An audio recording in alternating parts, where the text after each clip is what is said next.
term.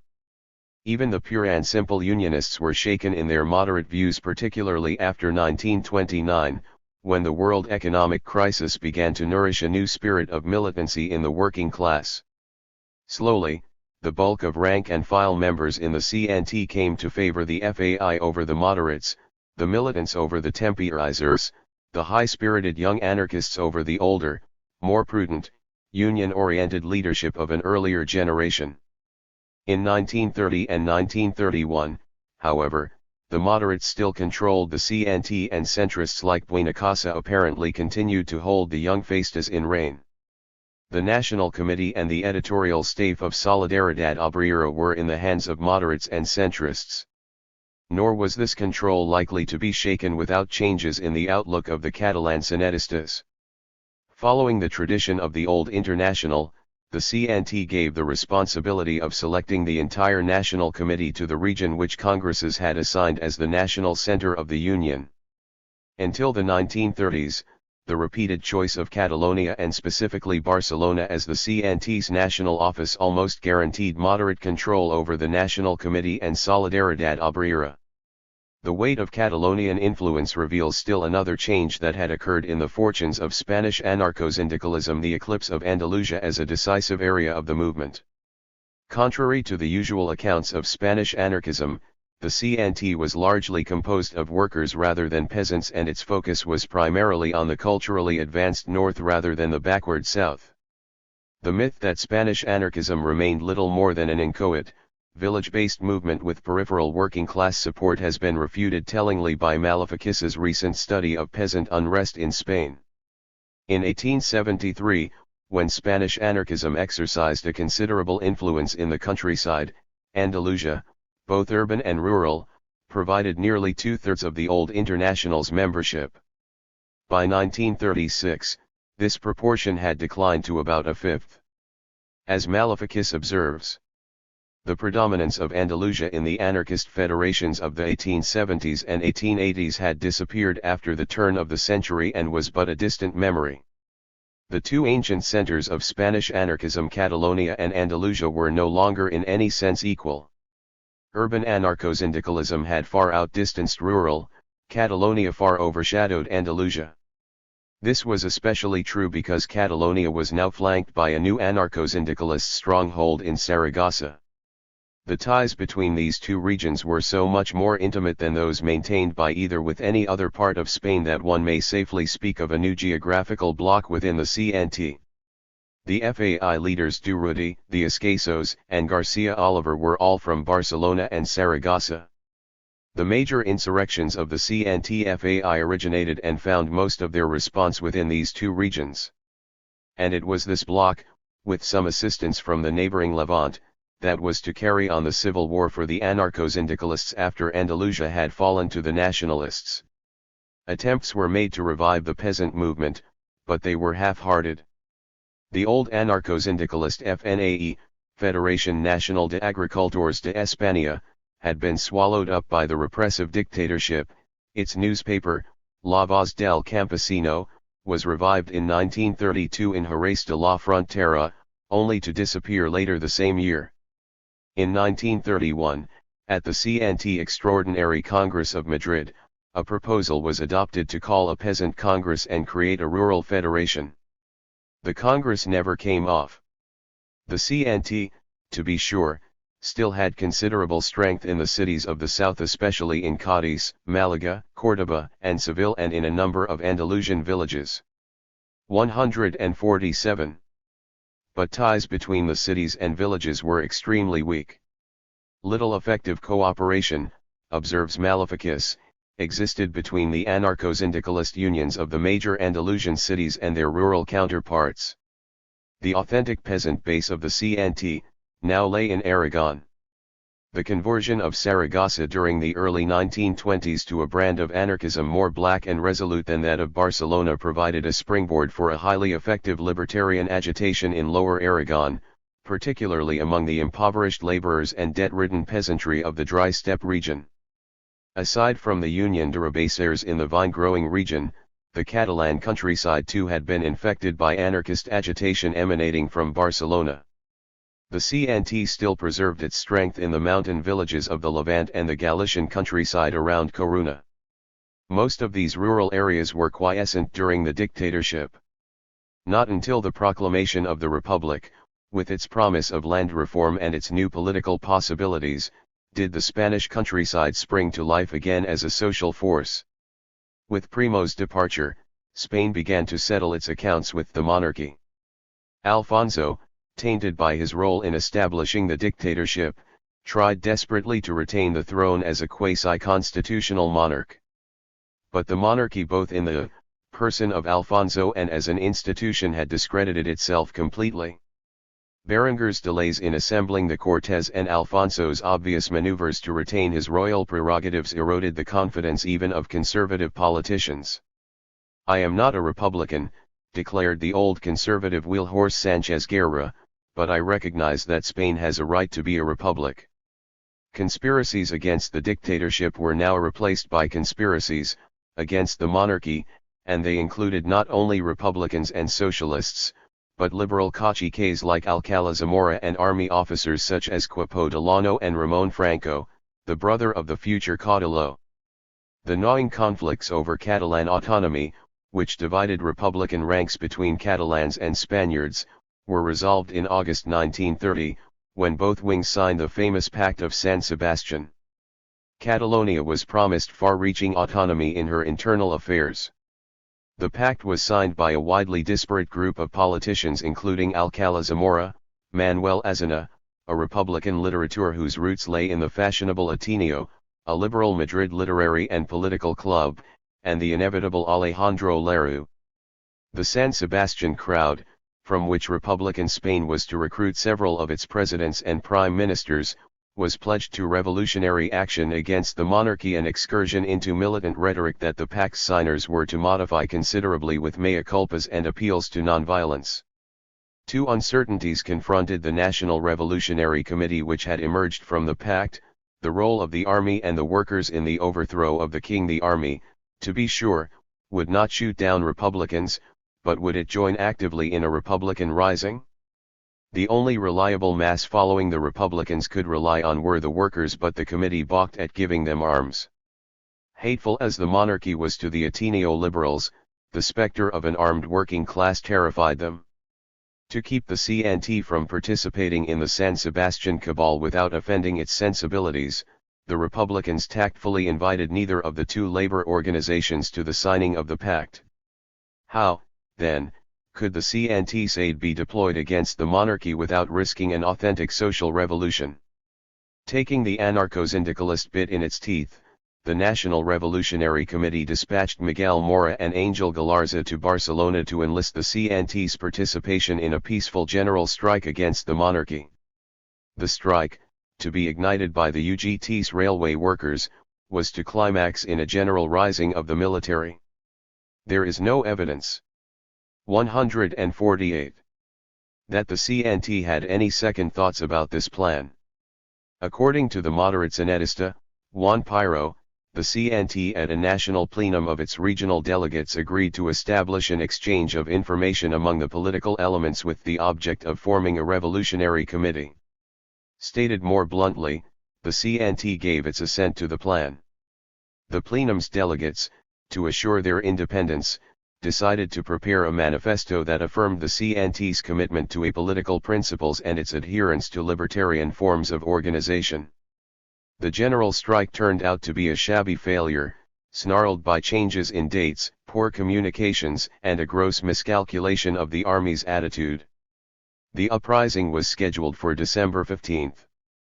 According to the Republican version, it was unexpectedly pushed back to December 12 by a premature revolt of the Jaca garrison in Aragon. The rebellious troops were quickly subdued and their two commanders, Captains Fermín Galán and García Hernández, executed by firing squads. Alcalá Zamora, Miguel Mora, and their socialist collaborators, Largo Caballero and Fernando de los Rios, were arrested without difficulty in Madrid. The CNT issued a call for a general strike and attempted armed attacks on strategic installations, but all its efforts came to grief. Pirates, taking issue with the Republican version of the Jaca rebellion, gives us an entirely different account. Apparently this rebellion had indeed been planned for the 12th, but the National Revolutionary Committee had decided upon a delay. Casares Quiroga was sent off as an emissary to forestall the rising, but on arriving in Jaca at night, notes Pirates, he had preferred to sleep instead of complying instantly with his urgent mission. If Pirates' version is true, Gallon and Garcia Hernandez were the needless victims of Republican slovenliness. Since everyone in Spain knew that the declaration of a republic was merely a matter of time, everyone, that is, except the monarchy, the arrested Madrid conspirators were treated leniently, indeed with deference, as the future leaders of the state. They spent only a few months in prison and received provisional liberties. One could hope for no more from that so-called Revolutionary Committee, concludes Pirates acidly, which had its social seat in the Madrid Ateneo and which later, when it was put in prison, was equipped with telephone service and silk pajamas. The CNT can hardly be reproached for its role in these events. Left to its own devices, the Union had functioned more creditably than all of its Republican and Socialist allies. CNT strikes, both before and after the rising of December 12, were almost uniformly impressive, and the Union's efforts to reknit its forces generally met with success. The first plenum of the Catalan Regional Federation, held on May 17, 1930, initiated a drive to publish Solidaridad Obrera as a daily. This was followed by a public plenary meeting on July 6. Shortly after the Second Catalan Regional Plenum, on October 5 and 6, the National Committee suggested that a national conference of syndicates be convened 2 weeks later, but the conference was suspended owing to the heated political situation in Spain. Taking advantage of a general strike in Madrid that had broken out in reaction to police brutality, the CNT decided to present a show of force of its own. The Union's purpose, explains Pirates, was to show that a general strike was possible in Barcelona even though the transport syndicate had been closed down by the governor. The governor, Despujals, was obliged to admit the obvious, that his refusal to accede to the legalization of the syndicate had served for nothing. The work stoppage was total. The end of the strike was fixed for November 20, it had started on the 17th, but the workers had continued it to the 24th. It had spread to various important townships in the region, and the 149 jails were so full that a number of ships anchored in the harbor had to be used to supplement them. The Republican fiasco of December 12, 1930, had not resolved the problems of the CNT's relationship to bourgeois political movements. In theory, at least, the CNT adhered to anti-statist principles. Rejecting political methods for social change, it advocated direct action by the oppressed against any system of political authority. The more intransigent anarchists in the Union carried these principles one step further and argued that every state was bad, be it monarchical, dictatorial, or republican, and could not be supported. But were these different state forms equally bad? Were no distinctions to be drawn between them in terms of anarchist tactics? The CNT could hardly ignore the fact that significant differences existed between a dictatorship and a republic, indeed, between a monarchy and a republic. Primo's regime had virtually smashed any form of overt syndicalist activity in Spain, whereas a republic would clearly open new opportunities for syndicalist growth.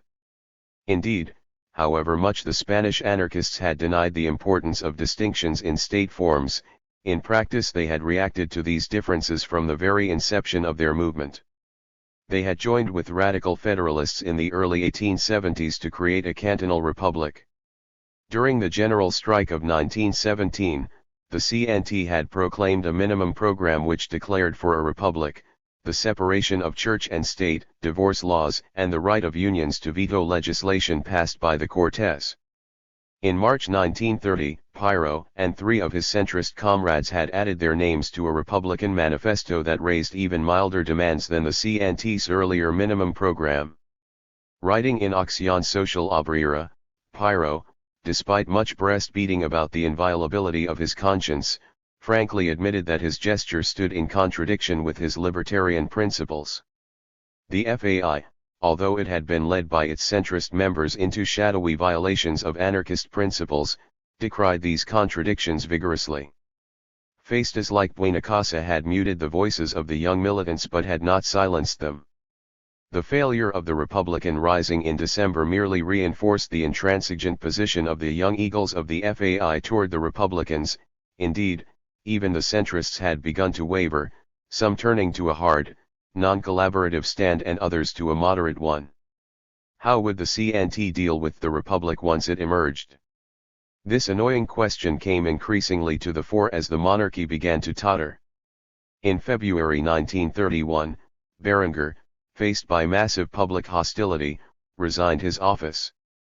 The king, forced to make meaningful concessions, had finally decided to remove the government-appointed municipalities that existed under Primo and to allow unfettered municipal elections.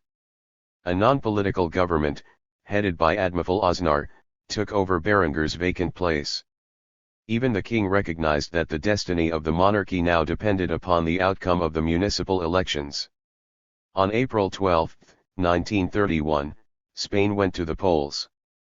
By evening, the earliest returns left no doubt that the Republican Socialist coalition had won a stunning victory.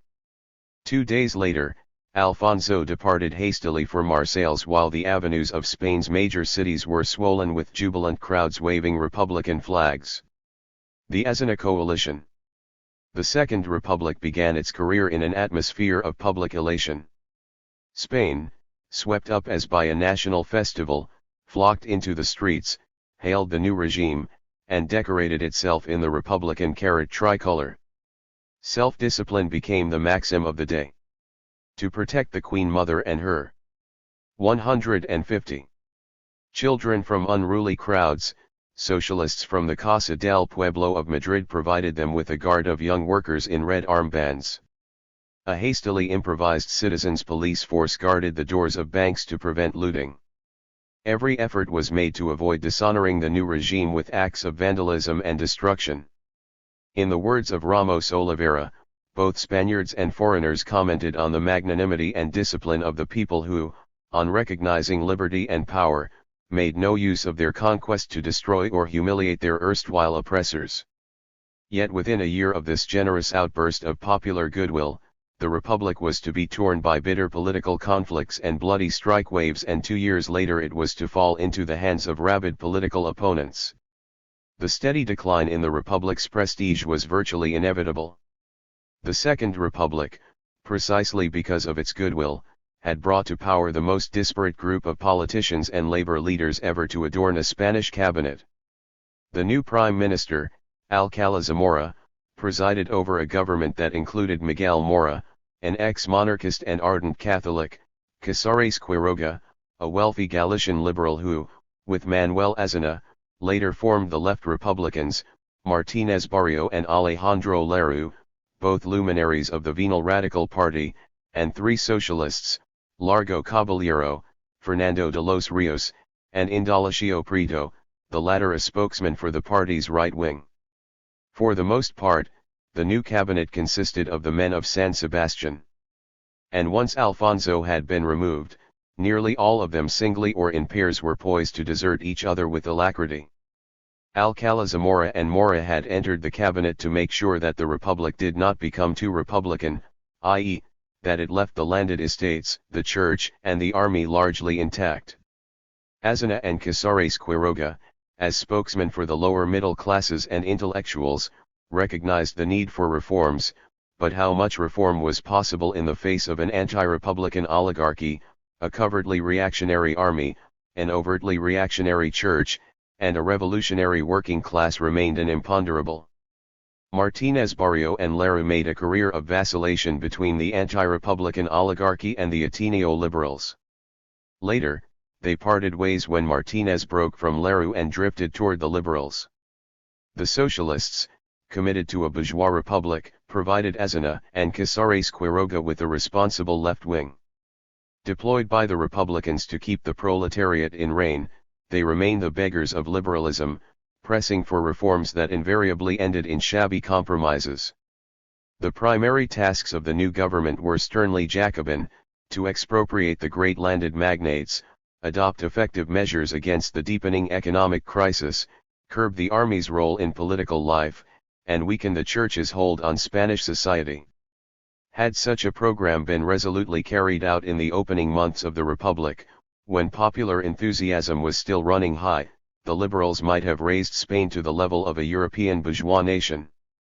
But the government delayed, fearful of alienating the very classes it was obliged to oppose, while a constituent Cortes occupied itself with writing a constitution. Although humane and brightly liberal in spirit, the constitution became a mechanism for placing legal formalities before social activism. In the end, nobody took this document very seriously. The constitution, however, served to reveal the patchwork nature of the new cabinet. When the Cortes adopted Article 26, a constitutional provision aimed at the enormous power of the Spanish Church, Alcalá Zamora and Mora resigned, the former to be reincorporated into the Republic as its president. Azana, whose well-reasoned defense of Article 26 placed him in the limelight, became the prime minister and the spokesman for Republican virtue. These opening months, however, were not entirely wasted. Largely on the initiative of Largo Caballero, the new Minister of Labor, the government rapidly passed a series of laws that protected small tenants from arbitrary expulsion from their land and 151. Extended the 8-hour working day to the agrarian proletariat. Priority was granted to rural workers' societies in subleasing large tracts of land. To prevent migrant workers from claiming the jobs of locals, the Cortes, in a socialist-sponsored law of municipal boundaries, established rural frontiers around some 9,000 municipalities.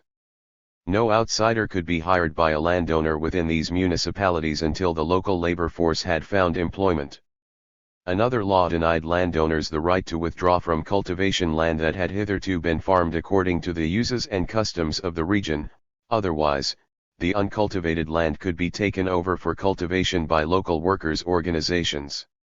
None of these measures was particularly radical.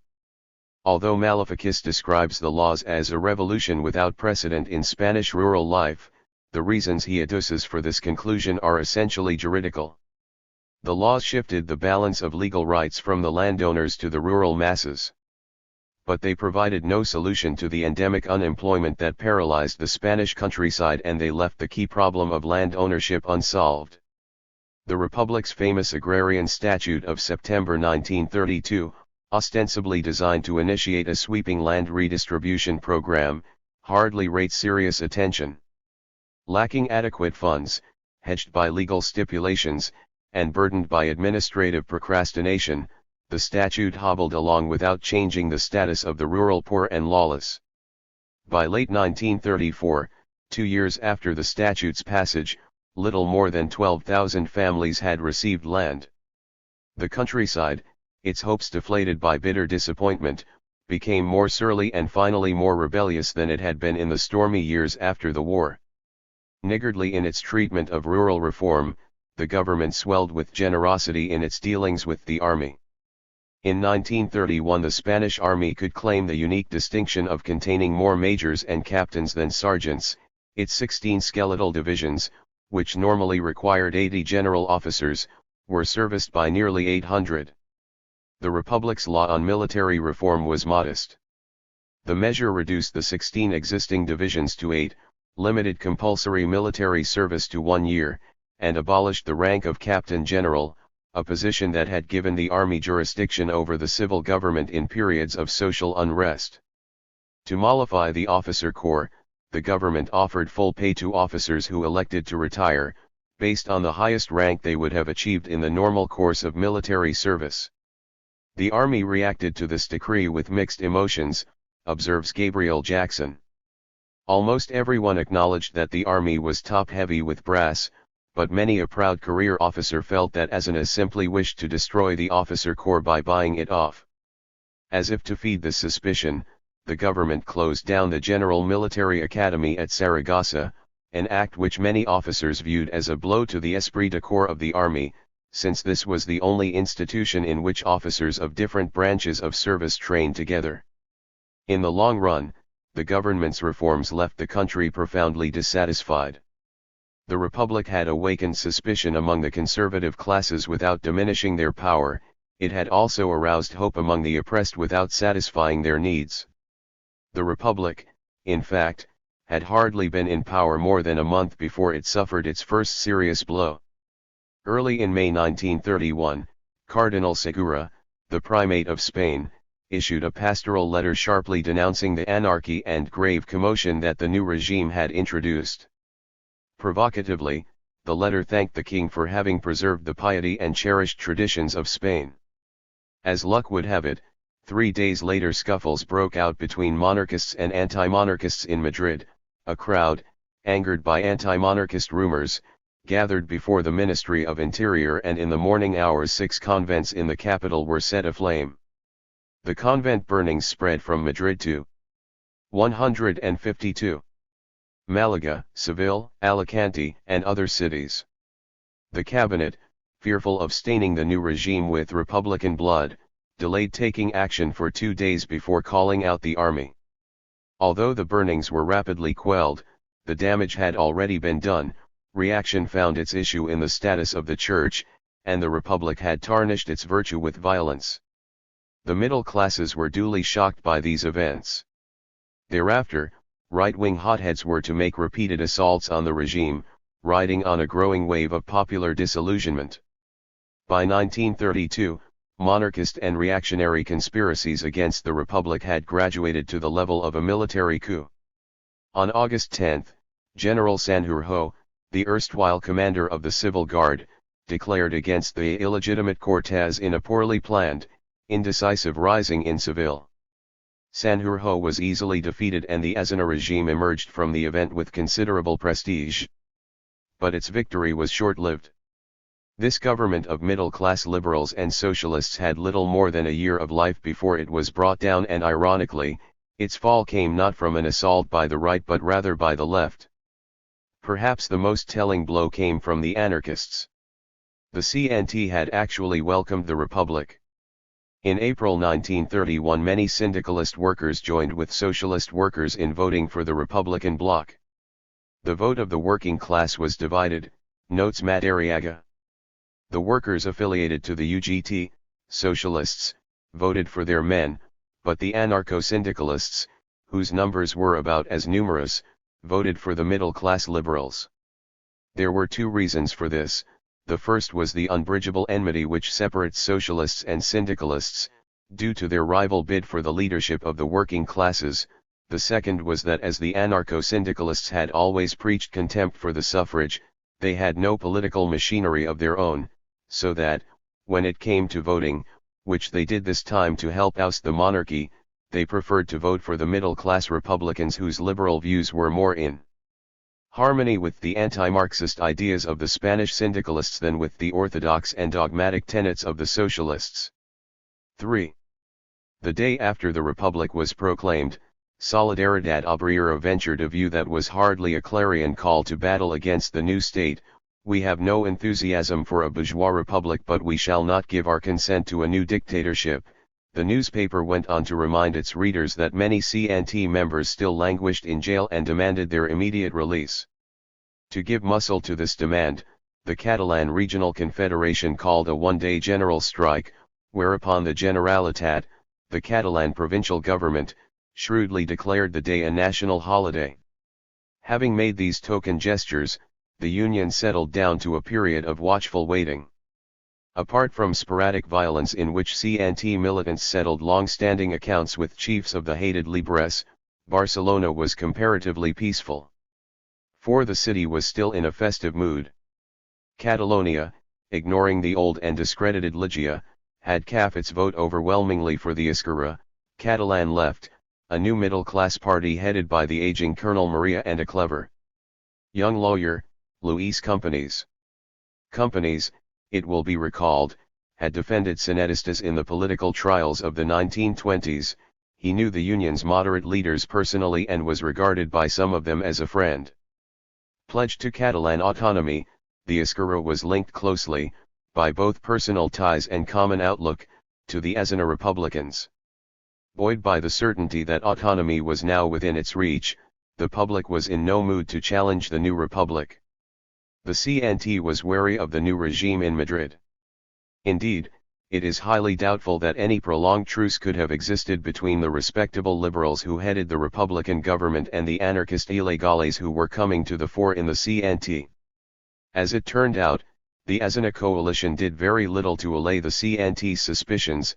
The anarchists, stoking the disappointment of the working class into anger, raised demands for a complete break with the Republic. Events were soon to unfold that justified the mutual suspicions and hatreds of both sides, escalating government repression and anarchist assaults into a condition of virtual civil war. The Socialist Party, it must be added here, played a critical role in exacerbating this conflict. That the UGT and CNT were bitter rivals has already been emphasized by Madariaga and other writers. For decades the two labor organizations had contested each other for every jurisdiction where they overlapped. Rarely did they cooperate, and the few pacts they signed for common action usually degenerated into a welter of mutual recriminations. With the establishment of the Republic, socialist attitudes toward the CNT became unconscionably venomous. There is a great deal of confusion in the minds of many comrades, warned a socialist leader in 1932.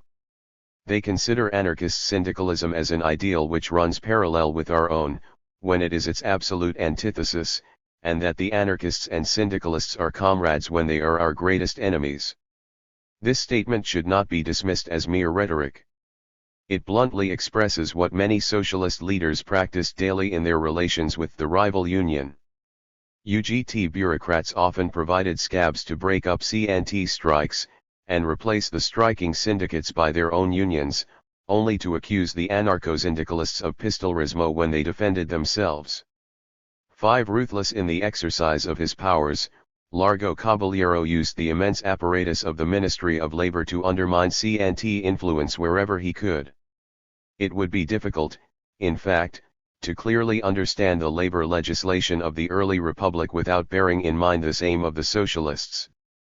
As if to confirm the harshest anti-republican verdict of the anarchists, the new government passed a law to establish a system of mixed juries for dealing with labor disputes. The law made it illegal to strike without first bringing grievances before a jury composed equally of labor and employer representatives, with a government representative to break voting deadlocks. Although the jury's decision was not mandatory, there can be little doubt that it strongly influenced the outcome of many labor disputes by its moral authority. It need hardly be emphasized that the mixed jury system made it possible for Largo Caballero to give UGT representatives easy majorities by appointing socialists as government representatives. Other legislation specified the conditions labor management contracts had to fulfill in order to be valid and established a mandatory 8-day cooling-off period before workers could go on strike. To the CNT this corpus of labor legislation was nothing less than a dagger aimed at its most treasured anarcho-syndicalist principles. As Brennan observes, apart from the fact that these laws ran contrary to the anarcho-syndicalist principles of negotiating directly with the employers and interfered with the practice of lightning strikes, it was clear that they represented an immense increase in the power of the state in industrial matters. A whole army of government officials, mostly socialists, made their appearance to enforce the new laws and saw to it that, whenever possible, they should be used to extend the influence of the UGT at the expense of the CNT. This had of course been the intention of those who drew them up. In fact, the UGT was rapidly becoming an organ of the state itself and using its new powers to reduce its rival.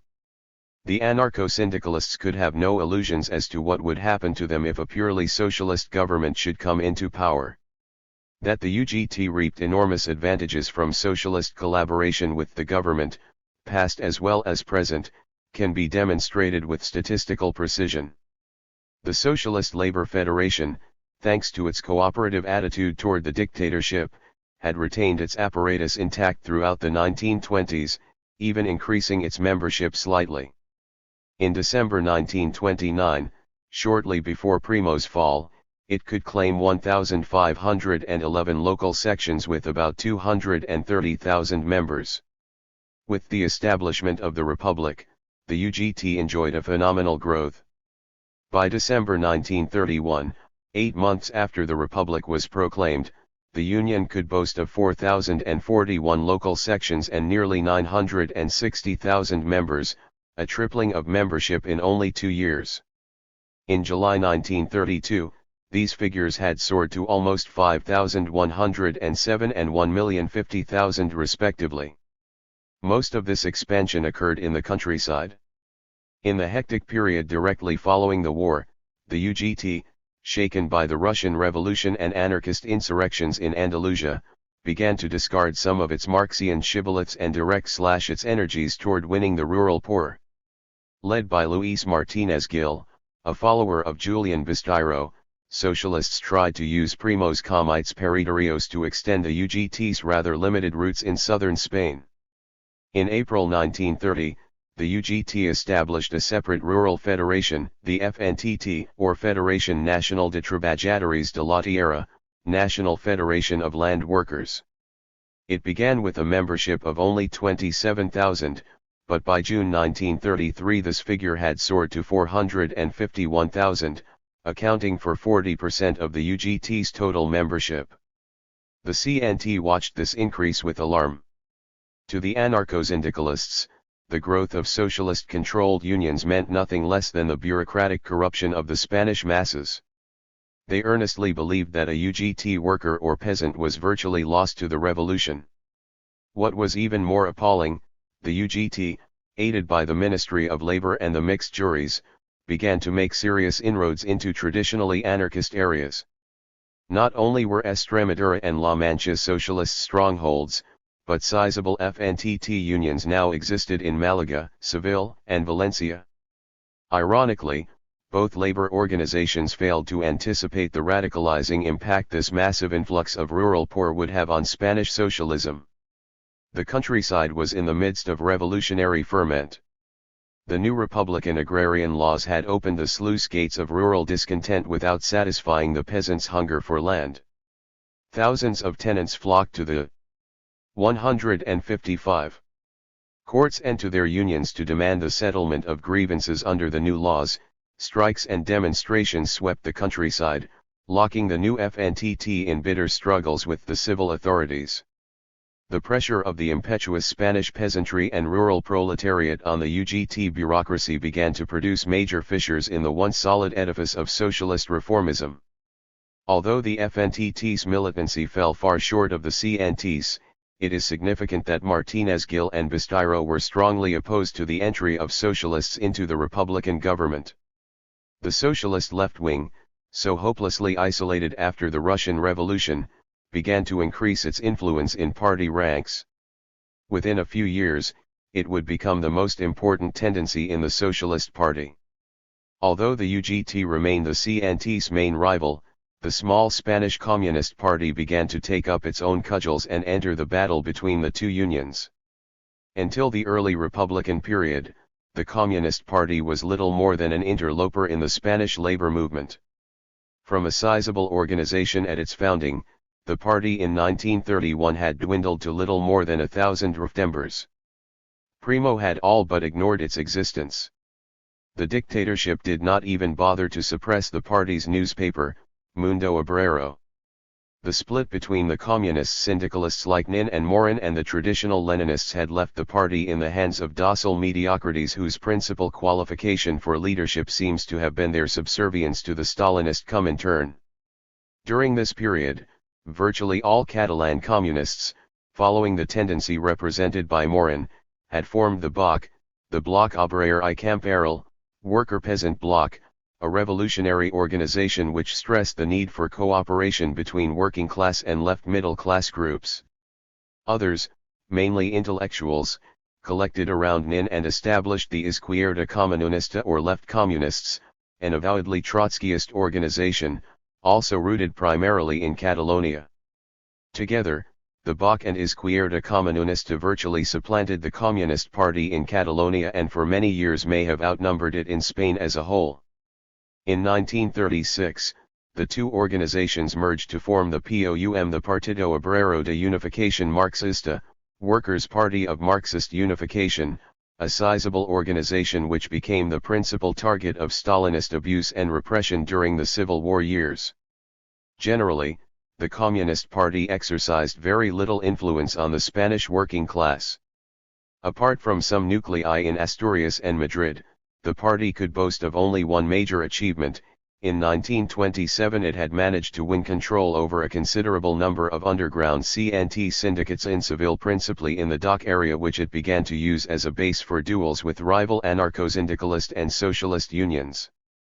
During the early 1930s, the Andalusian capital became the arena for a three-way conflict between the CNT, the UGT, and the Stalinist-manipulated Committee of Reconstruction, so named because of a conference on syndicalist reconstruction which the party had convened in the spring of 1930. According to Gabriel Jackson, who made a recent on-site study of the conflict, most of the urban workers belonged to CNT unions.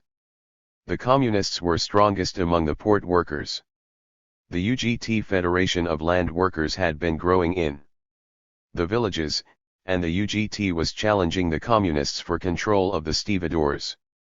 Each of these groups, plus the employer organization, the Economic Federation of Andalusia, hired pistoleros on occasion. There were perhaps a dozen clashes leading to death or serious injury during the course of the year 1933. The pistoleros were hired at a rate of 10 pesetas per day, at a time when the average daily wage in unionized factories was about 12. Each organization reduced the individual risk to its strong-arm men by maintaining hideouts, supplying false papers, and forming prisoner welfare committees to aid those unfortunate enough to see the inside of a jail. The occasional violence was localized in the port area, and if cases came to court, they usually led to acquittal, since none of the witnesses could remember anything. Such struggles were to be waged with increasing frequency as Spain began to slip into civil war. The anarchists were not the only source of social violence. Employers, socialists, and communists hired pistoleros against each other when the need arose, only to unite in accusing the anarchists of their own crimes. Of course, with the FAI at its disposal, the CNT had very little need for professional gunmen. That fascists were prepared to use weapons more readily than the socialists and communists at this time is quite true, but they were not cynical paid killers who threatened to corrupt the organizations for which they worked. Reactionary newspapers, like the monarchist ABC, picked up the most trifling altercations in Seville and magnified them enormously in order to terrify the middle classes. If a CNT worker punched a communist in a waterfront bar, notes Jackson, the Seville edition of ABC reported an outbreak of lawlessness. If one of the syndicates called a general strike, and a few prudent shopkeepers pulled down their shutters in case anyone might throw a rock, ABC had the city paralyzed. Actually, life was normal outside the port area, and the harbor districts of all the world's seaports were the scenes of union rivalry and sporadic violence in the 1930s. But the period of greatest violence still lay ahead. In 1931 the CNT was largely occupied with internal organizational problems and with defining its strategy toward the Republic.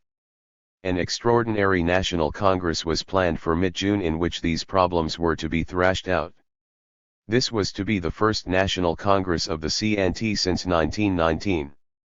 As it turned out, it was to be the last one the Confederation would hold until the eve of the Civil War. 7. When the 418 delegates to the Congress convened at the Madrid Conservatory on June 11, the CNT could claim a membership of over 500,000, organized into 511 syndicates.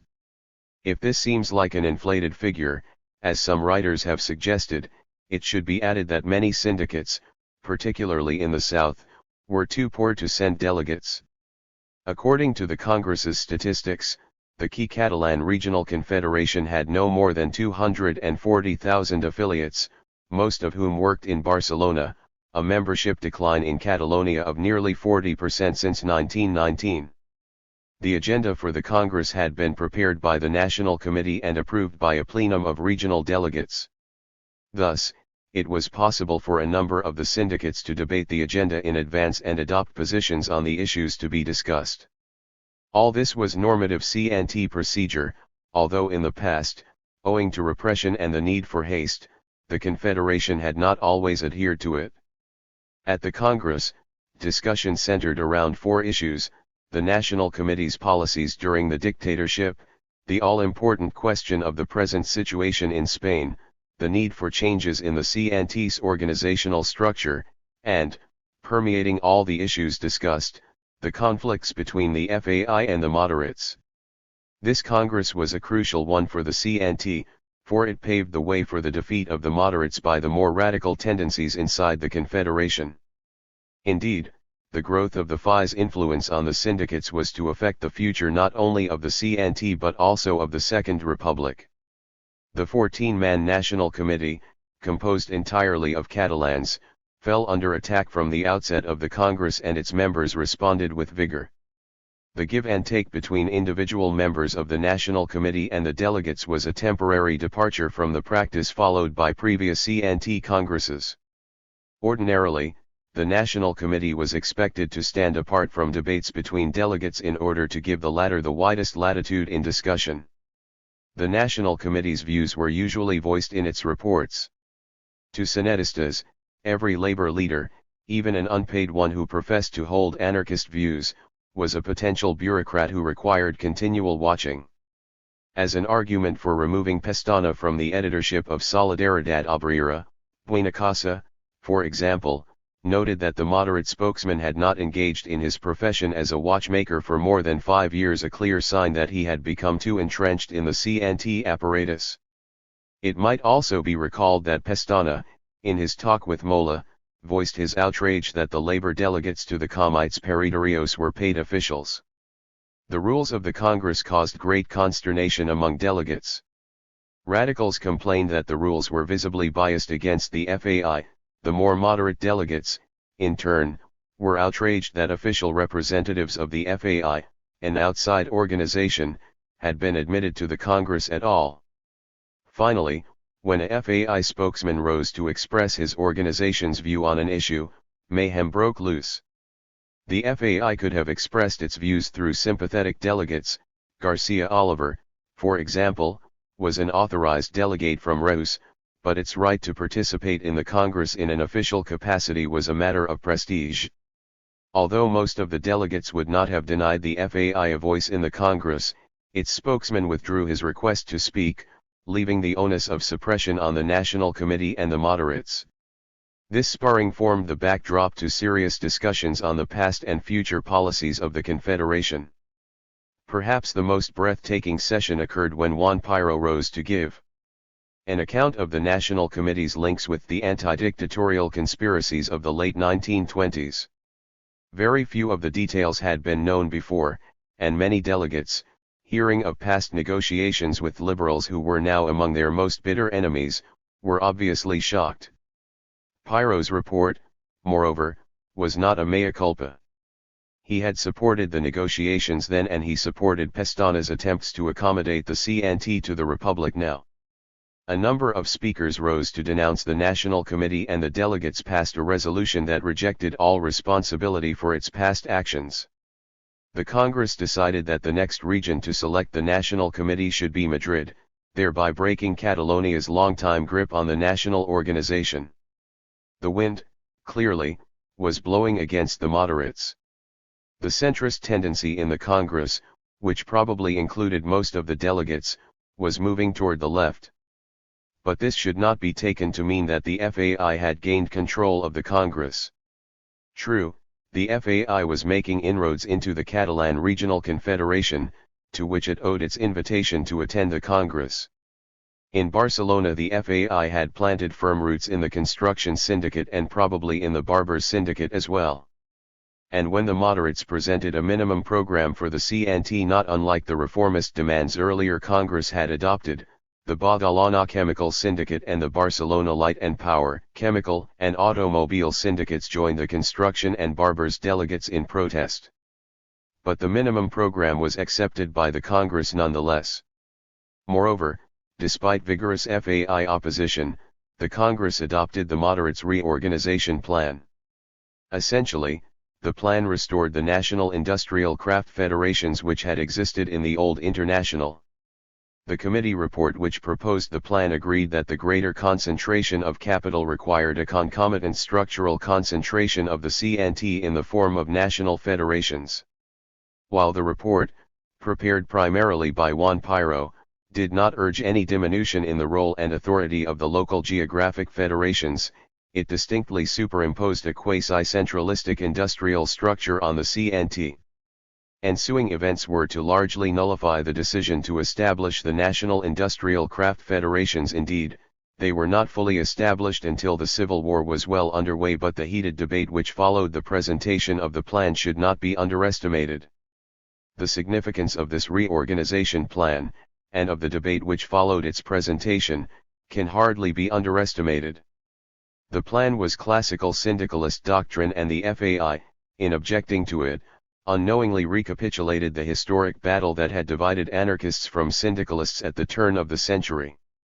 Garcia Oliver, speaking for the FAI, warned that the plan would result in the centralization of the CNT and denounced it as a corrupting German invention that reeked of beer. The double meaning of Garcia Oliver's metaphor should be noted. The FAI leader was alluding not only to the Marxist thrust of the proposal but also to the support it had received by German syndicalists in the IWMA. Another delegate rose to warn the Congress that the plan would lead to a salaried CNT officialdom. A generation earlier, the Italian anarchist Enrico Malatesta had voiced similar objections in more sophisticated and elegant terms. The objections had lost none of their validity over the passing years. Although the plan was not really applied until the Civil War, it almost certainly reinforced the tendency towards centralization and bureaucratization that had existed in the CNT by identifying Comunismo Libertario with a potentially centralized economy. Depending upon how decisions flowed between the center and base of the economy, a fragile barrier separated the economic structure advocated in the plan from the nationalized, bureaucratic economic order advocated. 159. By the socialists. Without complete control of the decision-making process by assemblies of the factory workers, the two visions would be virtually indistinguishable. Tragically, the Confederation did not occupy itself with this crucial problem. On the contrary, the moderates' argument that the CNT had to adapt itself to the centralist economy created by modern capitalism seemed highly plausible. It was to be echoed 5 years later by Diego de Santillan, a very influential fascist theoretician whose writings in economic reconstruction provided the CNT with the rationale for accepting a centralized, highly bureaucratic economy during the Civil War. Why, after voting for the moderates' reorganization plan and minimum program, did the Congress select Madrid as the next center of the CNT? This patent defeat for the moderates would be difficult to explain merely in terms of factional voting patterns. Revolutionary fervor was welling up in the CNT ranks. The rapid collapse of the dictatorship and monarchy, the deepening economic crisis, and the restlessness of the Spanish people after a longer period of torpor combined to create the belief among the anarcho-syndicalists that a libertarian revolution was drawing near. Apparently, many delegates to the Congress saw no contradiction between preparing for a revolution and voting for a minimum program that proclaimed the need for democratic rights, secular schools, and the right to strike. The reorganization plan of the moderates must have seemed all the more valuable as a concrete, practical, and eminently constructive alternative to capitalism which anarcho-syndicalists could advance in the event of a revolution. The FAI spoke to this vision without supporting the moderates' plans and programs. It favored immediate revolution. The moderates, while offering a concrete alternative to capitalism, denied that Spain was faced with revolution as an imminent prospect. Villaverde, a centrist turned moderate, pointedly warned the delegates, "The Confederation is in no condition to revolt in the historic moment in which we are living." Like all the moderates, he reminded the Congress that anarcho-syndicalism had influence only over a small minority of the working class. The delegates, however, seem to have used the moderates' proposals to give reality to the FAI's revolutionary perspective. Although the FAI's specific proposals were defeated by the Congress, its revolutionary spirit almost certainly infected the majority of the delegates. The government did not have to wait long to feel the impact of this growing revolutionary élan. A few weeks after the delegates dispersed, the CNT threw down the gauntlet. On July 4, thousands of CNT telephone workers walked off their jobs, confronting the government with what Pirates calls a test of the Republic's intentions. The strike achieved its greatest successes in Barcelona and Seville, where telephone service was cut off completely, but it also affected Madrid, Valencia, and other key communications centers in the country. Although the leaders of the telephone syndicate tried to conduct the strike peacefully, serious fighting broke out when armed workers, probably spearheaded by Faistas, tried to attack the telephone buildings. The strike quickly degenerated into guerrilla actions, to use Pirates' words, between commando squads of CNT saboteurs and government forces. Before it tapered off, some 2,000 strikers had been arrested. This was no ordinary strike. Pirates correctly describes it as a huelga de la Canadiense en miniatura. To clearly understand its implications, the strike must be placed in the context of the period. The Compañía Telefónica Nacional de España was not merely a strategic communications network but a huge monopoly owned by American capital. Under the dictatorship, a subsidiary of the International Telephone and Telegraph Corporation, the Compañía Telefónica, had been granted a 20-year monopoly over all telephonic communications in Spain. After this period, the installations owned by the company could revert to the government, provided that the ITTC 160 was compensated for all the capital it had expended plus 15% interest. This staggering compensation had to be paid in gold. To most Spaniards, the Compañía Telefónica was a monstrous symbol of foreign imperialism. As recently as 1930, the right-wing socialist Indalecio Prieto had publicly denounced the contract between the company and the government, calling it systematic robbery and promising that the future republic would cancel its terms. Now Prieto was the republic's Minister of Finance and socialists dominated the Ministry of Labor. If the CNT was seeking to embarrass the republic, particularly the socialists, it had chosen its target well. That the government would spare no effort to resist the strike was a certainty. Spain had just gone to the polls to elect the Constituent Cortes, and Aznar was eager to show that the republic was a mature, orderly democracy. Prieto, who was bending every effort to assure Spain's foreign creditors, stem the export of wealth, and arrest the downward trend of the peseta, Gabriel Jackson, was more than disposed to forget his militant pledges of a year earlier. Thus the strike was an acute embarrassment to the government. The UGT, meanwhile, had its own bone to pick with the CNT. The telephone syndicate, which the CNT had established in 1918, was a constant challenge to the socialists' grip of the Madrid labor movement. Like the construction workers' syndicate, it was a CNT enclave in a solidly UGT center. Accordingly, the government and the Socialist Party found no difficulty in forming a common front to break the strike and weaken CNT influence. The Ministry of Labor declared the strike illegal and the Ministry of the Interior called out the Civil Guard to intimidate the strikers, many of whom were women telephone operators. Shedding all pretense of labor solidarity, the UGT provided the Compañía Telefónica with scabs while El Socialista, the Socialist Party organ, accused the CNT of being run by pistoleros. Those tactics were successful in Madrid, where the defeated strikers were obliged to enroll in the UGT in order to retain their jobs. So far as the socialists were concerned, the CNT's appeals for solidarity had fallen on deaf ears, although elsewhere workers responded with funds and sympathetic, if ineffective, strikes. In Seville, however, the strike began to take on very serious dimensions. Late in June, even before the telephone workers walked out, the government had gotten wind of an insurrectionary plot by anarchists and disaffected Air Force personnel. According to the government's account, the purpose of the insurrection was to prevent the forthcoming elections for the Constituent Cortes. This incredible conspiracy apparently included the future Caudillo's volatile brother, Major Ramon Franco, who had moved steadily to the left since his Republican days. General Sanjurjo and loyal aviators were dispatched to Seville to abort the conspiracy. Franco was arrested and the local commander of the aerodrome relieved of his duties.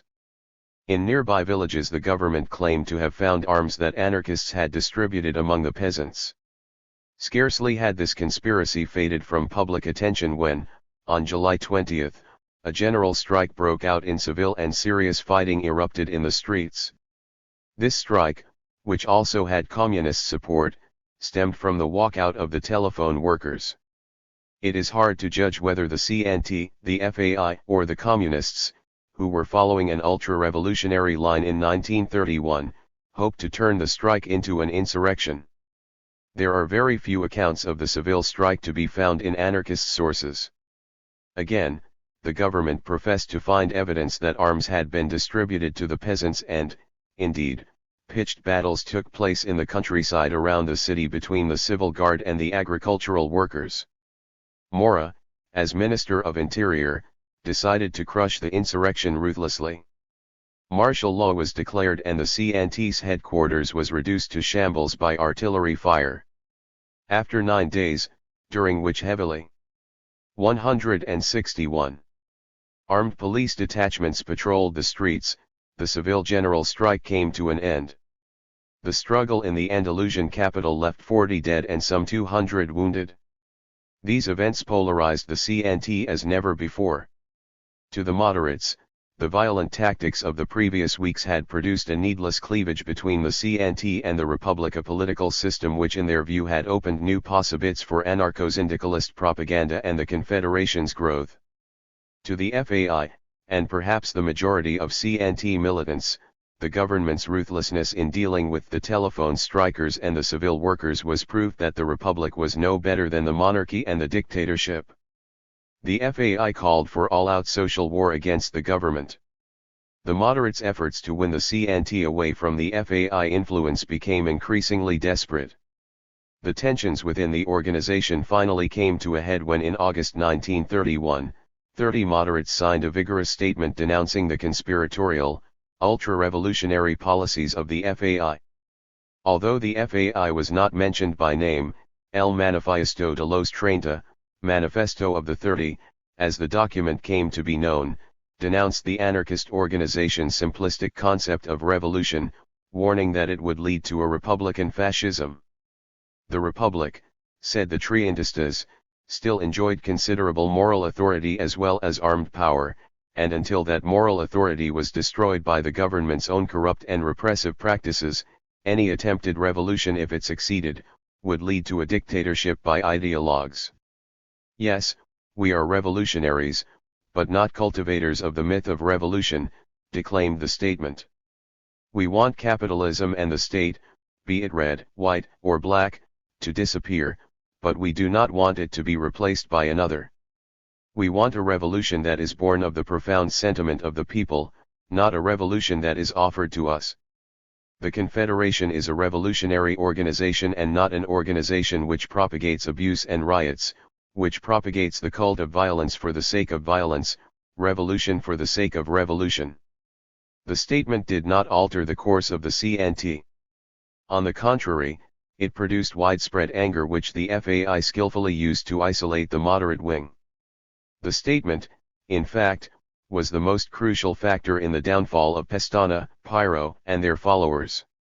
For years the moderates had obscured their skepticism toward demands for immediate revolution in vague generalities on their adherence to anarchist ideals, thereby leaving the CNT membership unclear about the differences between the moderate wing of the Union and the FAI. The manifesto dispelled this obscurity completely. The Trientistas, it was clear, were opposed to the revolutionary tactics promoted by the FAI, indeed, to any CNT policy that favorably acknowledged such tactics. The camaraderie of common membership in the Confederation had been totally subordinated to visible policy differences, one moderate the other extremist. Mere membership in the CNT could no longer blanket such profound disparities in program and approach and, as Buenacasa was to point out by the 1930s, it was the FAI's adherence to a policy of immediate revolution that accounted for its popularity among most anarcho-syndicalist workers. An outright physical split within the CNT was now merely a matter of time. By September 1931 the FAI, riding on a one-rank-and-file wave of revolutionary enthusiasm, had gained control of Barcelona's key syndicates. A month later, in October, Fascists and hardline anarcho-syndicalists unseated the moderate editorial board of Solidaridad Obrera and assumed control of the newspaper. The two wings began to trade vituperative insults, the moderates decrying La Dictadura de 162. La FAI, and the fascists sneering at the moderates as traidores and renegados. The following year, Pestana was to be expelled by his own syndicate for attacking a CNT uprising in the La Brega Valley. He was to be accompanied by his Trientista comrades and by several syndicates, a miners' syndicate in Asturias, virtually all the syndicates of Terrassa and Sabadell, and about half of the syndicates in Valencia. Led by moderates, these syndicates were to group together to form a separate federation of their own, Los Sindicatos de Posición, opposition syndicates, whose membership probably rarely exceeded 60,000. Finally, in April 1932, Pestana, parting even from his moderate comrades, was to found his own syndicalist party, which actually sent 2 deputies to the Cortes in the elections of 1936. Most writers on the Spanish labor movement seem to concur in the view that, with the departure of the moderates, the CNT was to fall under the complete domination of the FAI. Cesar M. Lorenzo, in a highly informative work on Spanish anarchism, speaks of the FAI as the masters of the CNT. But is this appraisal really correct? The FAI, as we have already seen, was more loosely jointed as an organization than many of its admirers and critics seem to recognize. It had no bureaucratic apparatus, no membership cards or dues, and no headquarters with paid officials, secretaries, and clerks. According to Brennan, most of its uprisings at this time were hatched in the Café Tranquilidad on Barcelona's main working-class thoroughfare, although it seems more likely that fascists preferred to use their apartments for serious conspiracies. This informality is significant as a reflection of the fascist state of mind. However much they behaved as an elite in the CNT, they genuinely dreaded bureaucracy. They jealously guarded the independence of their affinity groups from the authority of higher organizational bodies, a state of mind hardly conducive to the development of tightly knit, vanguard organization. The FAI, moreover, was not a politically homogeneous organization which followed a fixed line like the communists and many socialists. It had no official program by which all fascists could mechanically guide their actions. Its views were usually expressed in statements by the Peninsular Committee. These communiques were highly respected by most fascists, but at least in the early 1930s, they made very limited demands upon the independence of the affinity groups. Despite their hortatory accolades to anarchist ideals and principles, they were usually calls to action. The FAI was not oriented toward theory, in fact, it produced few theoreticians of any ability. Overwhelmingly working class in composition and youthful in age, the organization had its fair share of the shortcomings as well as the admirable qualities of the proletariat everywhere. It placed action above ideas, courage above circumspection, impulse above reason and experience. Gaston Laval has described the FAI as the passion of the CNT, and pirates, in earthier terms, as its testicles, but no one, to the knowledge of this writer, has called it the brain of the Confederation. And in the early 1930s, as Spain drifted toward civil war, what the FAI needed desperately was theoretical insight and understanding into its situation. Finally, in the FAI there was no consensus about how to proceed in a revolutionary situation. On this critical issue it contained sharply divided tendencies whose basic disagreements were never fully resolved.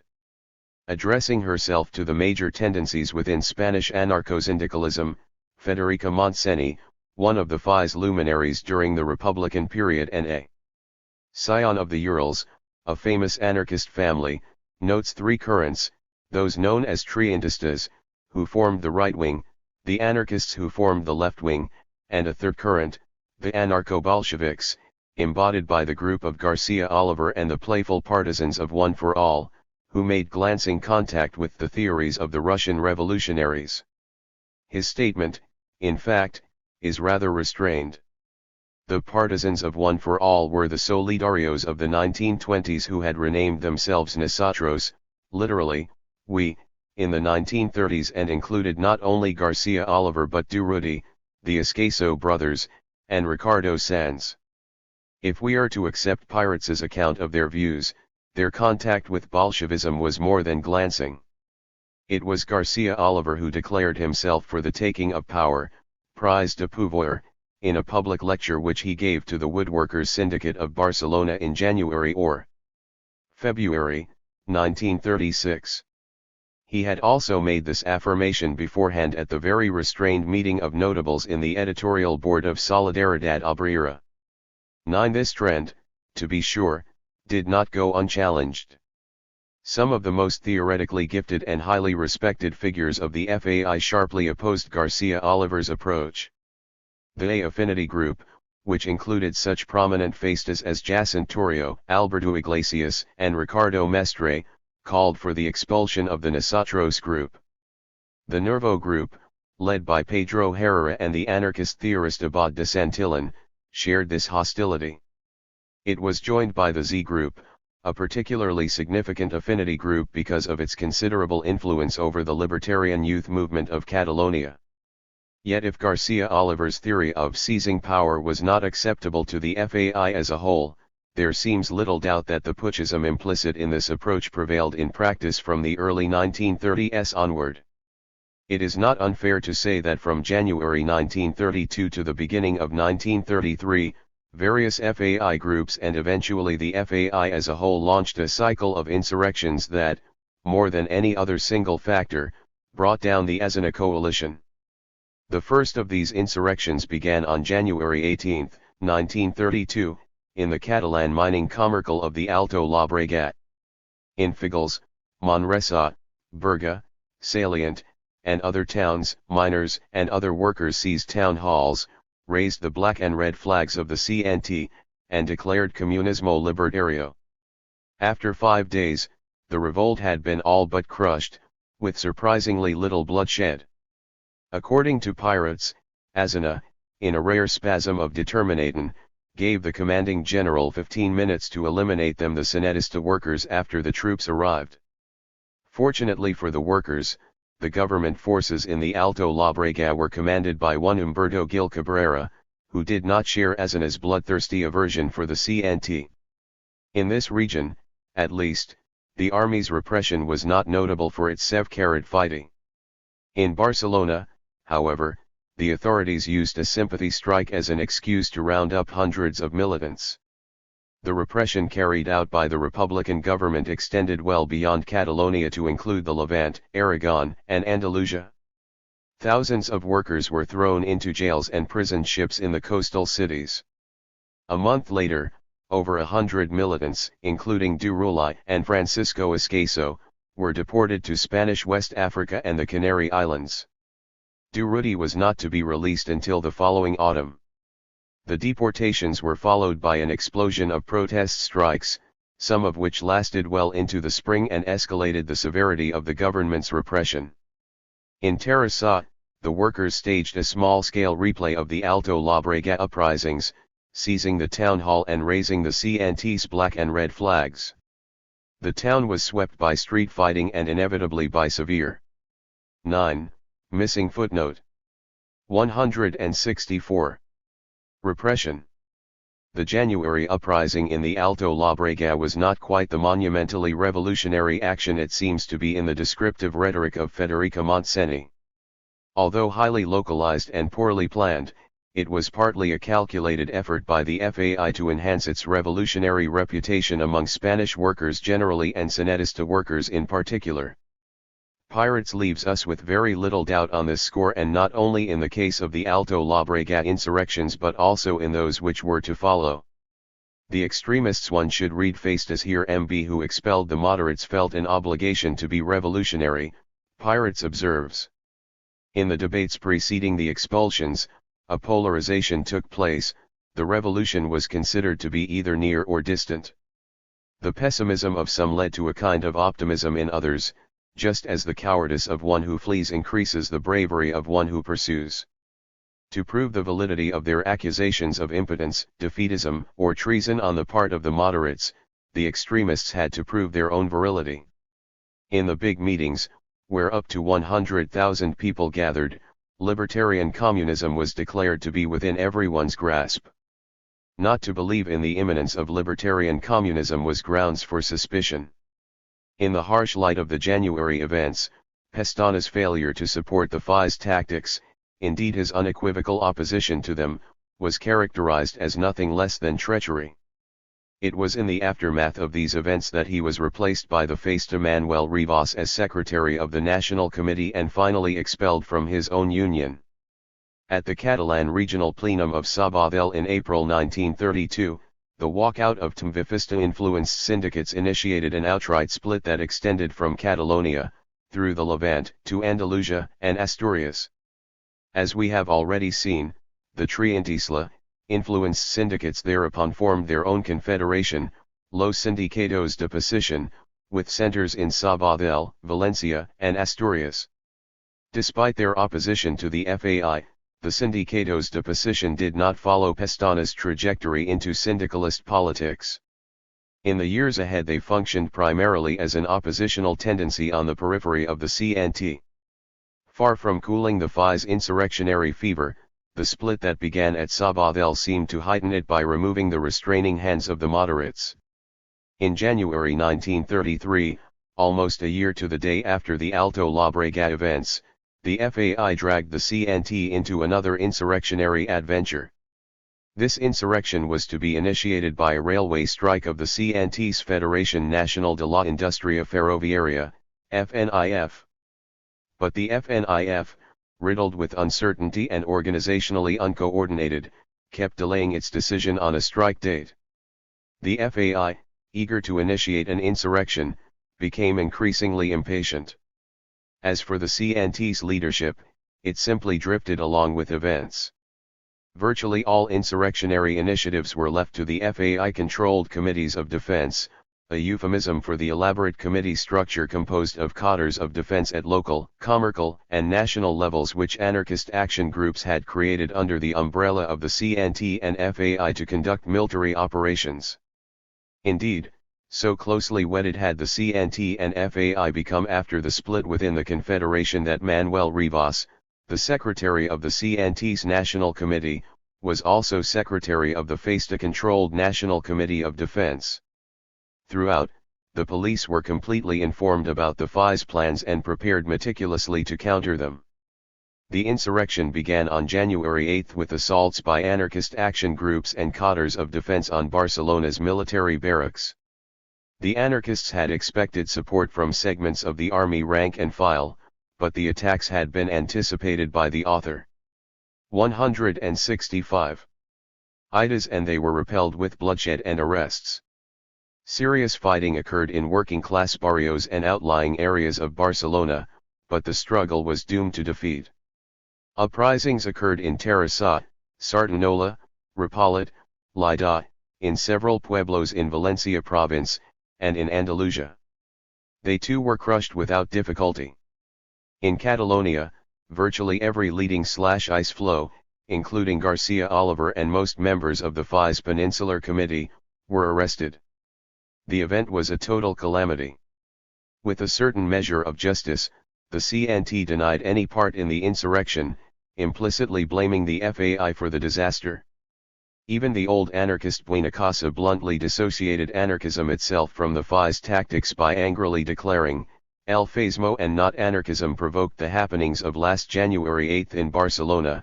In any case, whether or not one regards the FAI's insurrectionary fever as creditable, the organization made no attempt to deny its responsibility for the January events.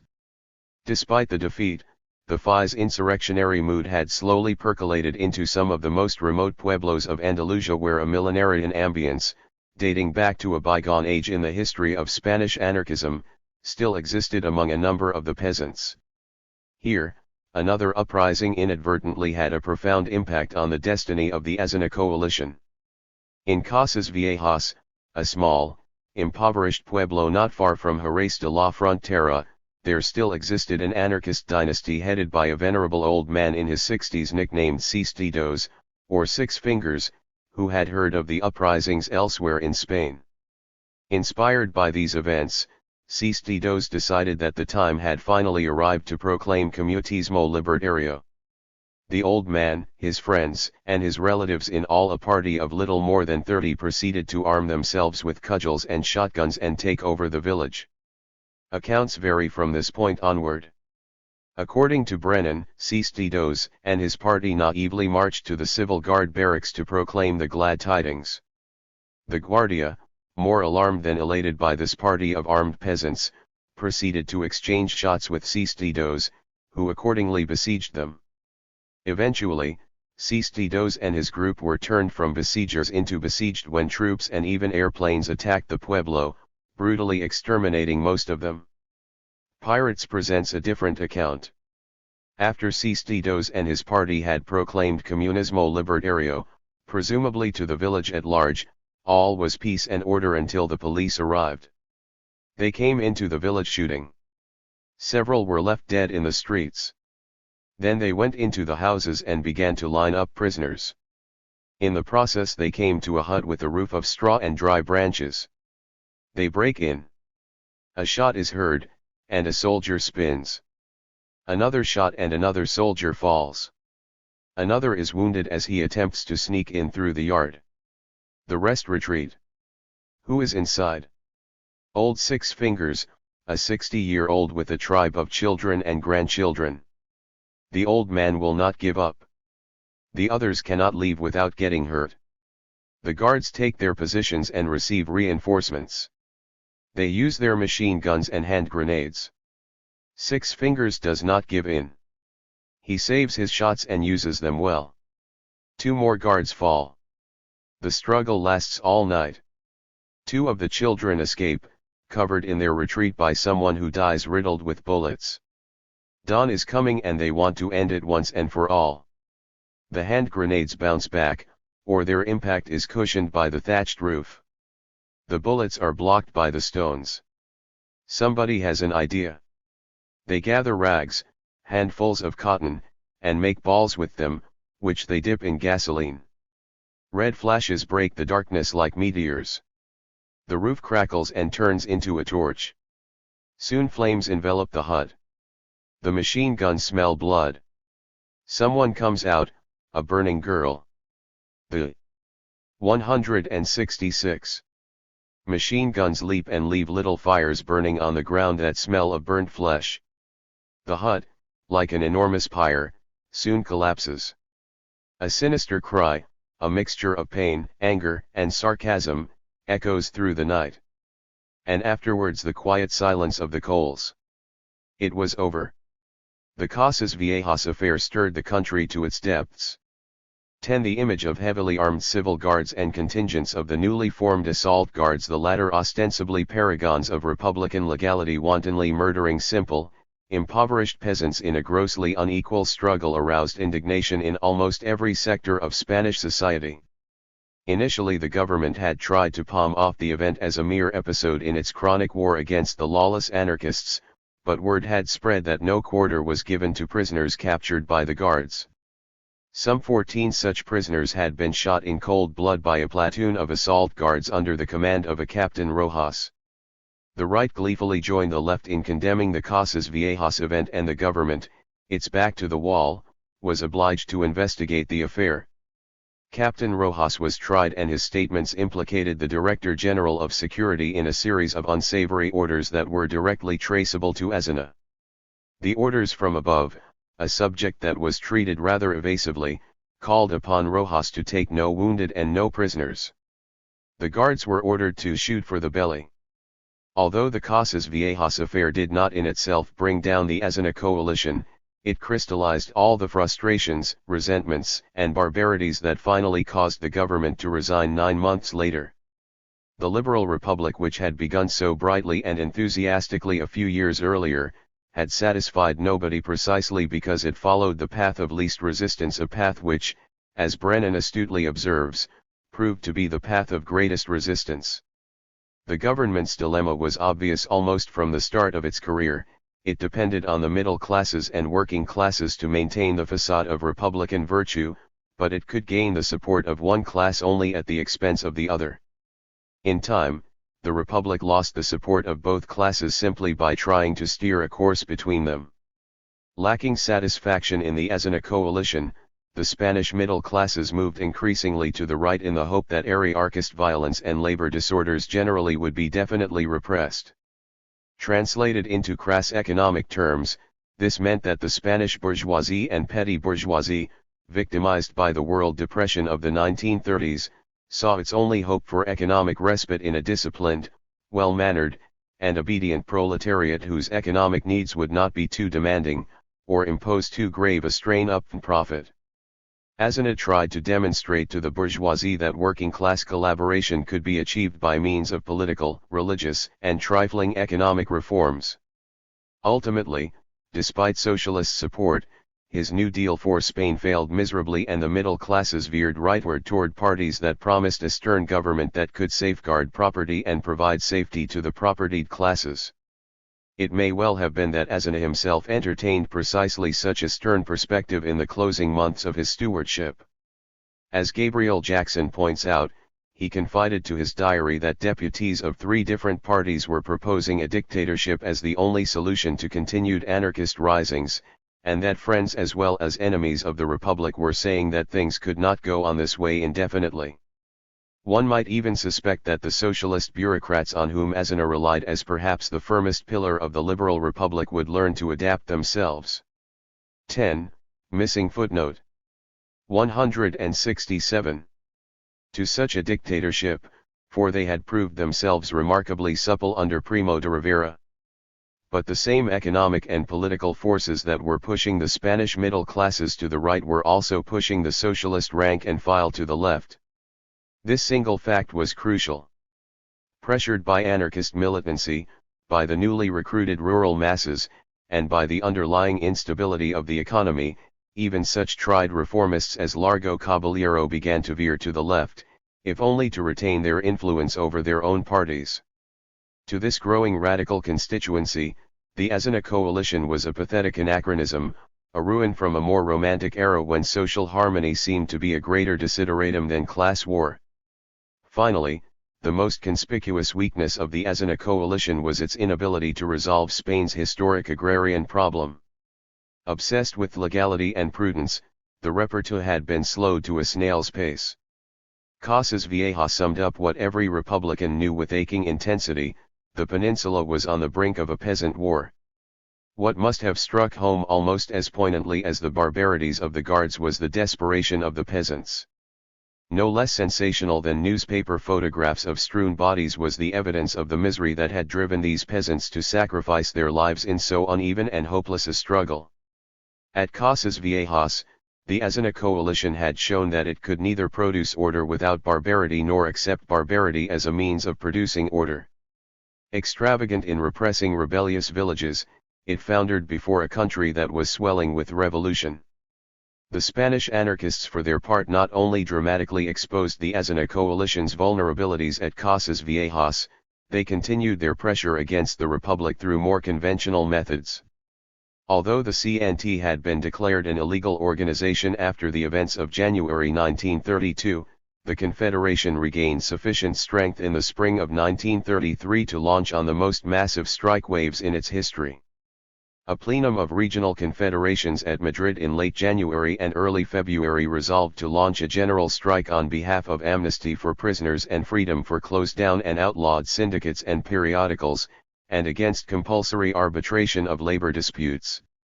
It can hardly be emphasized too strongly that to a considerable extent, what has so facilely been described as FAI and CNT adventurism was a struggle for survival against the Republic's favored treatment of the socialists. The UGT, openly abetted by socialist ministers, civil servants, and their arbitration juries, had made serious inroads into traditional anarcho-syndicalist areas.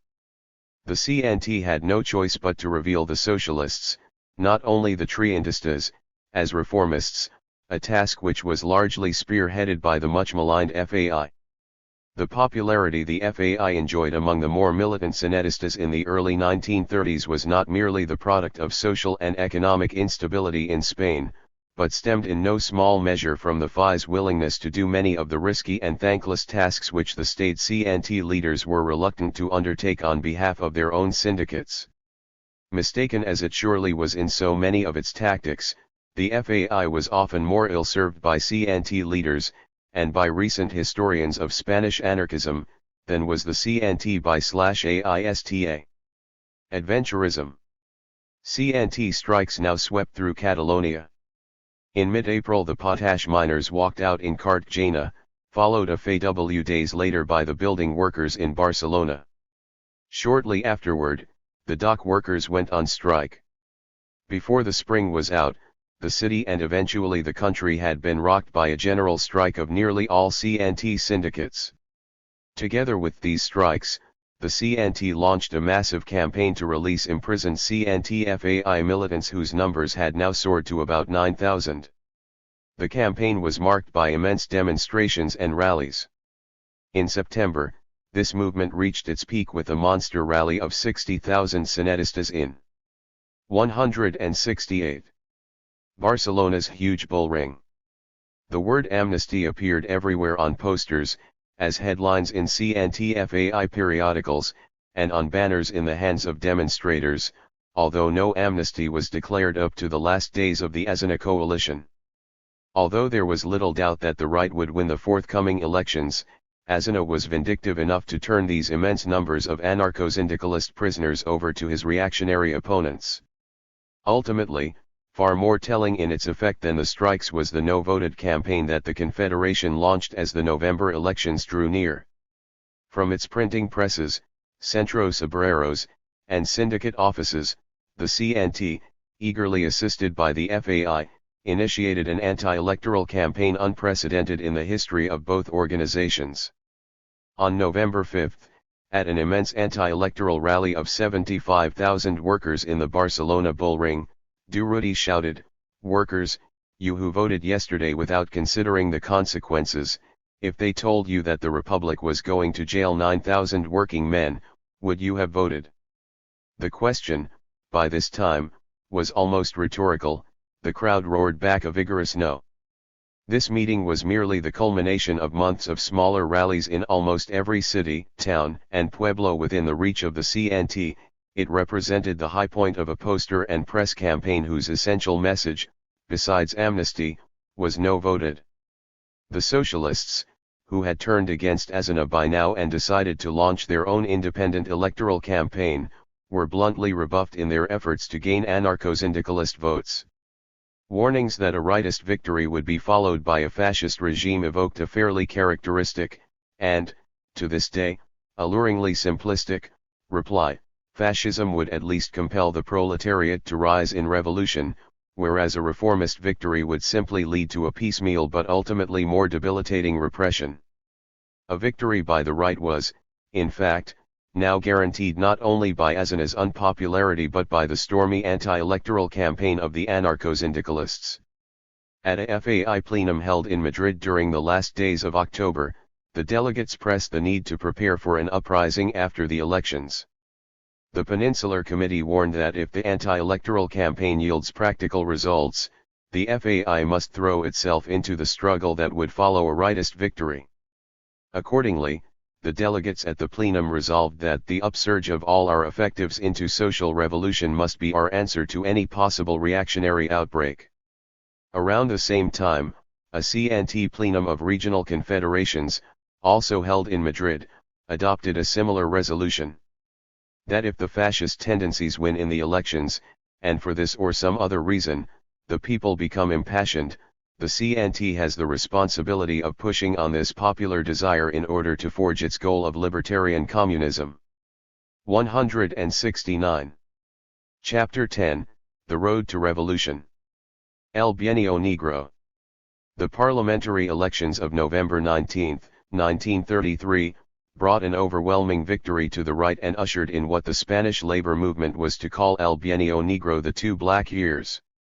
Yet despite this harsh characterization, the period generally fell far short of the fearful prognosis advanced by the labor movement. Newly organized fascist groups such as the Junts and the Falange, the latter led by José Antonio Primo de Rivera, the dictator's charismatic son, had supported the right. They supplied it with a sufficient amount of street thuggery to arouse fears that Spain was following the same path that had just brought the Nazis to power in Germany. But the Phalange, even after it had absorbed the fascistic Juntas de Ofensiva Nacional Sindicalista, barely numbered 3,000 members. Despite the adulation the young Primo de Rivera aroused MOTG reactionary university students and aristocratic youth, his influence on larger sections of the Spanish population was negligible. The real victors of November consisted largely of indecisive coalitions of the center as well as the right, notably Alejandro Lerrou's opportunistic radicals and José María Gil Robles' CIDA, Confederación Especial de Derechos Autónomos, or Confederation of Autonomous Right Parties, a coalition of Catholic and monarchist groups that mouthed the reactionary platitudes of religion, family, fatherland, work, order, and property against secularism, labor disorders, and anarchy. The CIDA, with 110 seats, became the largest single party in the Cortes, followed by the Radicals with 100 seats. Gil Robles' coalition acquired its support primarily from industrialists, landowners, Carlist peasants, clerics, and devout Catholics, no small number of whom were newly enfranchised women who voted according to the dictates of their local priests. The Radical Party mustered most of its votes from anti-socialist urban middle classes. The greatest parliamentary problem facing the CIDA and the Radicals was the need, first, to allay the fears of troubled liberals who, while drifting to the right, were deeply mistrustful of Gil Robles' reactionary and military connections, and second, perhaps more seriously, to reconcile the devoutly Catholic CIDA with the traditionally anti-clerical radicals. The new regime began by trying to keep Gil Robles in the background and thrusting Lerrou forward as prime minister. Lerrou, a pure adventurer, occupied himself by replacing one demagogic personality with another. The anti-cleric of yesteryear became a one guardian of the church. In fairly rapid order the Lerrou ministry restored most of the clerical salaries which the constituent Cortes guided by Azana had abolished, also returning substantial church properties which that Cortes had confiscated. Church schools were reopened and any objectionable anti-clerical legislation which was not directly repealed was simply ignored. Having made its peace with the church, the new ministry began an unconscionable assault upon the meager social legislation enacted by the constituent Cortes. Agrarian reform, limited as it was, came to a dead halt. Pro-industry chairmen replaced Largo Caballeros pro-labor, more precisely, pro-socialist, appointees. Agricultural wage increases achieved under the Azinacoli 170. Were rolled back 40 to 50% and, as if to warn the peasants and workers of the futility of resistance, the number of civil guards was increased by 1,000. The cabinet even tried to restore the death penalty, but its efforts were frustrated by the Cortes. Despite the harshness of the Lerrou program, it failed miserably. Like the Azana coalition, the new ministry satisfied no one on the right and served only to increase the militancy of the left. Lerrou became snarled in sharp disputes over attempts to grant amnesty to the Sanjurjo military conspirators who had risen earlier in Seville. He was replaced by another radical, Ricardo Samper, who, in turn, found himself beleaguered by the problems of Basque and Catalan nationalism, by contraband arms that were flowing into the country and reaching the left as well as the right. Even the old socialist right-winger, Indagacio Prieto, was involved in smuggling arms into Asturias, by gunplay between Phalangists, socialists, and anarchists, and finally by the CIDA's threat to deny the radical ministry its vote of confidence if it was denied posts in the cabinet. Whether or not right and center parties on their own could have won the November elections, this much is certain: the anarcho-syndicalist anti-electoral campaign had contributed decisively to the magnitude of their victory. The abstentionist propaganda of the CNT and FAI had been conducted under the slogan, Frente a las urnas, la revolución social before ballot boxes, social revolution. Having advanced revolution as the alternative to parliamentary reform, the anarcho-syndicalists now had to deliver the goods. But could they do so? the January insurrections of 1932 and 1933 had taken their toll in thousands of imprisoned militants, depleted resources, and lowered morale. At a plenum of regional confederations held in October, most of the delegates probably opposed an uprising, but not openly, as A.M. Lening reported. Only a few delegations, most notably the Aragonesa, pressed for an uprising. The other delegations merely promised to give what aid they could. This lagging of enthusiasm was portentous. Failure was being built into the insurrection well in advance of its occurrence and, given the lack of any tactical sense of timing and resources, rhetoric was being offered as a substitute for even the most remote possibility of success. It is noteworthy that Garcia Oliver, who had been so instrumental in fomenting earlier Festa uprisings, broke openly with Durruti for the first time by attacking an insurrection as absurd. The uprising was timed for December 8, 1933, the opening day of the new Cortes. In Barcelona, it began with a spectacular prison break in which many militants who had been imprisoned for participating in the Terrassa events tunneled their way to freedom. The government, alert to the anarcho-syndicalist plans, headed off strikes by declaring a state of emergency, arresting leading Sanedistas and Festas, imposing press censorship, and closing down the syndicates. Similar steps were taken in Madrid and other possible insurrectionary centers. In Valencia, where the opposition syndicates exercised considerable influence, the strike orders of the CNT's National Committee were largely ignored. Only Aragon rose on any significant scale, particularly Saragossa, where Festa notables such as Durruti, Isaac Puente, and Cipriano Mera had gone to organize the insurrection. Again, the government acted decisively to forestall an uprising. On the night of the 8th, nearly 100 militants, including Durruti, Puente, and Mera, were arrested. Deprived of their ablest people, the workers nevertheless reared barricades, attacked public buildings, and engaged in heavy street fighting. But the uprising was disorganized and quickly subdued. Following the pattern of previous insurrections, many villages declared libertarian communism, and perhaps the heaviest fighting took place between the vineyard workers in Rioja and the authorities. Within 4 days, the entire insurrectionary movement was crushed. Perhaps the most noteworthy break in the 171 Festa pattern of ill-prepared rising, sporadic conflicts, short-lived localized victories, and swift triumphs by the army occurred in Villanueva de Serena, where a group of soldiers under a Sergeant Sopena joined the insurrection. For the rest, anarcho-syndicalist militants were arrested in the thousands, their presses stopped, and their syndicates closed down. According to Brennan, what was remarkable about this rising was that for the first time in Spain clear instructions were issued for a social revolution. Mills and factories were taken over by the workers, and factory committees set up. Other committees for food, transport, and so on were organized on the lines set down by Kropotkin. The rising was regarded as a rehearsal for the coming revolution, if not as the actual beginning of it. Perhaps, but I have found nothing exceptional about the December uprising as compared with its predecessors. Wherever possible, earlier insurrections had carried out industrial and agrarian takeovers and established committees for workers' and peasants' control, libertarian systems of logistics and distribution, in short, a miniature society organized on the lines set down by Kropotkin. Indeed, what is perhaps most striking about the December uprising is the extent to which it was localized in Aragon, the palpable lack of enthusiasm for it, and the opposition it encountered from flagging militants like Garcia Oliver. In any case, with the December uprising, the anarchist-led cycle of insurrections had come to its end. Aznar himself virtually admitted that these insurrections contributed to his downfall.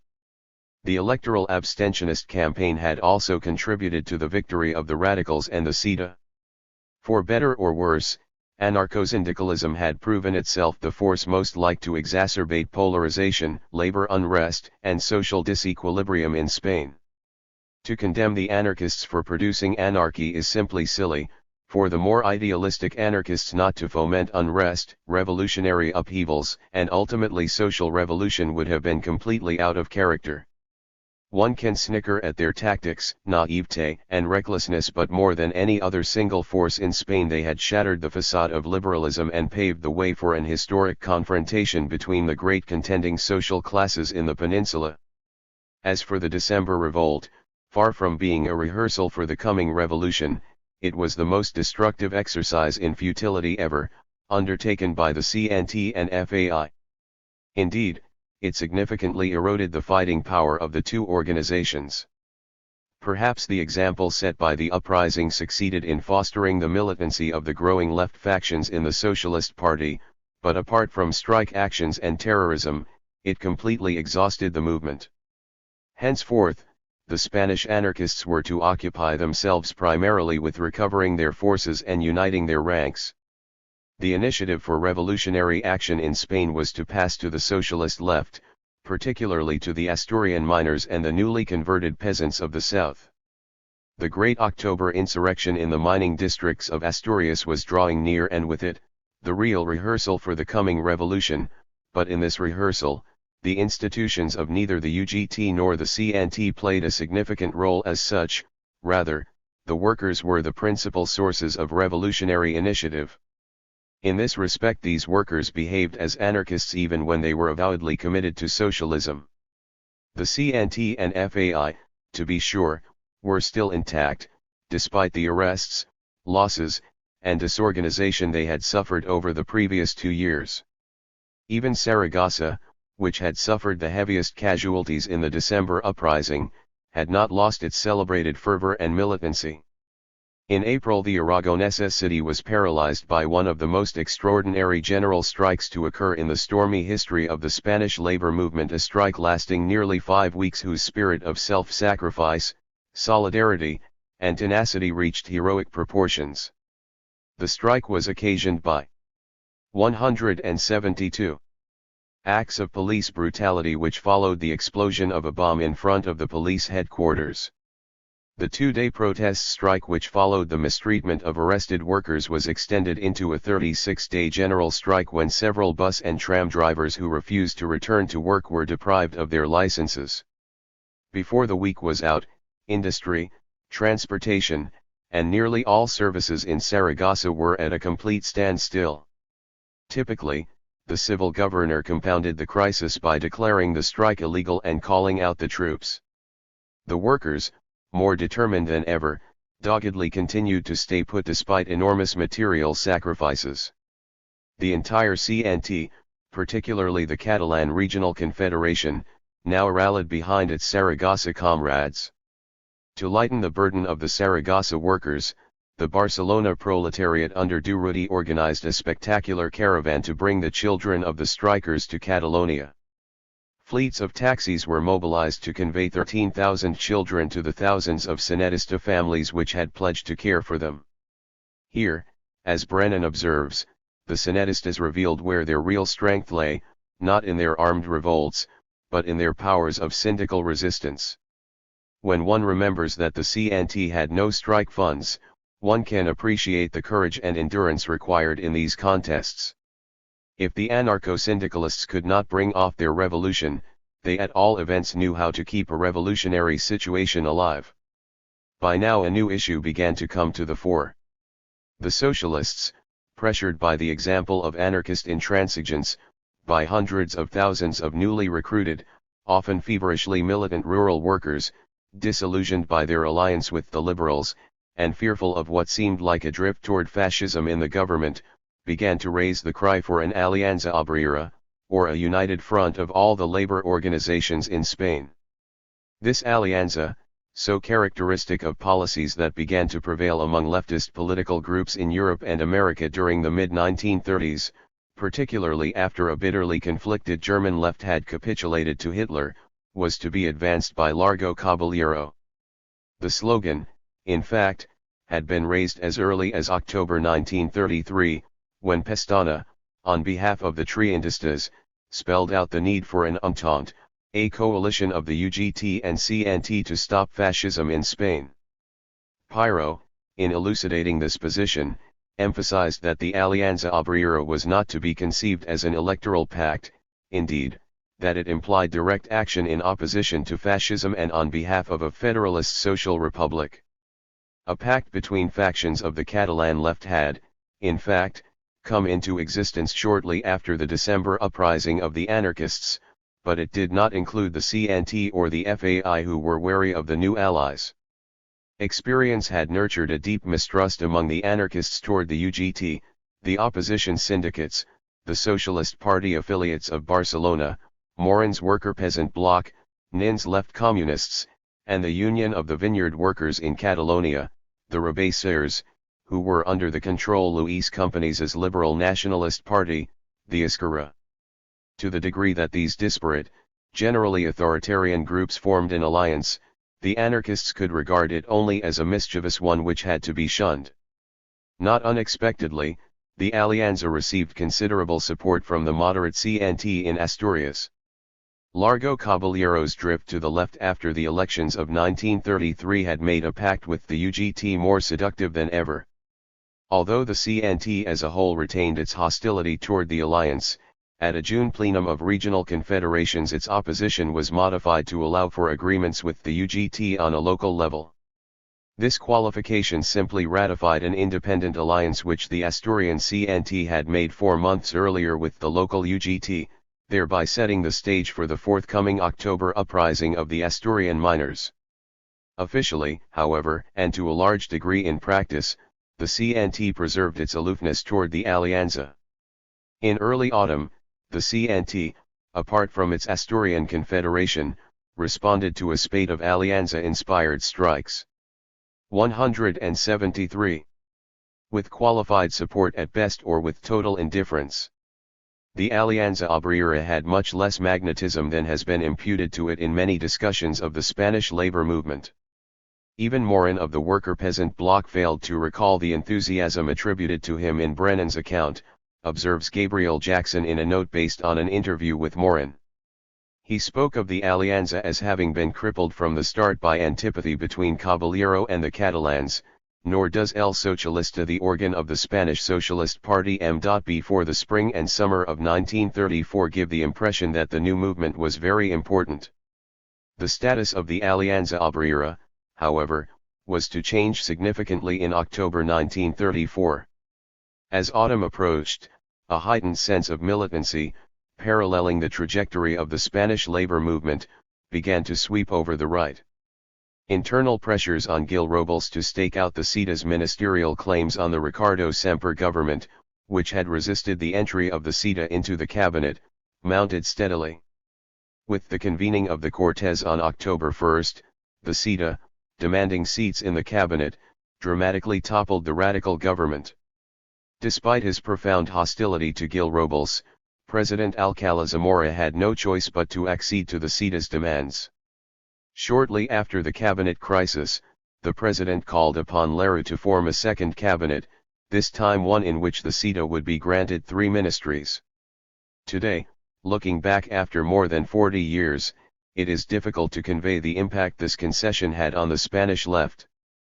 The CIDA, a Catholic party supported largely by funds from rabidly reactionary monarchist contributors, seemed to be the exact Spanish part of the Austrian Catholics who had raised Dollfuss to power in the early 1930s. Only shortly before the CIDA had received seats in the cabinet, Dollfuss had proclaimed himself virtual dictator of Austria, and his ascent to power had been marked by the harsh suppression of a socialist uprising in Vienna after a week of severe street fighting. Artillery had been callously turned on the Karl Marx houses, a cooperative complex of workers' dwellings in the Austrian capital. Among the socialists the cry quickly went up, "Better Vienna than Berlin," an unmistakable allusion to the fact that the hopeless but courageous resistance of the Austrian proletariat to fascism was better than the supine acquiescence of the German left to Hitler. The crisis triggered by the CIDA's entry into the cabinet was not limited to the socialists. It also had its echo among the Catalan autonomists. Despite the large Ligia delegation in the Cortes, representing the victory of the conservative Catalan industrialists in the 1933 elections, The Catalan Generalitat, which governed the province on a local level, was controlled by Luis Companys' Esquerra, the Catalan left, an autonomist middle-class movement whose views, under Companys' influence, were more closely wedded to Azan's Republicans than to the separatist tendencies within Catalan nationalism.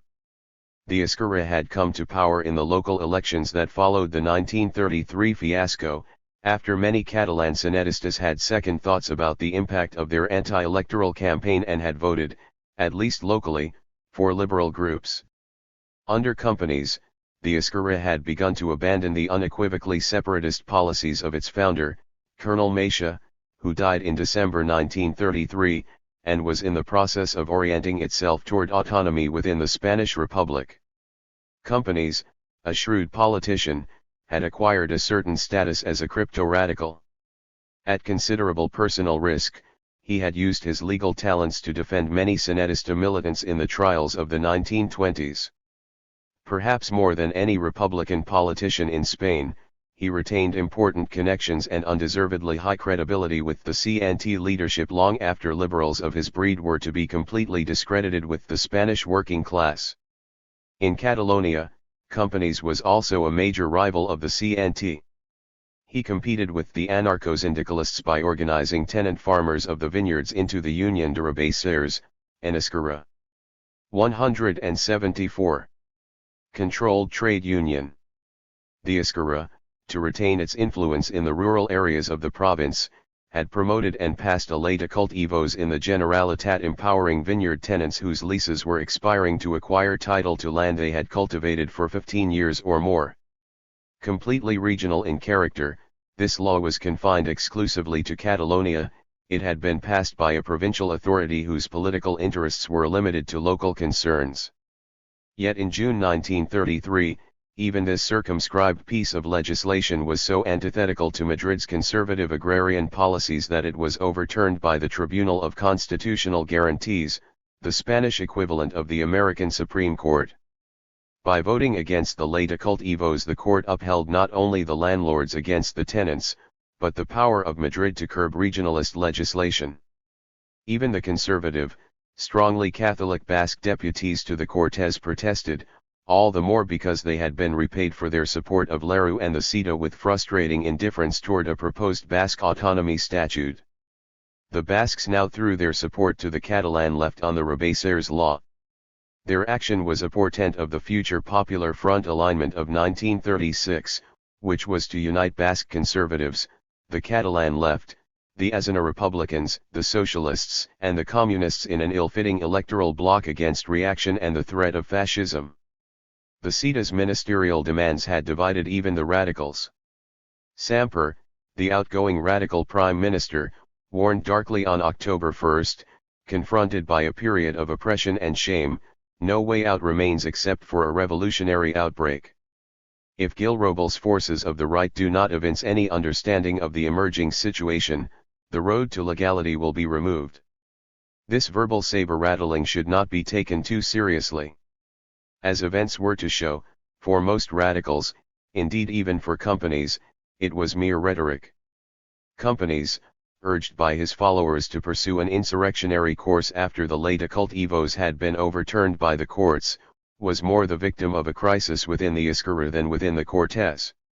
Sections of the Esquerra, itself a block of disparate elements, had been moving toward their own version of militancy. The Eskimos, or squads, a quasi-fascistic, paramilitary youth group of the Esquerra, exerted mounting pressure on Companys and his moderates to seize power and declare an independent Catalan republic. Led by José Duncas, a councillor of public order who detested the CNT and FAI, the Eskimos had begun to occupy portions of Barcelona in open defiance of the vacillating Companys. Together with other separatists, they demanded a clear-cut separation of Catalonia from Madrid. Companys, in the meantime, was secretly making frantic telephone calls to the President of the Republic in Madrid, who did not respond to them personally, warning Alcalá Zamora's secretary that he could not contain the Rabasseros on the left and the Eskimos on the right. Huge crowds collected before the building that housed the Generalitat, demanding decisive action. Indeed, Barcelona was placards with demands for an independent Catalonia. The situation had degenerated to opera bouffe. Companies, his back to the wall, went through the public motions of declaring a Catalan state within the federal Spanish Republic, a far cry from the outright independence the crowds were clamoring for, and quickly barricaded himself inside the Generalitat building, awaiting rescue by the central government's troops. A surrender with dignity was arranged at dawn and companies was provided with the safety of a prison cell on charges of rebellion. Dunkes, whether because he scented failure, as Jackson observes, or because he had been a CETA agent provocateur, as Brennan argues, took to his heels across the frontier and finally found political asylum in Mussolini's Italy. It is important to stress these events because they exercised a profound influence on anarchist policy during the October insurrection of the Asturian miners. As a scenario of things to come. 175. They provide a remarkable image of how the liberals, whether in Madrid or Catalonia, were to respond to the more serious military rebellion of July 1936. Irresolution, paralyzing panic, and above all, a greater fear of the working classes than of any threat posed by reaction, had been the ingrained traits of liberal behavior. As for the Catalan autonomists and separatists, they had hoped to achieve their goals by riding on the crest of a general strike initiated by the socialists. This strike, called officially in the name of the Alianza Obrera, formed the UGT's strategic response to the Second Lara Ministry with its 3 CETA members. In Catalonia, no such strike could possibly hope to succeed without CNT support. The CNT, which had been left to its own devices in the December uprising against the First Lara cabinet, was in no mood to respond to socialist appeals of an ill-defined programmatic character. In anarchist eyes, the Alianza had fallen far short of a serious revolutionary force. Toward the Esquerra, the CNT had good reasons to nourish the strongest feelings of antipathy. The night before the outbreak of the Alianza strike, the Generalitat's police had arrested scores of anarchist militants, including Durruti, and closed down Solidaridad Obrera. Attempts by Sanedistas to reopen syndicate headquarters that had been closed since the December rising encountered armed resistance from the Eskimos, who fired directly on the workers. Dunkes took to the radio and denounced Fascistas as anarchist provocateurs in the pay of reaction, calling upon his Eskimos and the police to take firm measures against them. The Generalitat, more fearful of the workers than the CETA ministers, had even alienated the Alianza Obrera.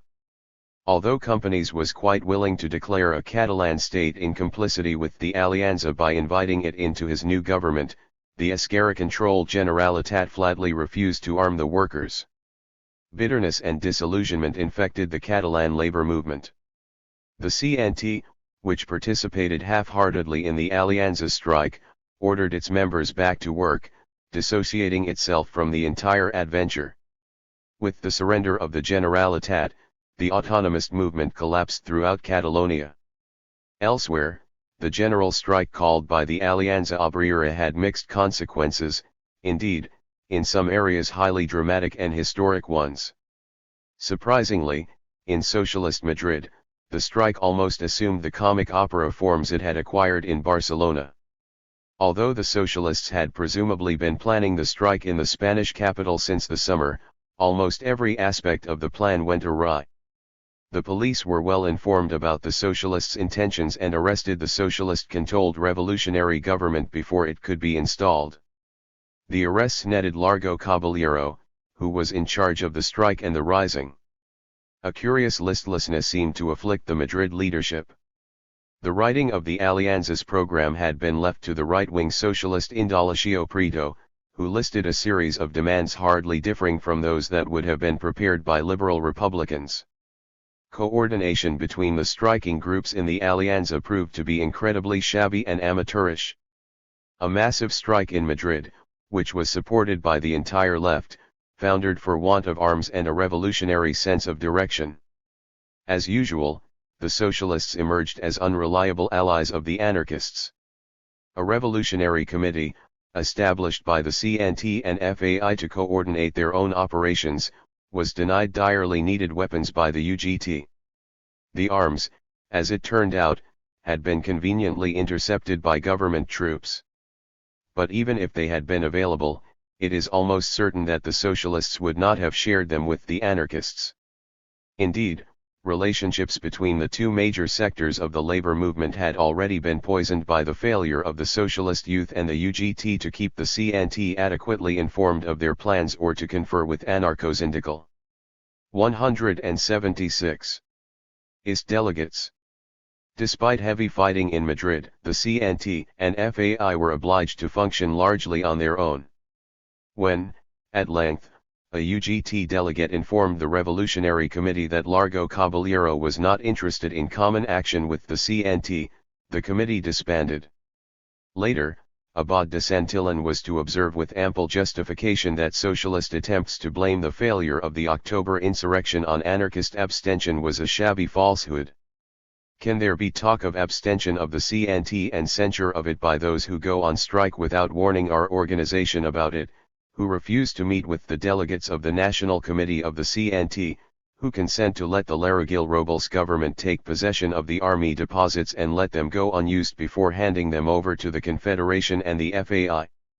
Álvarez del Valle, one of Largo Caballero's most trusted colleagues, gives us a remarkably candid insight into socialist policy during the opening days of the uprising. Nearly all the adverse circumstances that ensnarled the insurrection could have been partly offset if there had not been too much delay about the order to start, he observes. The 24 hours during which the government was being formed by Lerou and Alcalá Zamora were decisive. To the very last, Caballero, to say nothing of Prieto, nursed the hope that President Alcalá Zamora would not take into the cabinet known enemies of the Republic. When the news came that the coalition government had been completed, Caballero was with Prieto and a couple of other leaders of the movement. Caballero's comment revealed his stubborn desire to trust Alcalá Zamora. Until I see it in the official gazette, I won't believe it. Caballero's closest associates, including myself, earnestly insisted that the rising should begin that same night, October 4. In the end Caballero gave in, but by then it was too late. It had to be postponed until the next night. During those 24 hours martial law was declared, and this meant the collapse by its own weight of the plan for military cooperation. Under martial law all officers, pro and anti-republican, were confined to barracks. Thus, when the rising finally got underway, its chances were much diminished. We found ourselves lacking the military support on which we had counted. The socialist militias were in the street but were unable by themselves to carry out the crucial missions assigned to them. What is absent in Álvarez del Valle's account is that, military support or not, the considerable anarchist forces in the capital were coldly rebuffed. Almost unknown to Madrid, indeed to the rest of Spain, a major rising was launched in the mining districts of Asturias, one which was to add a haunting sense of tragedy and grandeur to the October events. The miners, irrespective of their political affiliation, took the call for a general strike very seriously. As S.J. Berdamus observes, the Asturian miners of all unions regarded the Alianza Obrera as more than pious revolutionary jargon. On the night of October 4, to the sound of sirens in the valley towns along the Aller and Nalan rivers, the miners began their strike with attacks on civil guard and assault guard barracks. The great majority of the Asturian miners belonged to the UGT, although the CNT enjoyed a considerable influence of its own. In recent years, the Communists had assumed control of several union locals, and presumably it was in the communist-controlled town of Myers that the most dramatic initiatives were reported. There, some 200 militants besieged the police barracks and town hall with about 30 rifles, firing the same rifles from different positions to create an exaggerated impression of their strength. Following the surrender of the civil and assault guards, they proceeded to occupy towns along the route to Oviedo, the provincial capital of Asturias, until on October 6 they attacked the city itself. In fact, at this time a miners' column of 8,000, a force well beyond the numbers the Communists could have mobilized, began to occupy all of Oviedo with the exception of the Pelago and Santa Clara barracks, where sizable government troops continued to hold out. For the first time, the famous Asturian dynamiteros appeared in force, the recklessly bold miners who were to compensate for their lack of guns and artillery with sticks of dynamite. The Asturians had learned to do more than mine coal, they were also skilled blasters who were to gain an awesome reputation in October 1934 and later in the Civil War for their skill with explosives and their unsurpassable courage. Within a matter of days, the miners had occupied most of the Aller and Nalan Valley towns, nearly all of Oviedo, and the industrial city of La Felguera. Attempts were also being made to seize the strategic seaports of Gijón and Avilés, and it was here that the insurrection came up against its gravest political obstacles. The workers of Avilés and Gijón were largely under anarchist influence. They too had joined the uprising under the local Alianza slogan of Union, Hermanos Proletarias, Unity, Proletarian Brothers, the famous UHP, which was to be initialed on walls, vehicles, factories, and troop trains throughout the Civil War.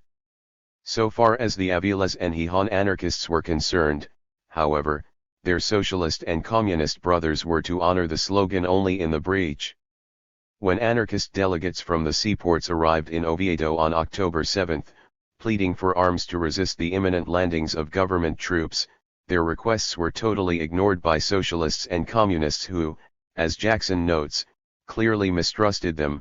The Oviedo Committee was to pay a bitter price for its refusal. The next day, when anarchist resistance, hampered by the pitiful supply of weapons, failed to prevent the government from landing its troops, the way into Asturias lay open. The two seaports became the principal military bases for launching the savage repression of the Asturian insurrection that occupied so much of October and claimed thousands of lives. The Asturian insurrection lasted some 2 weeks, roughly from October 5 to October 18. During this brief period, the miners had behaved with exemplary dignity and moral rectitude. For the best of the militant elements, observes Jackson, the revolutionary regime was to be a demonstration of proletarian morality. Bourgeois received the same food rations as did workers. In the hospital, doctors were instructed to treat equally the government wounded and the revolutionary wounded.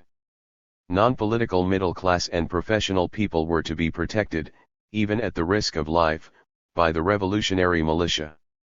Anarchists, far from running amok, as so often predicted by their opponents on the left as well as the right, were perhaps even more exemplary in their behavior than the dour communists and many socialists, whose authoritarian tendencies fostered a repressive atmosphere in the areas under their control.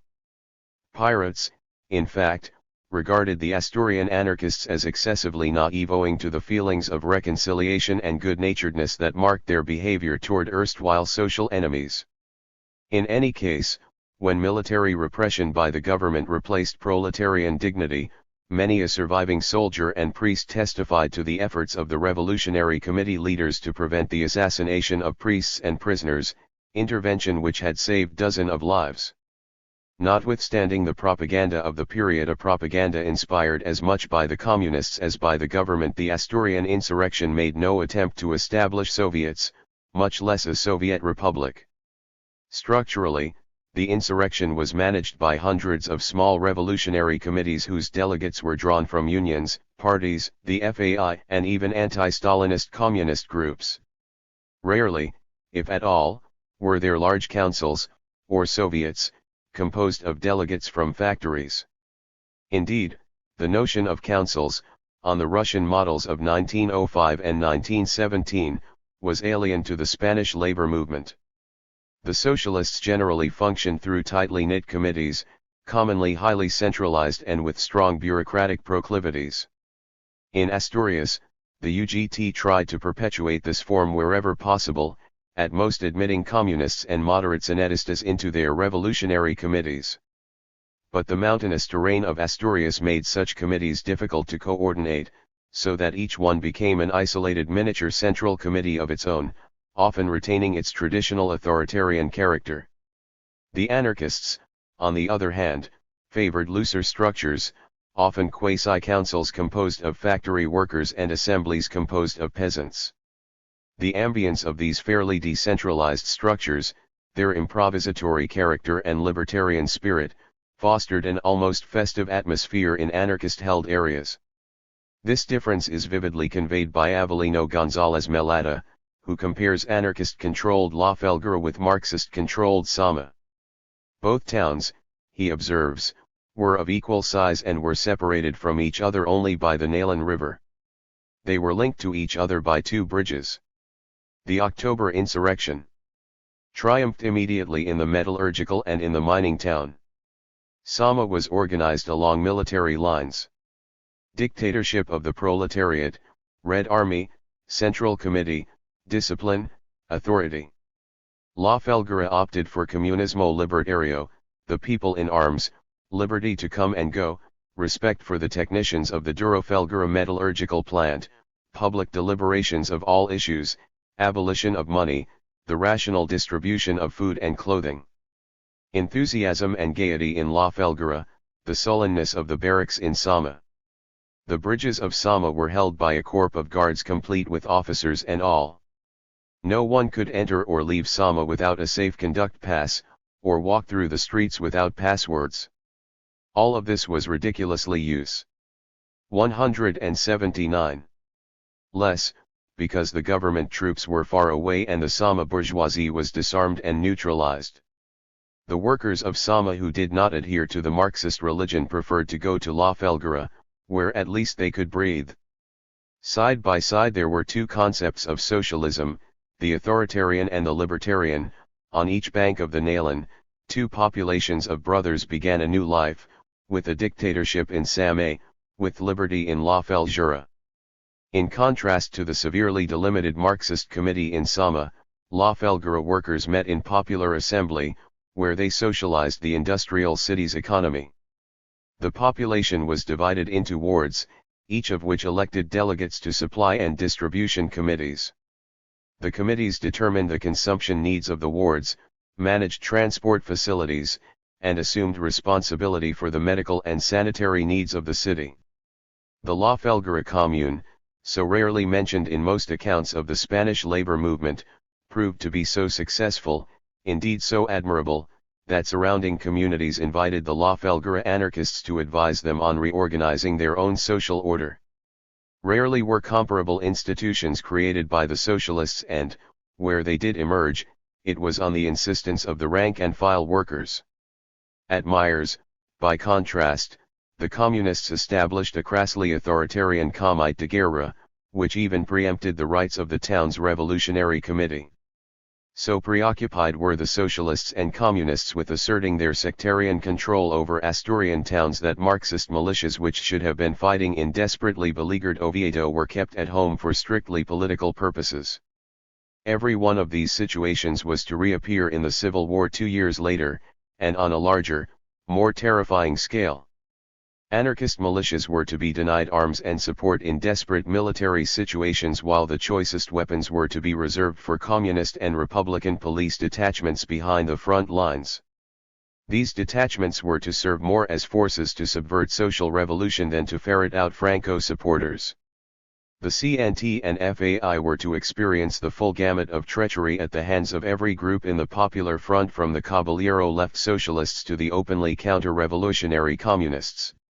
Almost alone, the anarchists were to create viable revolutionary institutions structured around workers' control of industry and peasants' control of the land. That these institutions were to be duplicated by socialist workers and peasants was to be due in no small measure to anarchist example rather than socialist precept. To the degree that the Asturian miners and industrial workers in various communities established direct control over the local economy and structured their committees along libertarian lines, these achievements were due to anarchist precedents and long years of propaganda and education. The Asturian insurrection revealed not only the deep-seated divisions that permeated the left but the capacity for savage repression that was to mark the right in later years. Lerroux, distrustful of Spanish troops on the peninsula, dispatched the Foreign Legion, Tercio, and mercenary Moorish troops, regulates, to Avilas and Gijón, mercilessly unleashing them on the Asturian insurrectionists. The job of commanding the campaign was assigned to a General Francisco Franco, who had earned a reputation for molding the Tercio into the most effective fighting force in the Spanish army. This use of the regulates and Tercio was without precedent in the history of Spain. The irony of using the Foreign Legion and the Moslem regulars on the sacred Christian soil of Asturias is conveyed with telling effect by Brennan. 180. In 1931, just before the fall of the monarchy, a regiment of the Turdo had been brought over from Africa on the King's express wish to put down the expected Republican rising. They had broken out and committed their usual depredations, and Major Ramon Franco, the famous cross-Atlantic flyer, had protested over the barbarity of their being used on Spanish soil. Now it was Major Franco's brother, General Francisco Franco, who had ordered their dispatch and employment. But if the dispatch of the Foreign Legion to fight the miners shocked public opinion, what is one to say of that of the Moors? For 800 years the crusade against the Moors had been the central theme of Spanish history. They still continued to be the hereditary enemy, the only enemy, in fact, against which the Spanish armies had ever fought. Their savagery in war was well known. Only a dozen years before, these same tribesmen had surrounded a Spanish army and massacred every man of them except the officers, whom they held for ransom. Yet they were now being brought to fight in Asturias, that one sacred corner of Spain where the crescent had never flown. By this single act the Spanish right had shown that neither tradition nor religion, the two things for which they professed to stand, had any meaning for them. In the terror produced in them by the rebellion of 40,000 miners, they showed that they were ready to sacrifice all their principles. The repression of the miners was marked by wanton carnage in battle, later, by the torturing and horrible mutilation of captured miners, many of whom were shot in batches without trial or owing to the slightest whim and provocation. Estimates of these executions numbered in the thousands. After the executions came the torture squads, which by every disinterested account matched the savagery of the Nazi torturers in Germany's concentration camps.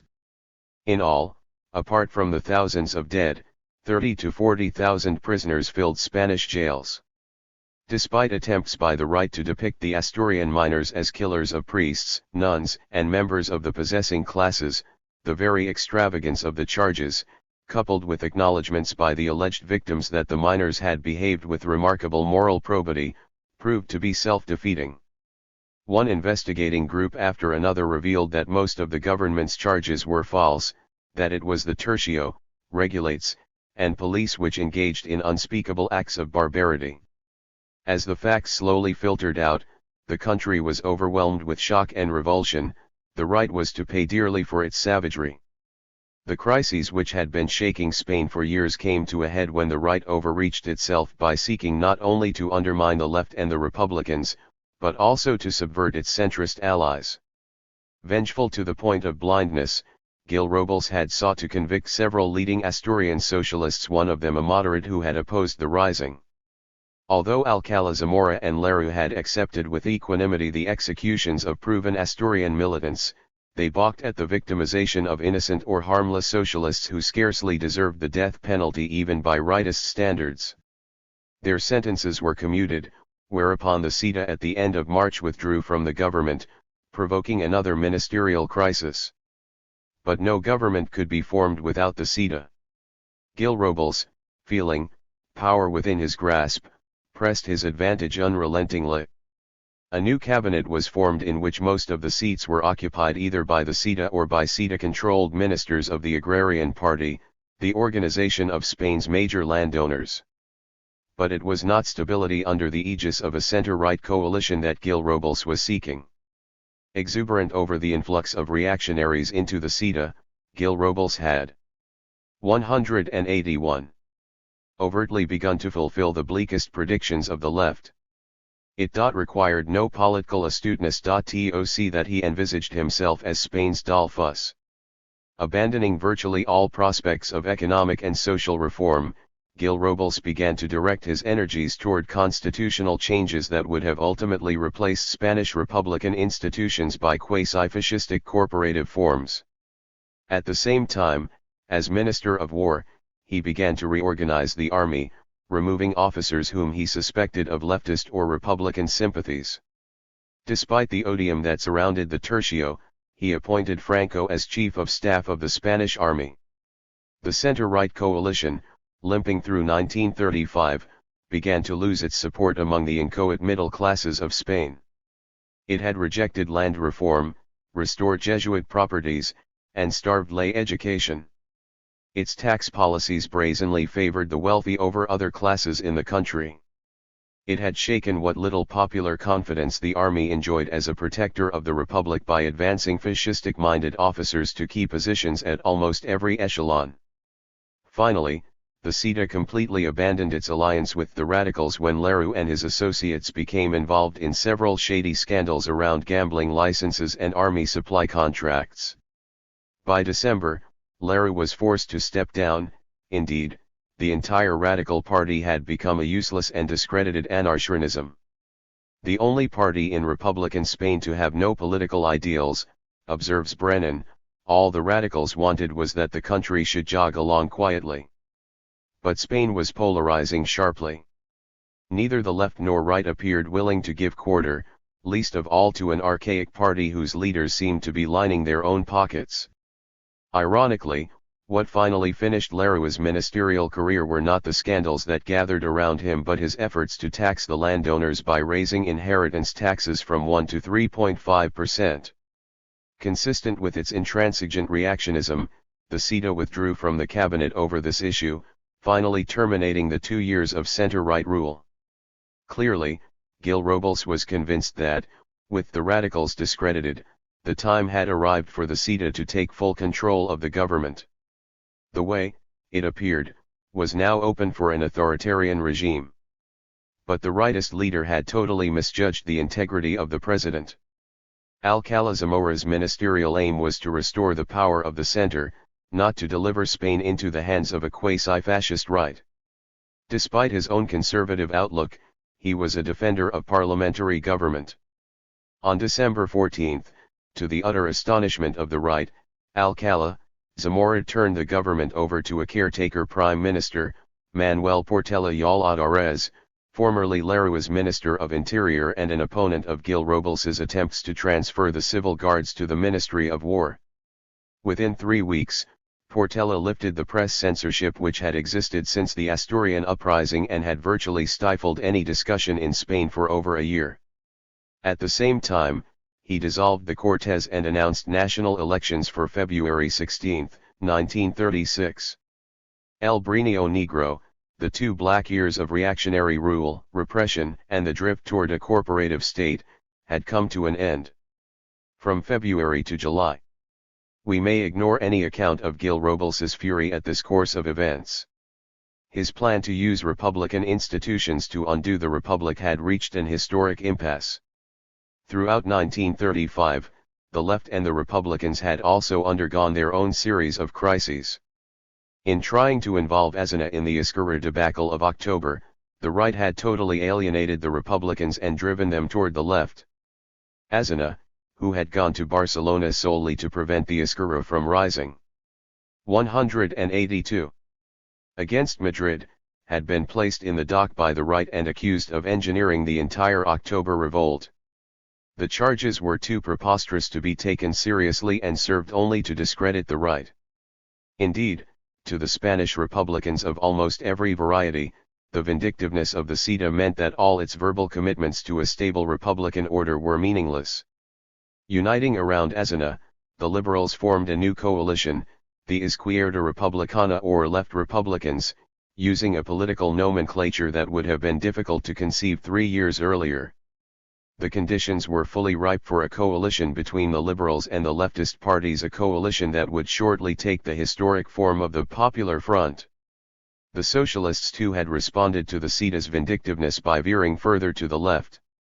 Right-wing socialists like Basteiro, who had opposed the October Rising, or Prieto, who had fled to France after its failure, had lost virtually all prestige with the party except for its hardened bureaucracy. Caballero, at least, had remained behind. By merely sitting in prison, where he read Marx for the first time, he had become the idol of the socialist youth and the party's growing left wing. No matter that he had shrewdly ensconced himself in his apartment after the start of the October events to guard himself against legal accusations, the Spanish Lenin, as he was soon to be called, became intoxicated by a messianic sense of his historic mission. If Spain was to move toward revolution, he had been chosen by history to lead it or, as events were to show, to subvert it.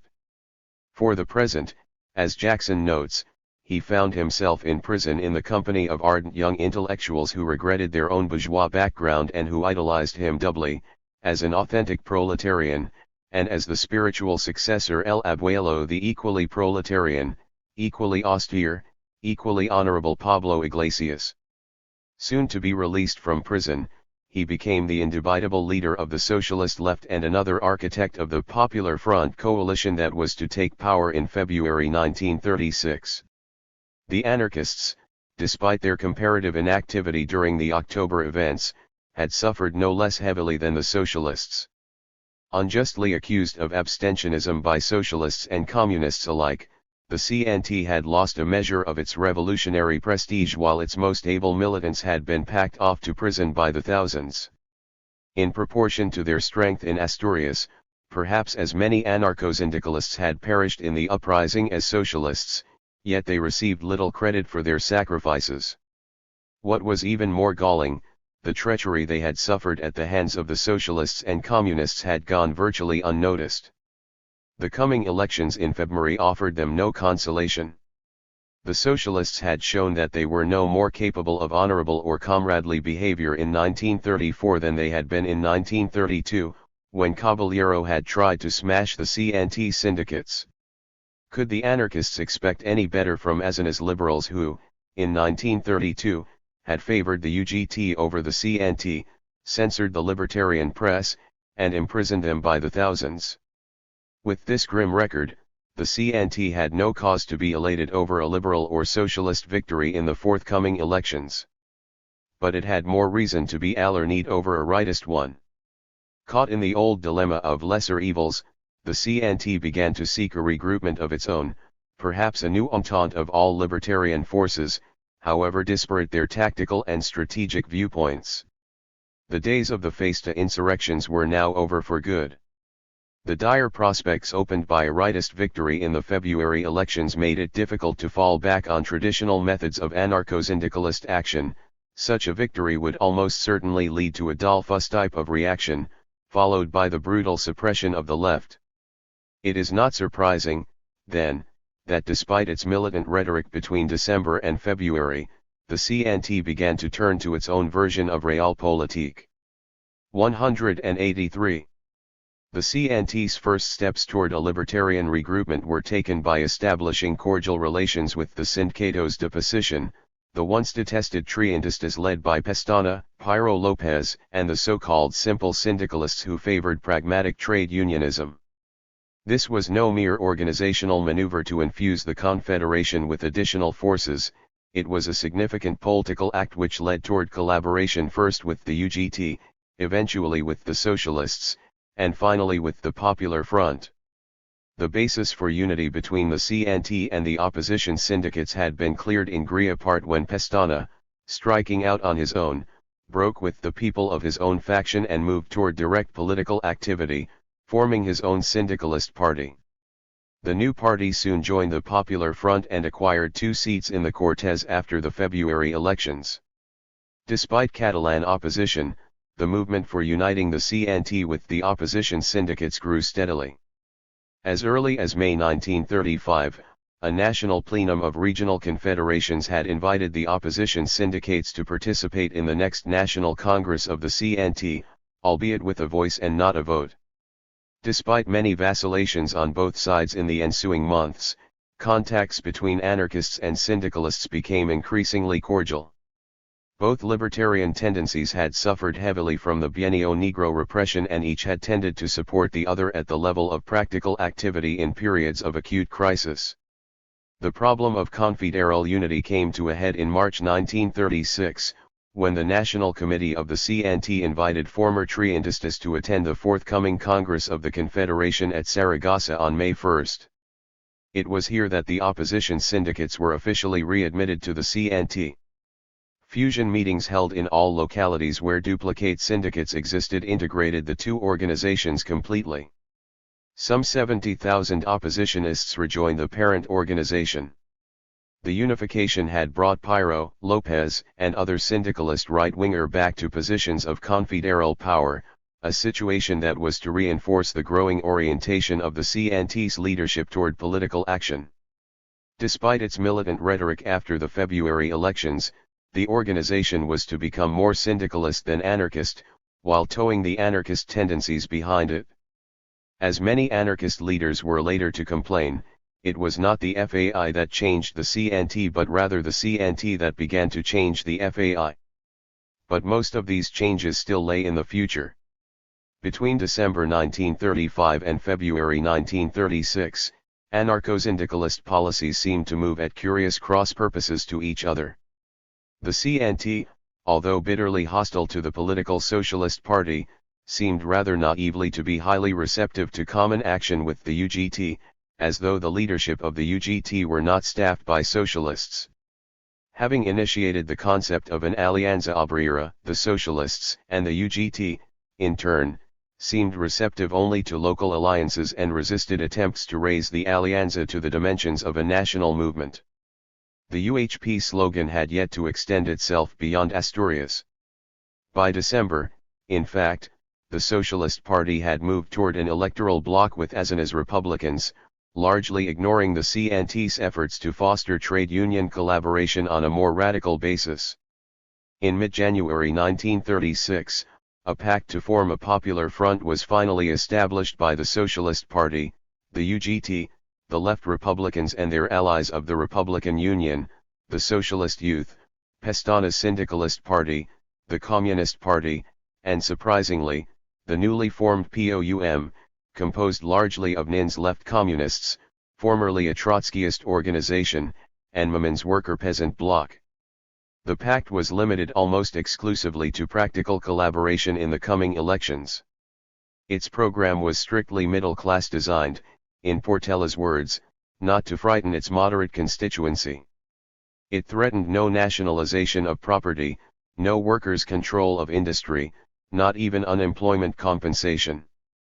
To the left, it merely offered the 184 promise of amnesty for its thousands of jailed workers and a liberal parliamentary shield against authoritarian reaction. Although the Popular Front Pact reinforced demands within the CNT to press the UGT for an alliance based on a revolutionary program, presumably in order to rescue the Spanish working class from reformism, these demands, whether sincere or not, were essentially meaningless. The Spanish Lenin, Largo Caballero, had committed the UGT to political collaboration with the Republicans. The CNT promptly denounced this as class collaboration. Any unity between the two major labor organizations in Spain was thus almost indefinitely precluded.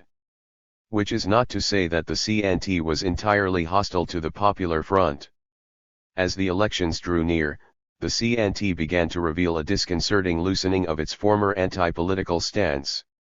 On January 25, 1936, at a conference of the Catalan Regional Committee, angry delegates bluntly charged the Regional Committee with a temporizing attitude toward the forthcoming elections.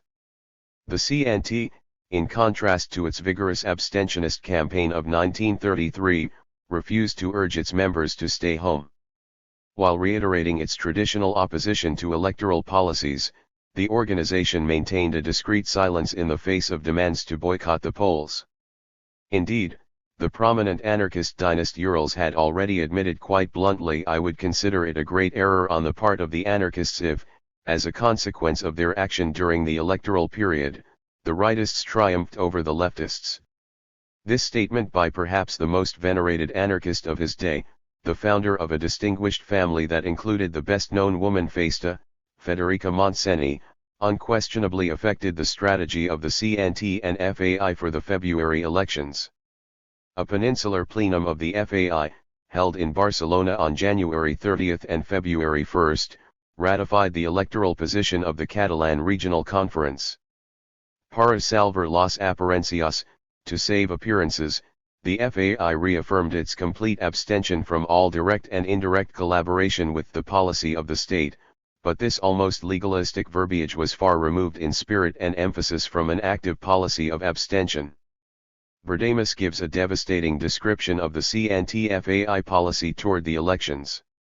During these last days of January and the first 2 weeks of February 1933, the CNT boomed to the surface all over Spain with meetings protesting against fascism, against the death penalty, restored in October 1934, and, in favor of the Revolutionary Union of the UGT and the CNT, and of course amnesty for the prisoners. But there were no anti-electoral campaigns. The words "don't vote" and "abstention" were not to be found in pre-election manifestos. Durruti, said Santillan, was not given to subtleties, and he, as did some others, began openly to advise attendance at the polls. The CNT's and FAI's attitude toward the Popular Front was no mere issue of episodic abstention or participation in a specific electoral campaign, as some anarchists were to claim, nor was the Popular Front an indigenous product of Spanish political conditions. The strategy, formulated by the Communist International after the signing of the Franco-Soviet Non-Aggression Pact of 1934, was a barely disguised diplomatic response to the threat Hitler seemed to pose to Stalinist Russia. From a policy of mindless insurrectionary rhetoric, in which the entire social democratic movement had been designated as social fascists, indeed, as greater enemies than the fascists themselves, the communist parties of the world veered over to a policy of outright class collaboration. So completely was the cry of social revolution subordinated to one of defending 185 bourgeois democracy at all costs against fascism, that even mild conservative opponents provided an excuse for communist parties to foster blocs with the most venal and discredited liberal parties of Europe. By 1936 the Spanish socialist left with considerable justification could mock the communists with the cry, "To save Spain from Marxism, vote communist." The Popular Front, in effect, was no tentative act of collaboration between the growing left and the declining center to obstruct the CETA and its allies. It reflected a far-reaching shift in policy which Stalinist Russia imposed on the communist parties of the world so that joint non-aggression or defense pacts against Nazi Germany might be signed with the Western democracies.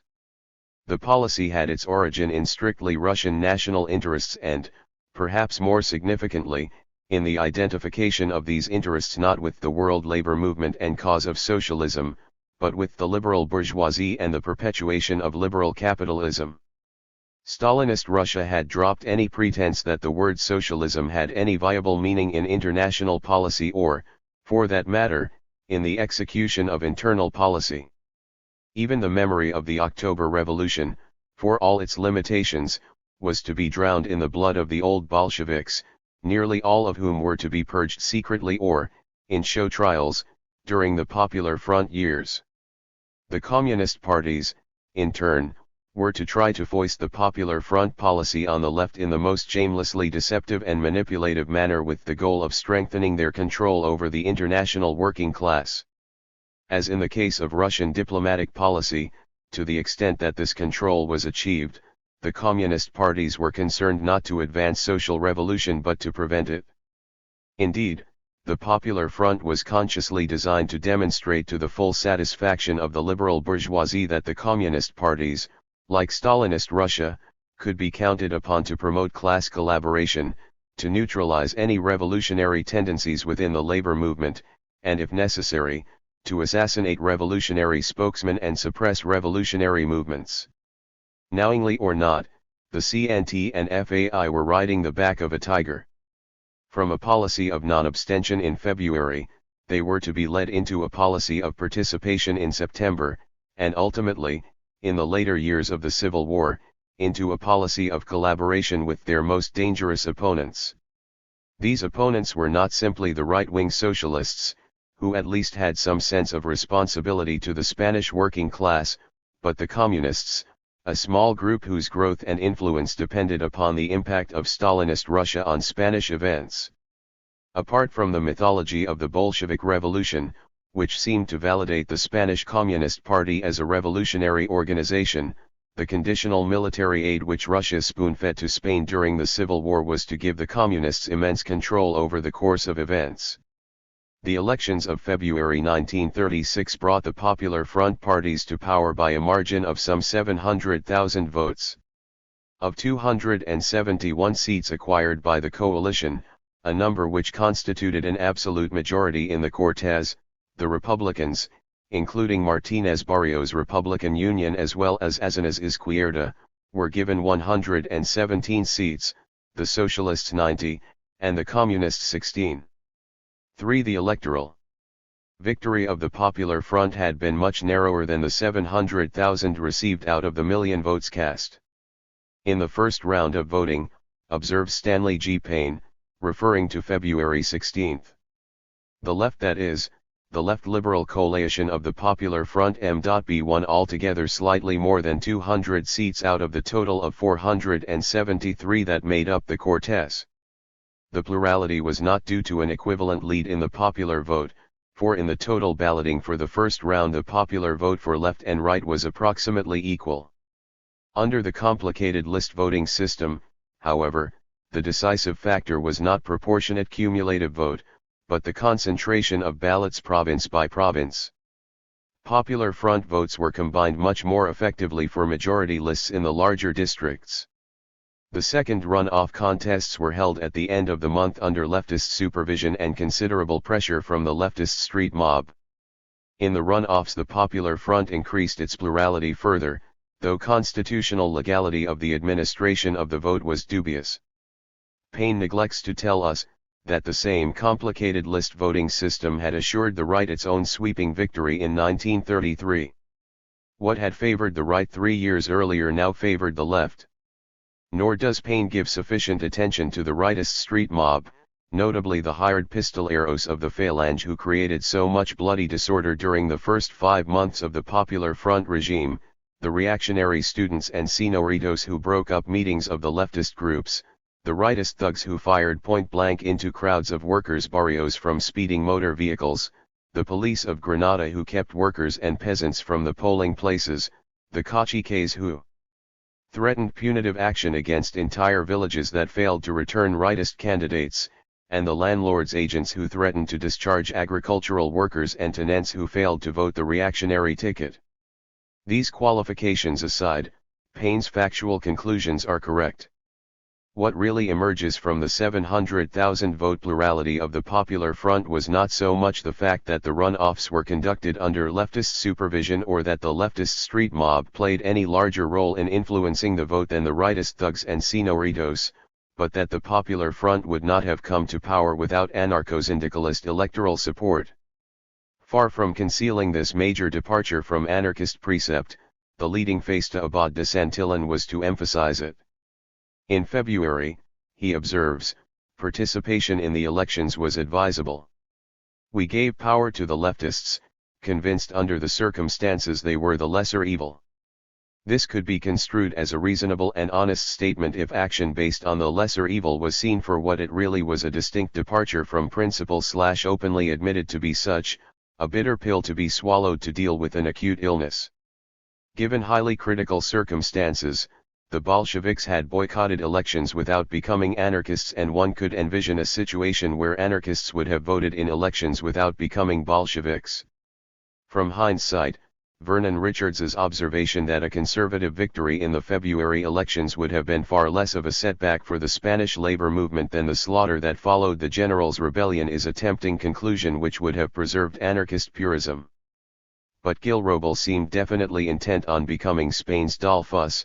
His public speeches had acquired an unprecedentedly violent character, and the CETA's electoral posters had a distinctly fascistic flavor, appealing for the Ministry of War and all power to the leader, and the like. 187. In such ominous situations, who controls the state, with its arms and monopoly of violence, is not a matter of complete indifference.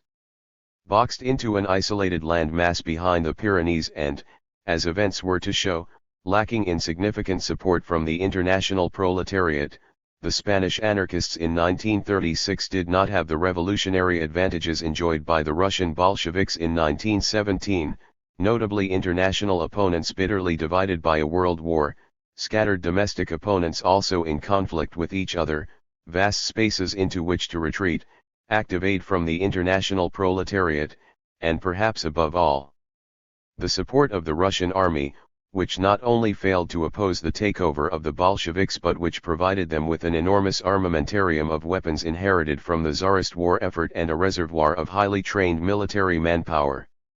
If Gil Robles today seems like a mild figure beside Franco, much the same could have been said in comparing Dollfuss to Hitler. But all appearances aside, Dollfuss effectively smashed the Austrian labor movement long before the German army crossed his frontiers. That history never tested Gil Robles's capacity to do the same in Spain is due, ironically, to the fact that liberals controlled the Spanish state throughout 1936, not the CETA. This was no trifling factor in the sweeping libertarian revolution that occurred in July 1936, however much anarchists prefer to deny the importance of who controls the state and under what circumstances they control it.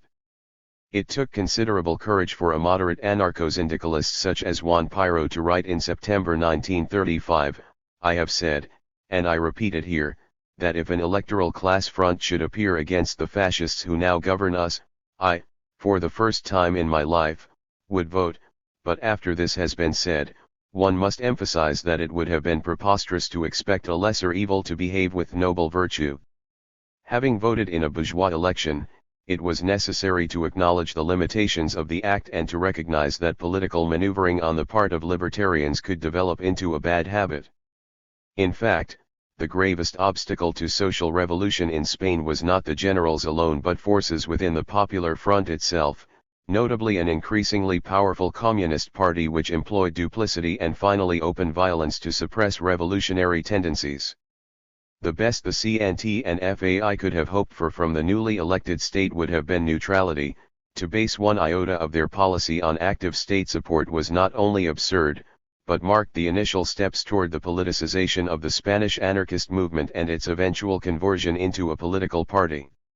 Yet so oblivious were many of the anarchist leaders to this possibility that when the newly elected Generalitat, overwhelmingly Esquerra in character, failed to act decisively enough in resolving two CNT strikes in Barcelona, Durruti could peevishly complain, "We didn't come here to celebrate the arrival of a group of men.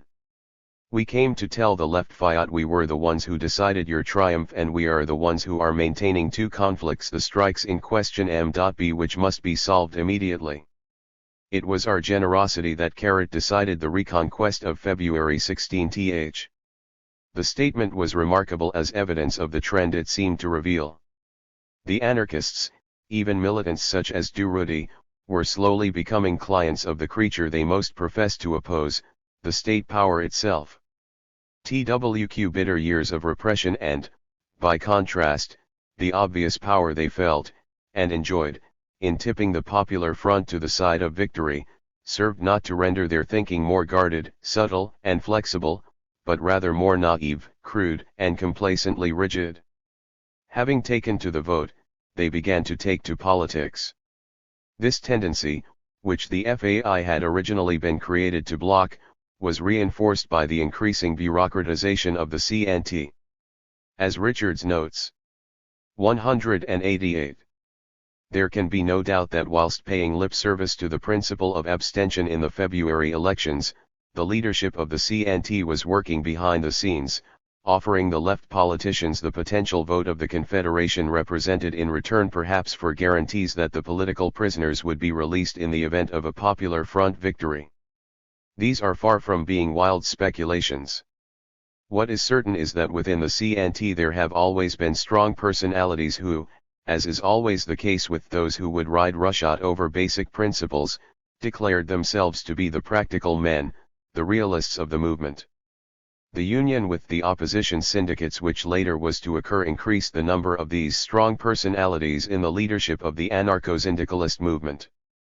The problem of how to deal with them had not been adequately worked out in the Spanish libertarian movement, any more than it has in movements for human freedom generally, a failure for which all have paid dearly. But February 1936 and the following spring did not seem like a time for deep reflection and critical self-analysis, but an occasion for exaltation, hope, and direct action. Within a week after Aznar formed the first Popular Front cabinet, crowds of workers opened the jails and released their comrades. In the case of Burgos, the prisoners literally took over the jail themselves. General strikes were declared by the UGT and CNT demanding a broad and immediate amnesty, a demand which Aznar was obliged to satisfy if he hoped to preserve any penal system at all. In the 5-month period that followed, Spain was to be convulsed by strikes, massive demonstrations, street battles between contending crowds, repeated shootouts between pistol-row groups, land seizures, factional maneuvers within and between Popular Front parties, accusations of conspiracy, and finally, assassinations and near rebellions that were to exceed the unrest that marked the Aznar coalition of the early 1930s. Polarizing almost savagely to the extremes of right and left, the peninsula had entered into a pre-revolutionary crisis that could be resolved only by armed confrontation between the two sides. To unravel this complex skein of events, in which years of social unrest seemed to be compressed into a few months, would require a work of its own.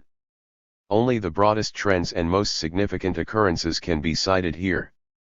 The first trend that requires consideration is the unabated strike wave that exploded across Spain shortly after the Popular Front victory.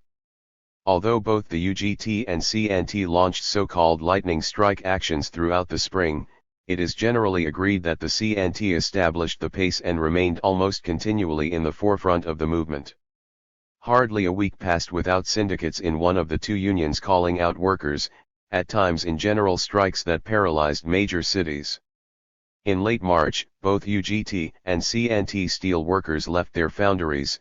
In mid-April the CNT initiated a general strike in Madrid that gained the support of the UGT workers, to be followed in early June by still another strike, this time of construction and elevator workers. Salvos of strikes swept the country, involving nearly every sector of the Spanish working class. According to data gathered by Gil Robles and accepted as fact by pirates, there were about 113 strikes involving an entire branch of an industry, and nearly 230 partial strikes. The movement, mainly CNT-inspired, reached such acuity that Largo Caballero's newly established left socialist periodical, Claridad, joined El Socialista in counseling moderation and restraint. But the CNT, or at least its rank and file, continued the pressure right up to the military rebellion in July 189. In the countryside the popular movement was perhaps less sensational but no less significant. The rural poor of western and southern Spain were now largely organized in the socialist-controlled Federation of Land Workers, Federación Española de Trabajadores de la Tierra or FET, but the federation's leadership had been so leftist politically from the very start of the FET in 1931 and it was so oriented toward direct action as to be virtually indistinguishable from the CNT, which still retained its traditional strongholds in the south and east. After the victory of the Popular Front, both organizations began to encourage the outright occupancy of the land. In March, some 250,000 hectares were taken over by squatters, about 150,000 in April, and more than 90,000 in May and June together.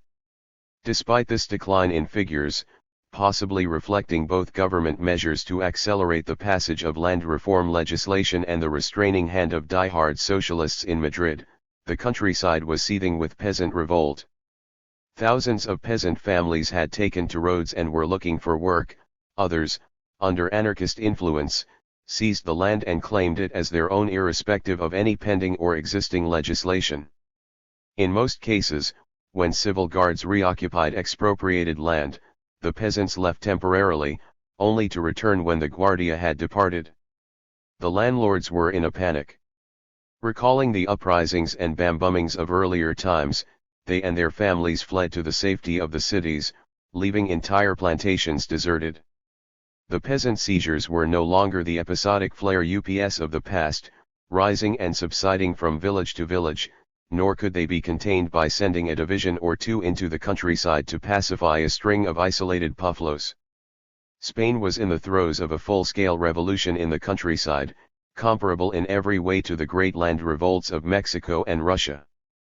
The Popular Front government flailed out helplessly in all directions and failed miserably wherever it struck. To the largely CNT-inspired strike wave, It responded with severely repressive measures while it tried to placate the left's anger over rightist terrorism by arresting the Falangist leadership, including José Antonio Primo de Rivera. Solidaridad Obrera was censored so systematically and stringently that many anarcho-syndicalists could claim with some justice that their press had enjoyed more freedom under the Bienio Negro than the Popular Front. The government closed down syndicate headquarters and arrested anarchist militants in sizable numbers, even detaining the National Committee of the CNT in Saragossa. But the inefficacy of these measures soon became obvious. Madrid had plainly lost control over events, and the syndicates, in flagrant disregard of official authority, reopened their headquarters almost as rapidly as they had been closed.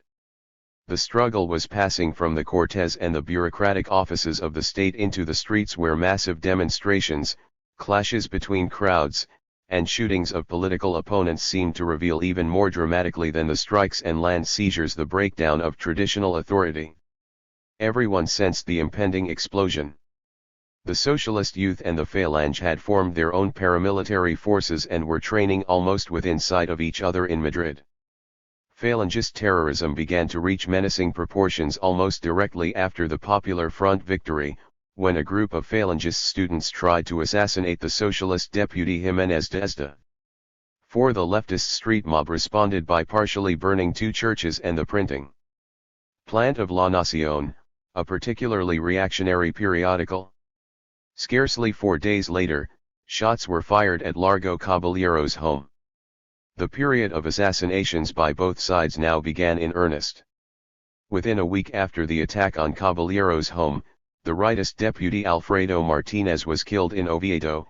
In April, a bomb was found in the home of the liberal deputy Ortega y Gasset, followed by further assassination attempts against Republican Deville governors, mayors from all parts of the political spectrum, journalists, and the murder of Judge Manuel Pedregal, who had sentenced a Falangist thug to a long prison term for killing a newsboy who sold leftist papers.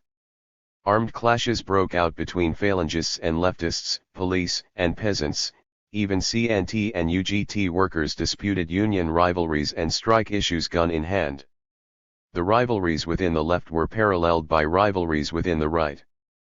Falangists were now attacking leaders and supporters of the CETA for temporizing and behaving too moderately by fascistic standards. Gil Robles may not have been wrong when he listed nearly 270 deaths and more than 1,200 wounded as a result of street fighting and assassinations in the months following the Popular Front victory. In most of these cases the initiative probably came from the right, but they invariably called forth violent reactions from the left.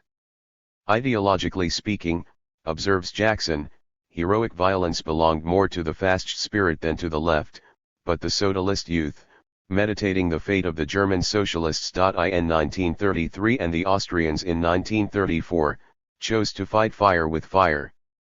Certainly the anarchists were as sensitive to the fate of the German and Austrian labor movements as the Socialists, although they seemed to engage in less violence during that spring than other groups on the left and right. In fact, the Socialists were undergoing the most tumultuous changes in their history since the period following the Russian Revolution.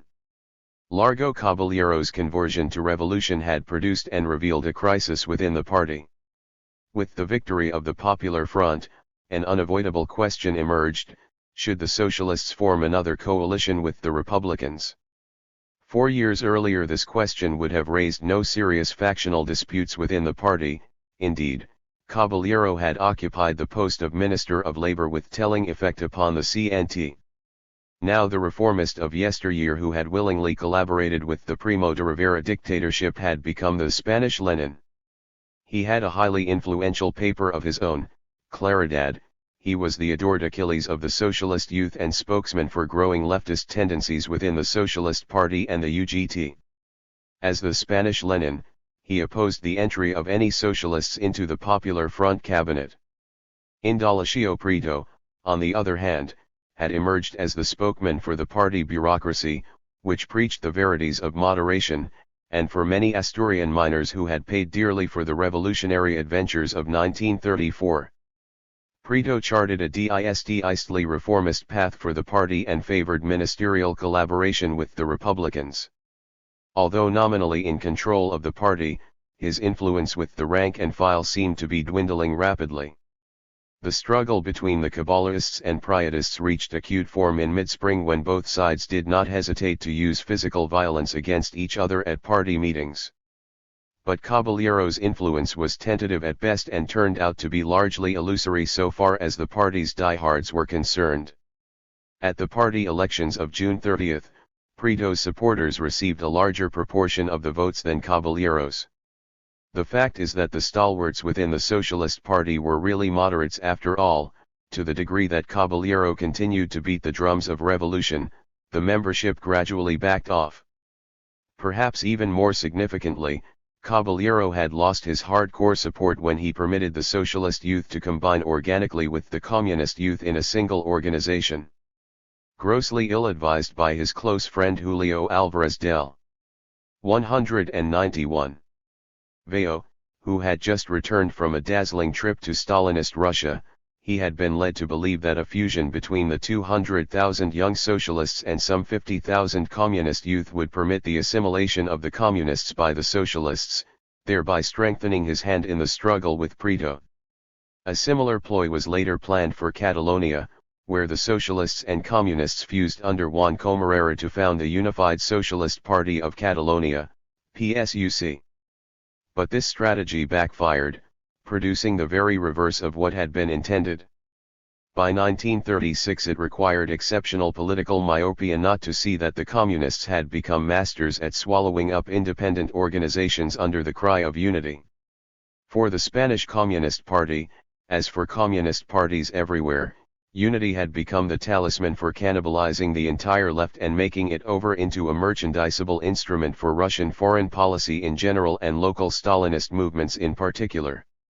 Accordingly, it was the communists who acquired control over the socialist youth and the Catalan socialists, depriving Caballero of his most important supporters. Neither the Caballerist policy of revolution nor the Pietist policy of collaboration won out. The Socialist Party merely stumbled through the spring of 1936, lacking a policy that would have unified either the forces for revolution or those for moderation. The trajectory of the CNT and the FAI seemed to follow a diametrically opposite course. While the Socialist Party was torn by divisions, the CNT was uniting with the opposition syndicates. Theoretically, the CNT favored unity with the UGT but on terms so revolutionary that they made collaboration on a national scale virtually impossible. Caballero had counted heavily on gaining wide support not only from the left of his own party, but from the anarcho-syndicalists as well. The latter, however, mistrusted him completely. His appeals for UGT-CNT unity failed to evoke a positive reaction within anarcho-syndicalist ranks, which had stored up gnawing recollections of treachery and betrayal at his hands. His appearance at the CNT's National Congress in May at Saragossa yielded no decisive results. The test of Caballero's intentions came in June 1936, when 40,000 construction workers and 30,000 electricians and elevator repairmen, both groups drawn from the CNT and UGT, went out on strike in Madrid. The strike unnerved the socialists completely. Even many Caballerists proved reluctant to match their revolutionary rhetoric with revolutionary action. The socialists wanted to conclude the strike as quickly as possible, hopefully by arbitration and conventional negotiating methods. The CNT, on the other hand, openly pressured the workers for a revolutionary type of conflict. When their funds ran out, Sanedista strikers were encouraged to live according to the principles of Comunismo Libertario. They simply took their meals at restaurants and collected their groceries without paying for them. Embarrassed by such tactics, the UGT leaders vacillated over the question of a continuation of the strike. Finally, they withdrew. The CNT, however, carried it forward, and clashes between returning Ogatistas and striking Sanedistas resulted in several deaths. Caballero was totally discredited. His policy of UGT-CNT collaboration had been reduced to a shambles. The militancy of the CNT had not only frightened off many of his left-wing supporters but had corroborated the worst suspicions of the anarcho-syndicalists about the sincerity of his new revolutionary stance. No less significantly, the strike itself, with its revolutionary connotations, thoroughly alarmed the middle class throughout Spain. If the strike was in any way a harbinger of the Spanish Lenin's policies and his declamations in favor of a proletarian dictatorship, the middle class plainly wanted no part of them. Perhaps the alarm was greatest within the Popular Front government itself. If Preto's policy was to strengthen the Republicans with a socialist coalition, Caballero's was to weaken that coalition by abstaining from any ministerial support. The Caballerists, in effect, were waiting for 192. Aznar to discredit himself, after which the socialist left would take over the government completely. The description of Caballero as the Spanish Lenin carried the unmistakable implication that Aznar was the Spanish Kerensky. This was a position Aznar would have never permitted himself to occupy. By 1936, both men had to come to detest each other, but personal considerations aside, Aznar was in an excellent position to block the left socialist strategy. Although his popularity was waning rapidly among every sector of the Spanish population, in May he had changed the robes of Prime Minister of a Popular Front cabinet for that of President of the Republic, thereby freeing himself from the vicissitudes of an uneasy ministerial alliance and parliamentary votes of confidence. He was now in a position to select the appropriate Prime Minister for the coalition, and he had chosen as his substitute one of his closest friends and collaborators, Casares Quiroga, a consumptive who, in Brennan's words, reacted to the danger of the situation by an optimism that would have been considered insane if it were not a symptom of his disease. Aznar himself had grown listless, almost indifferent. His dream of a stable republic seemed to be turning into a nightmare whose course he could no longer control and whose destiny imbued him with the darkest pessimism. But if he was certain of anything, it was that Caballero would not play Lenin to his Kerensky. Thus, on the eve of the most fateful military pronunciamiento in Spanish history, Republican policy, however much it vacillated, was consistent in at least one respect: the Socialist Party, especially its Caballerist faction, would not be permitted to acquire power. Stated in broader social terms, the Popular Front cabinet was committed above all else to preventing the working class from taking over Spain. The very class that had contributed most materially to the Popular Front victory was viewed by the leaders of that government as its most formidable and dangerous enemy. While Spain drifted towards civil war, the anarcho-syndicalists were occupied with cementing their own ranks at the famous National Congress of the CNT in May 1936 at Saragossa. On the first day of the month, nearly 650 delegates, representing 982 syndicates with a membership of 550,000, convened at the Iris Park. This Congress, lasting 10 days, was to become known as one of the most memorable meetings in the history of the CNT. It not only brought the opposition syndicates back to their parent organization but opened the most important discussion on the nature of a libertarian communist society to ever occupy a major working-class organization. Virtually all the speakers at the Congress seemed to feel that Spain was entering into a revolutionary situation. Their seemingly utopian discussions of how the future society that followed that revolution would be organized thus had practical, indeed, immediate significance. Amidst the welter of petty squabbles over delegate credentials, personalities, and the fate of the opposition syndicates, the Congress found time to discuss problems as far-ranging as sexual rights and communal organization. Perhaps the most fascinating of the Saragossa Congress's resolutions dealt with the confederal conception of libertarian communism. Although this resolution received far less conventional newspaper coverage, the bourgeois press liked to titillate its readers with reports of discussions of free love.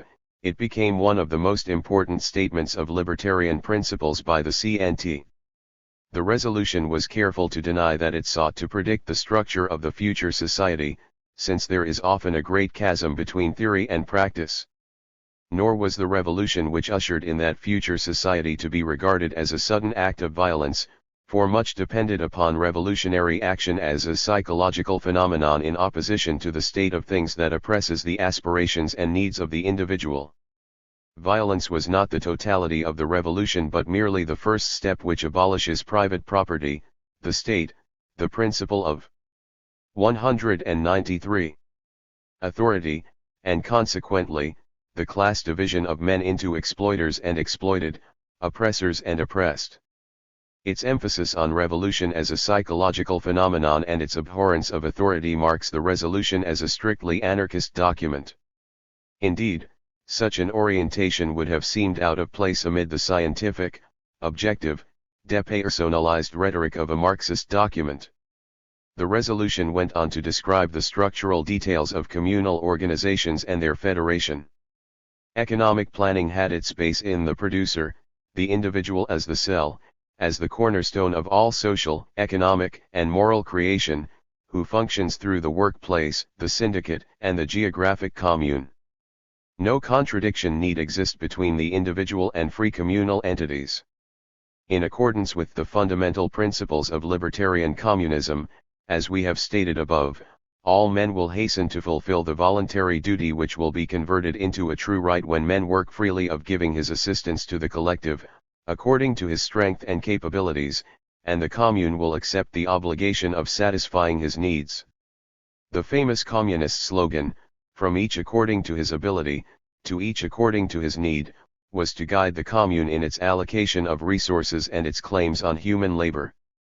The resolution did not try to argue that the early days of the revolution would be easy ones. Any constructive period calls for sacrifice and individual problems and of not creating difficulties for the work of social reconstruction which we will all be realizing in agreement. But the national confederation of communes which the new society would establish would allow for many variegated forms. Naturists and nudists, naturistas desnudistas, or opponents of industrial technology, as well as traditional anarcho-syndicalists, would be free to create their own communal organizations. Amusing as this might have seemed to bourgeois journalists more than 40 years ago, today, when our puritanical distance from the natural world may well lie at the root of the modern ecological crisis, the liberatory spirit of these lines seems almost prophetic. In time, the new society should assure each commune of all the agricultural and industrial elements necessary for its autonomy, in accordance with the biological principle which affirms that the man, and in this case, the commune, is most free, who has least need of others. The resolution exuded a liberty-loving generosity toward the capacity of people to manage society freely and directly. All of these functions will have no bureaucratic or executive character. Apart from those who work as technicians or simply statisticians, the rest will simply be carrying out their job as producers, gathered together at the end of the working day to discuss questions of detail which do not call for reference to a general assembly. No systems of hierarchy here, no representatives invested with the power to make policy decisions, no organization of the division of labor into a system of authority. Indeed, according to the resolution, even the social enemies of today would be won over eventually to the anarchist ideals of love, liberty, and education. Libertarian communism is incompatible with any punitive regime, which implies the disappearance of the present system of punitive justice and all its instruments, such as prisons. For man is not bad by nature, and that delinquency is the logical result of the state of social injustice in which we live. Clearly, when his needs are satisfied and he is given rational and humane education, the causes of social injustice will disappear. The revolution would not try to destroy the family, which, at its best, had played a solidarizing role in society. Libertarian communism, however, proclaims free love, with no more regulation than the free will of the men and women concerned, guaranteeing the children with the security of the community.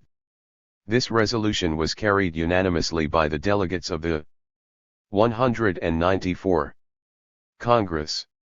It was written, discussed, and adopted not in the enlightened 1960s and 1970s, but in the severely patriarchal Catholic Spain of 1936.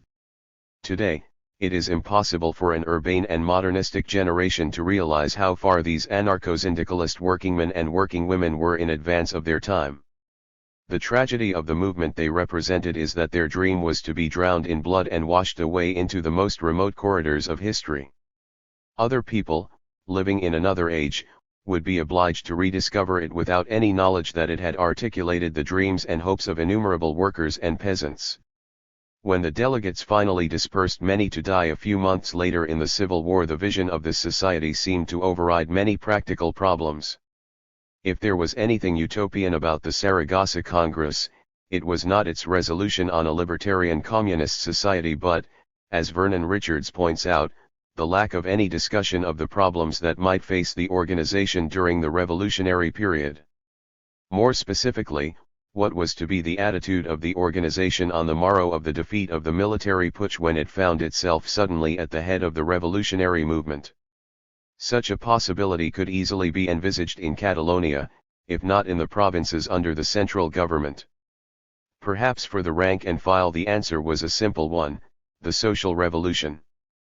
But in the light of subsequent actions, for the leadership of the CNT it was not as simple as all that. Yet these problems and doubts were not faced at the Congress, and for these serious omissions of foresight, or perhaps of revolutionary democracy in the organization, the revolutionary workers paid dearly in the months that followed. As early as March, scarcely more than a few weeks after the Popular Front had come to power, the generals and politicans who were to stage the military uprising of July 17 met secretly in Madrid to formulate their plans.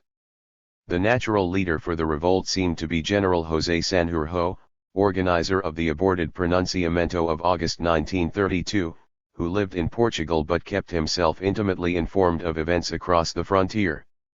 A military conspiracy alone, however, hardly seemed tenable.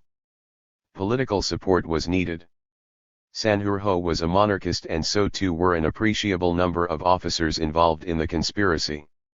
No one seemed more suitable to advance their cause among civilian monarchists than José Calvo Sotelo, the former Minister of Finance in Primo de Rivera's government, who enjoyed a reputation as a formidable orator and a shrewd politician.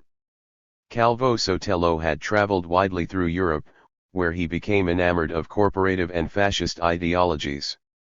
In the Cortes he was the avowed spokesman of the monarchists, perhaps of the entire militant right. By June, his speeches had virtually disrupted parliamentary debates, he avowed fascistic beliefs, attacked the anti-military policies of the government, and freely delivered himself of insulting personal remarks to Republican officials. The left saw him as a continual provocation and viewed him as the very incarnation of fascism in Spain.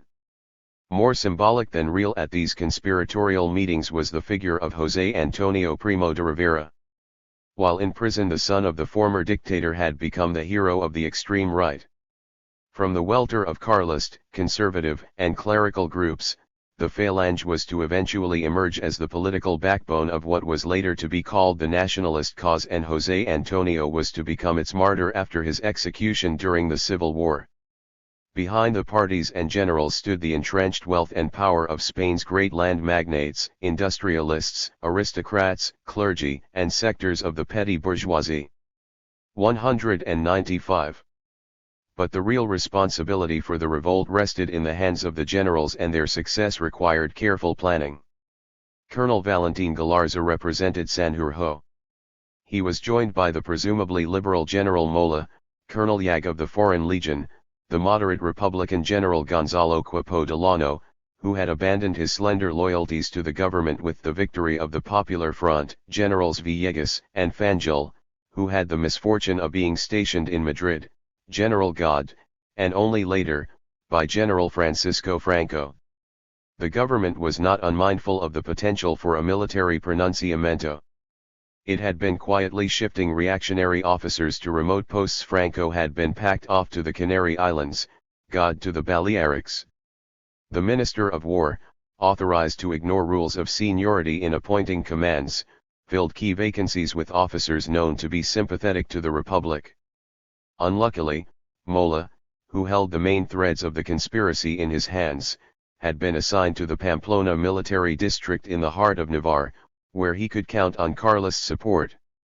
The rising was scheduled to occur between July 10 and 20, at which time Sanjurjo was to return to Spain by airplane and take over command of the rebel forces. Mola was to lead the garrisons of Pamplona and Burgos, Villegas, the Madrid garrison. Cabanellas was to seize anarchists Saragossa, God, Barcelona, and Queipo Delano, civil. Trusted junior officers were to lead out their garrisons in other cities. Franco was to fly to Spanish Morocco, where he would take command of the Army of Africa. It was generally agreed that the leading military conspirators would form a directory with the power to issue laws, later to be ratified by a constituent assembly elected irrefer and implicitly restricted suffrage. The pronunciamento seemed, as yet, to be inspired more by the Precedent of Primo de Rivera than by Hitler's, although it was slowly to acquire many fascistic features. The bloody civil war, the phalange, and perhaps the vindictive personality of Franco, who was destined to replace Sanjurjo after the latter was accidentally killed in the flight to Spain, would give the movement the most vicious thrust of any modern civil war in Western Europe. The uprising of the generals had been predicted by left-wing spokesmen months before it occurred. As early as February 14, the CNT had issued a prophetic manifesto warning that day by day, the suspicion grows that right-wing elements are ready to provoke a military coup.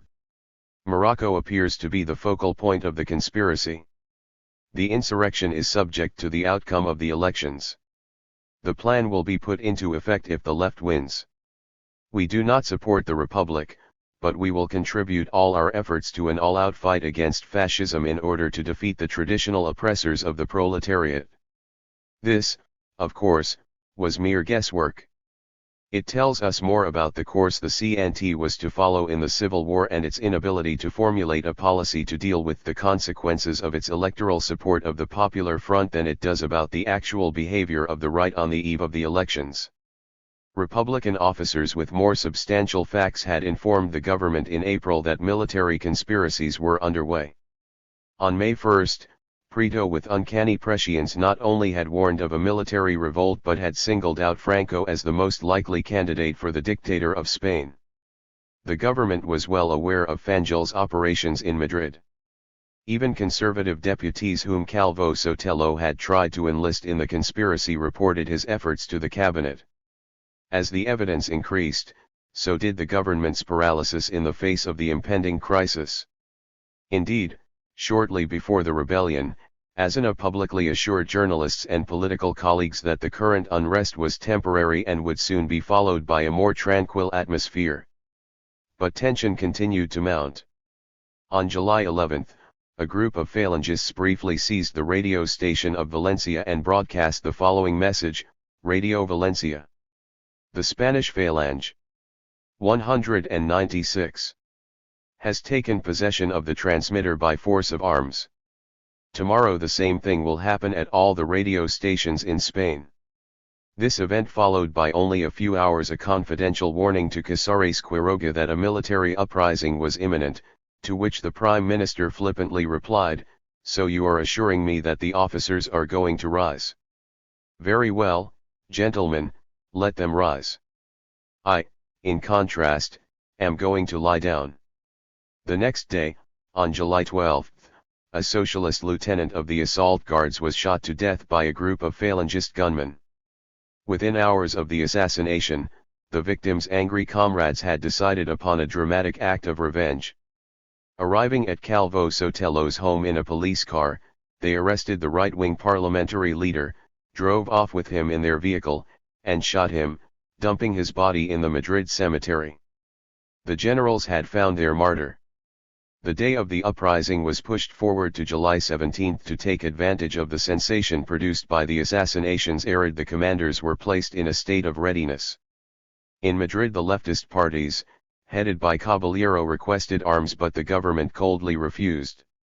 Up to the very point of rebellion, when transmitters seized by the army in Morocco were broadcasting the news of the pronunciamento, the government of liberal republicans was to speak out again to confirm the absolute tranquility of the whole peninsula and inform the workers' organizations that they should guarantee the normality of daily life, in order to set a high example of serenity and of confidence in the means of the military strength of the government, a military strength the Popular Front government no longer enjoyed. While the government enjoined the workers' parties to passivity and serenity, the national committees of the Socialist and Communist parties in Madrid obligingly issued a joint declaration of their own, opining that the moment is a difficult one but by no means desperate. The declaration concluded with the stirring injunction, the government commands and the popular front obeys. The workers of Madrid were assured that the government is certain that it has sufficient resources to overcome the criminal attempt. In response to Calvo Sotelo's assassination, the government in fact had closed down not only the monarchist and Carlist headquarters in the capital, presumably to prevent disorders, but also the anarchist centers.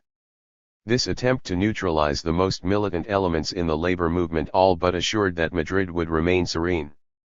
A confused situation emerged in the capital, the CNT, on war footing ever since the building strike, observe Pierre Bruet and Émile Temim in their perceptive account of the Spanish Revolution and Civil War, decided to use force to reopen its offices closed by the police and began to requisition cars and search for arms.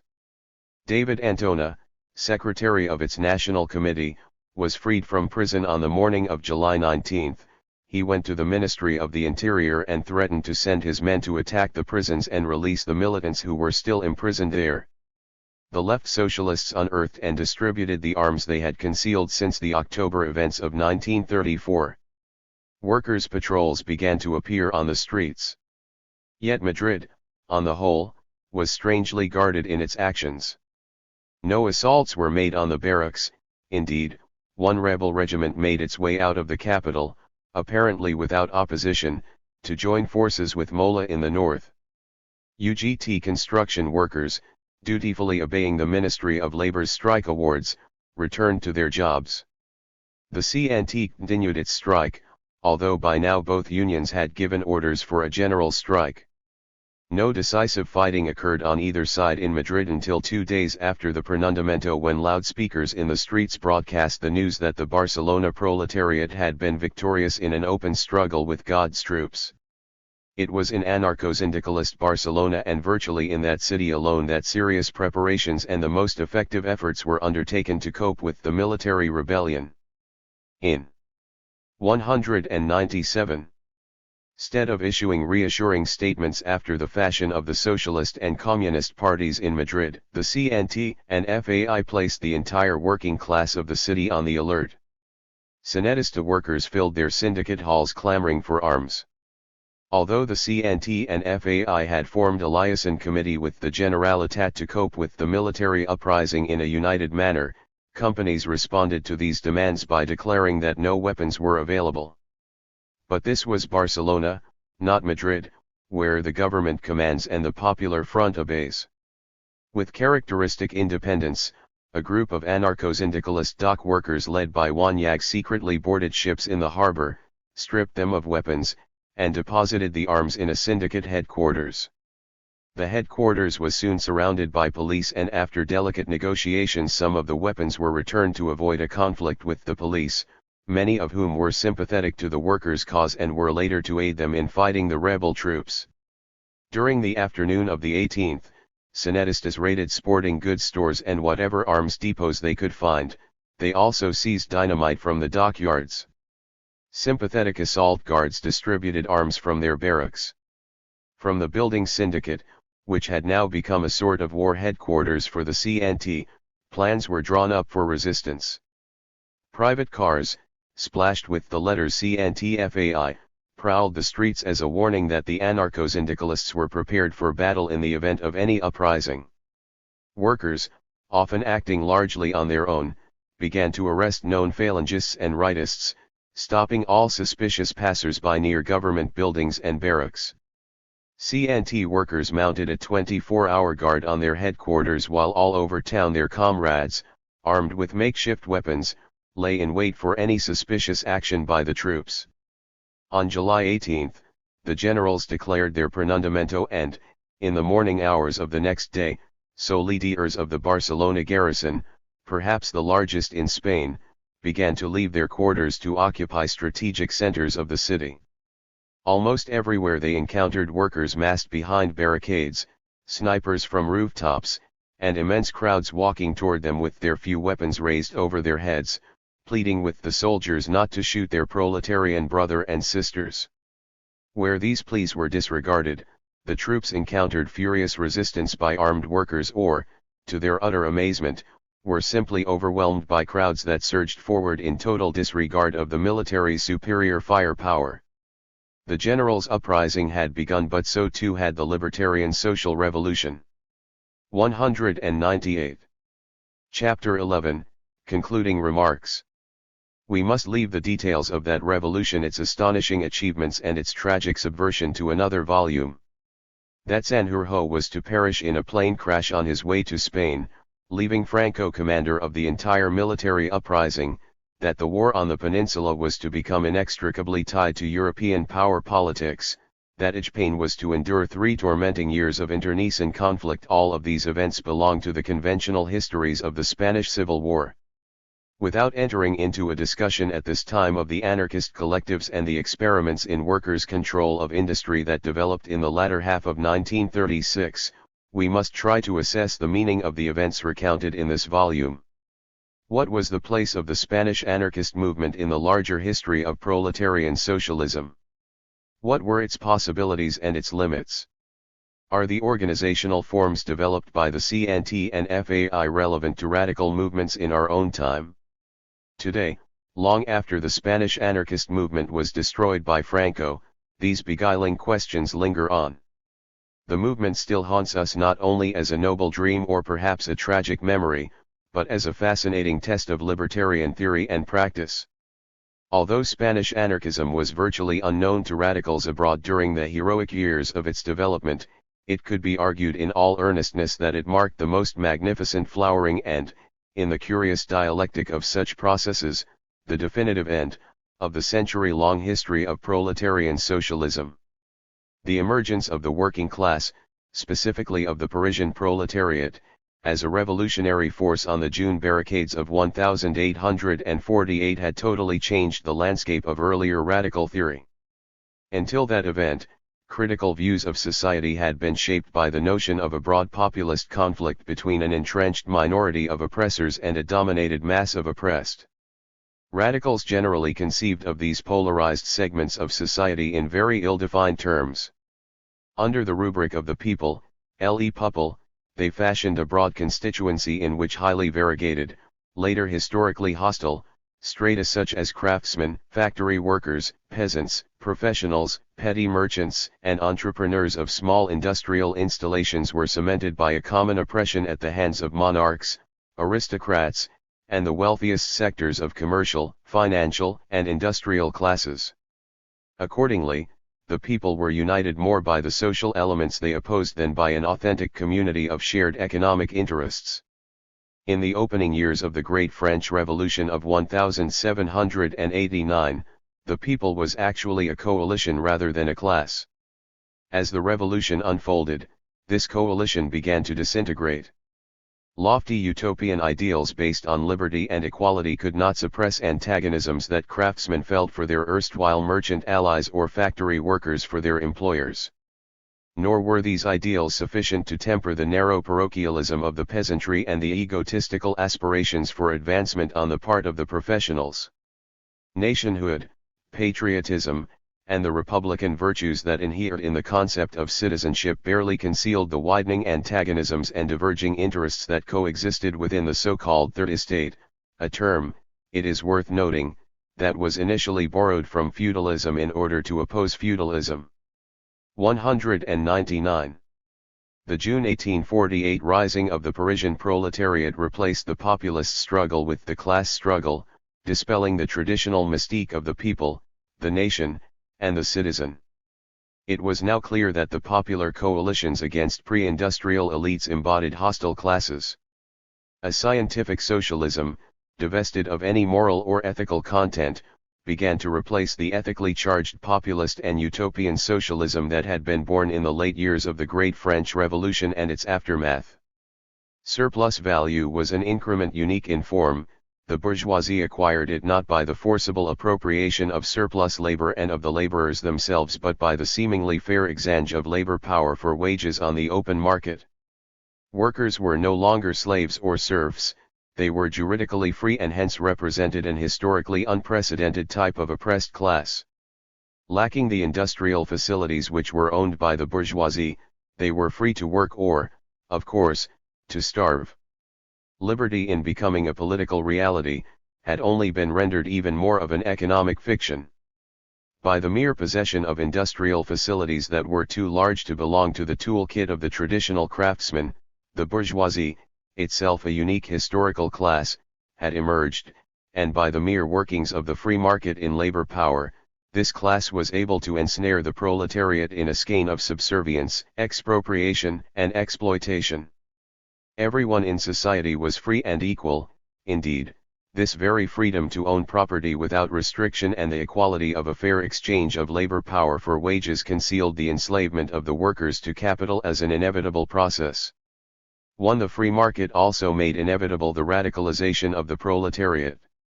The ongoing competition between free entrepreneurs, each seeking to capture an increasing portion of the market, involved a ruthless process of price cutting and capital accumulation, concomitantly leading to overall reductions in the wages of the working class.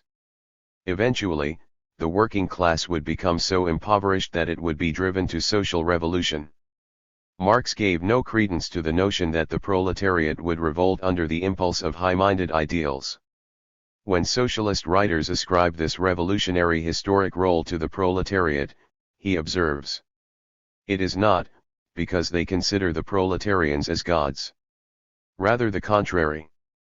Since the abstraction of all humanity, even of the semblance of humanity, is practically complete in the full-grown proletariat. My emphasis, here m.b. Since all the conditions of life of the proletariat sum up the conditions of life of society today in all their inhuman acuity, since man has lost himself in the proletariat, yet at the same time has not only gained theoretical consciousness of that loss, but through urgent, no longer disguisable, absolutely imperative need that practical expression of necessity is driven directly to revolt against that inhumanity.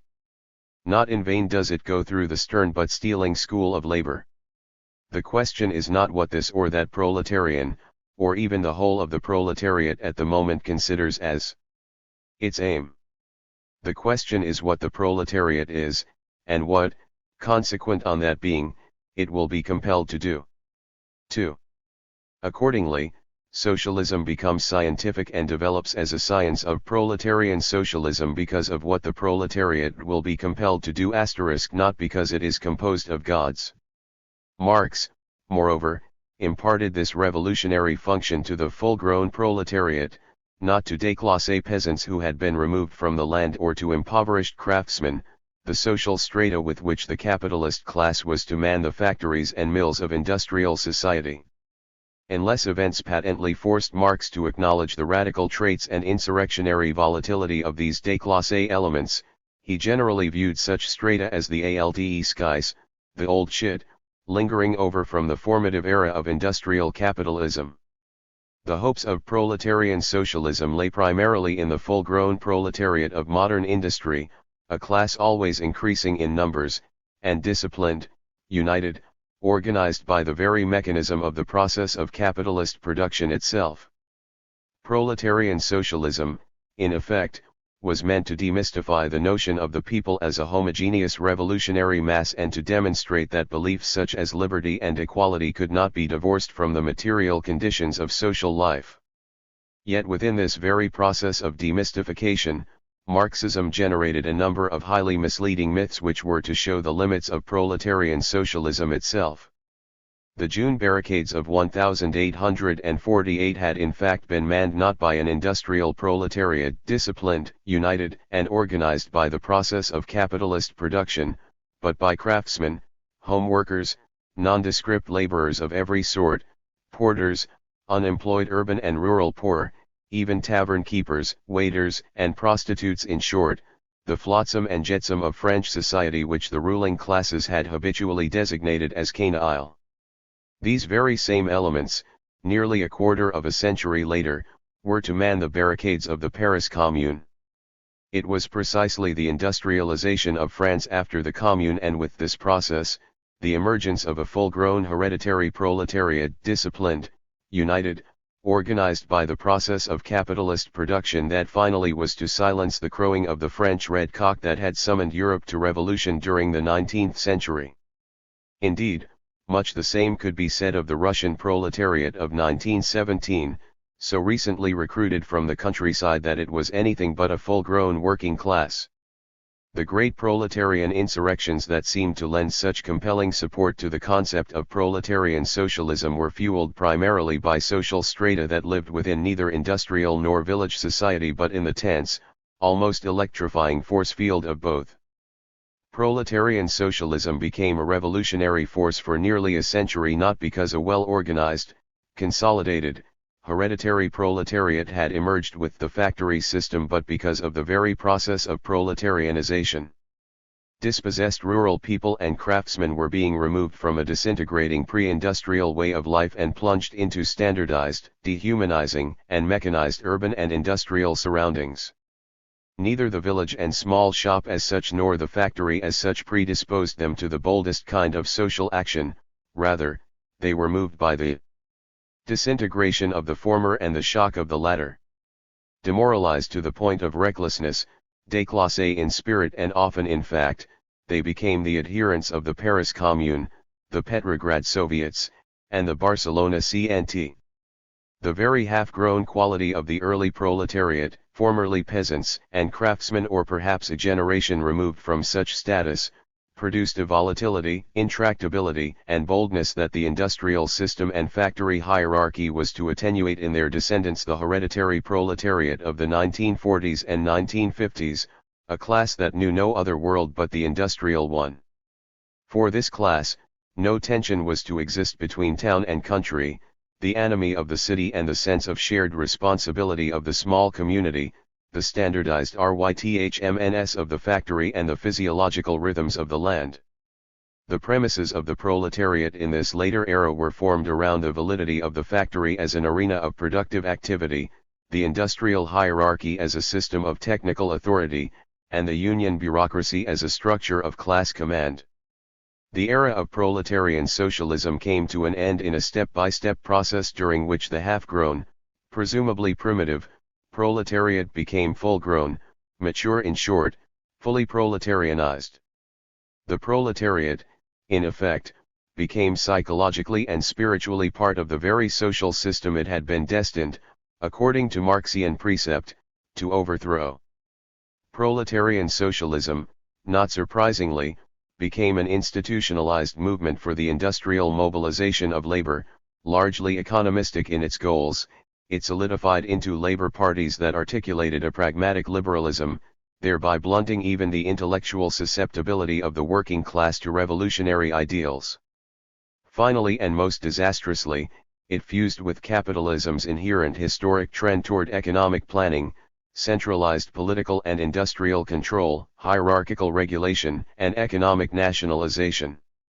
The socialist ideal of freedom, divested of its ethical content by scientific socialism and burdened with the pragmatic considerations of centralized planning and economic nationalization, became a mere ideological device for mobilizing popular support around state capitalism. If only because of the element of time, Spanish anarchism did not share the historic fate of proletarian socialism. Indeed, it may very well have formed the last step in the development of revolutionary proletarian socialism before the latter's destiny as a variant of state capitalist ideology became evident. In any case, the libertarian revolution of July 1936 seemed to have gathered to itself many of the noble qualities that were only partially developed in earlier uprisings of the workers' movement. In July 1936, the CNT and FAI were sufficiently independent as a workers' movement, certainly by comparison with the socialists and POUM, to make Barcelona the most revolutionary city in Spain. No other large urban area was to achieve the social goals of revolutionary syndicalism as fully, to collectivize industry as resolutely, and to foster communal forms of land management as extensively as Barcelona and its environs. Orwell's description of the city during this phase is still intoxicating: the squares and avenues bedecked with black and red flags, the armed people, the slogans, the stirring revolutionary songs, the feverish enthusiasm of creating a new world, the gleaming hope, and the inspired heroism. Yet the limits of this development become painfully evident if one asks, could there have been an anarcho-syndicalist society even if the generals had been crushed in 1936? Apparently, very few serious anarchist theoreticians seem to have believed this. A mixed economy, Yes, although how long the revolutionary fervor of the more ascetic communistic collectives might have resisted the temptations and demands of a coexisting market economy is difficult to predict. Whether a communist revolution could occur in an industrially undeveloped country, indeed, whether such a revolution might even succeed temporarily under materially demanding kindi. 202. Tions of life has never been a matter of dispute between Marx and the anarchists. 3. Whether such a revolution could permanently establish a communist society, however, is quite another matter. In a work called After the Revolution, written shortly before the military rebellion and widely discussed within the Spanish anarchist movement, the distinguished anarchist theorist Abad de Santillan shows a keen realization of the importance of this problem. We are cognizant of the fact that the grade of economic development and material conditions of life influence powerfully human psychology. Faced with starvation, the individual becomes an egoist; with abundance he may become generous, friendly, and socially disposed. All periods of privation and penury produce brutality, moral regression, and a fierce struggle of all against all for daily bread. Consequently, it is plain that economics influences seriously the spiritual life of the individual and his social relations. That is precisely why we are aiming to establish the best possible economic conditions, which will act as a guarantee of equal and solid relationships among men. We will not stop being anarchists on an empty stomach, but we do not exactly like to have empty stomachs. The problem of material scarcity is not merely that man pitted against man is a wolf and he can never become a real brother to man, unless he has material security, but perhaps more significantly that with material security, indeed, with abundance, human beings can also discover what they do not need. I refer not only to material needs but also to spiritual ones, notably competition, money, and even contracts and social institutions that underwrite strict systems of reciprocity based on equivalences. No longer driven by material insecurity, no longer a creature of brute necessity, the individual can advance from the realm of fairness, equivalence, and justice to the much higher moral realm of freedom, in which people work to the best of their abilities and receive according to their needs. Finally, in an abundant economy that can provide for personal needs with a minimum of toil, the individual can acquire the free time for self-cultivation and full participation in the direct management of social life. Spanish anarchism revealed how far proletarian socialism could press toward an ideal of freedom on moral premises alone. Given a favorable conjunction of events, a revolutionary workers' and peasants' movement had indeed been able to make a libertarian revolution, collectivize industry, and create historically unprecedented possibilities for the management of the factories and land by those who worked them. Indeed, the revolutionary act of crushing the military rebellion in key cities of Spain, of taking direct control of the economy, even if under the mere compulsion of external events, had acted as a powerful spiritual impulse in its own right, appreciably altering the attitudes and views of less committed sectors of the oppressed. Thus proletarian socialism had pushed Spanish society beyond any materially delimiting barriers into a utopian experiment of astonishing proportions, into what Burnett Bulletin has aptly described as a far-reaching social revolution, more profound in horn respects than the Bolshevik Revolution in its early stages. Not only had workers established control over industry and peasants formed free collectives on the land, but in many instances even money had been abolished and the most radical communistic precepts had replaced bourgeois concepts of work, distribution, and administration. But what would happen when everyday life began to feel the pinch of economic want of the material problems imposed not only by the Civil War but by Spain's narrow technological base? Communism will be the result of abundance, Santillan had warned in the spring of 1936, without which it will remain only an ideal. Could the revolutionary ardor of the CNT and FAI surmount the obstacles of scarcity and material want in the basic necessities of life, obstacles that had limited the forward thrust of earlier revolutions? Could mutual aid and proletarian initiative survive the drift toward egotism and bureaucratization? The answers to these questions must be deferred to the next volume, together with an account of the impact of Stalinist counter-revolution, particularly in the anarchist areas of Spain. But the paradox confronting the classical doctrine of proletarian socialism must be seen clearly. if the Spanish Revolution is to have any meaning for our times. Proletarian socialism, as doctrine and historic movement, is trapped by its very premises. For workers to become revolutionary as workers as a class of dispossessed wage earners engaged in an irreconcilable struggle with a class of capitalist property owners presupposes the very material want which in no small measure prevents the proletariat from directly organizing and controlling society. Material want, a product not only of exploitation but also of an inadequate technological base, denies workers the material security and free time to transform the totality of society economic, political, and spiritual conditions of life. The relatively affluent decades that were to follow the Spanish Revolution, decades that were a product not only of economic rationalization and planning along state capitalist lines but also of extraordinary technological achievement, revealed that the proletariat could be absorbed into bourgeois society, that it could be turned into an adaptive rather than a revolutionary class. Organized and disciplined by the factory, it could intact become an extension of the factory into society at large, a victim of the factory's narrow economistic functions and its system of standardization and hierarchy. I am not contending here that any social revolution in our time can be achieved without the active support of the proletariat, but rather that any such revolution can no longer be cast in terms of proletarian hegemony, of working class leadership. A social revolution, at least in the advanced capitalist countries of the world, presupposes a wide-ranging discontent with every aspect of capitalist society, the anomie and atomization fostered by the bourgeois megalopolis, discontent with the quality of everyday life, an awareness of the meaninglessness of a life devoted to mindless toil, an acute consciousness of hierarchy and domination in all its forms. In the case of hierarchy and domination, a liberated society would be expected to feel the need to abolish not only class rule and economic exploitation, but the domination of women by men, of the young by the old, of one ethnic group by another. One can easily enumerate a host of such broader issues, and these have increasingly supplanted, even within the working class itself, the traditional economic issues that emerged out of the struggle between wage labor and capital. The traditional issues of wages, hours, and working conditions remain, to be sure, and the traditional struggle continues, but they have lost their revolutionary thrust.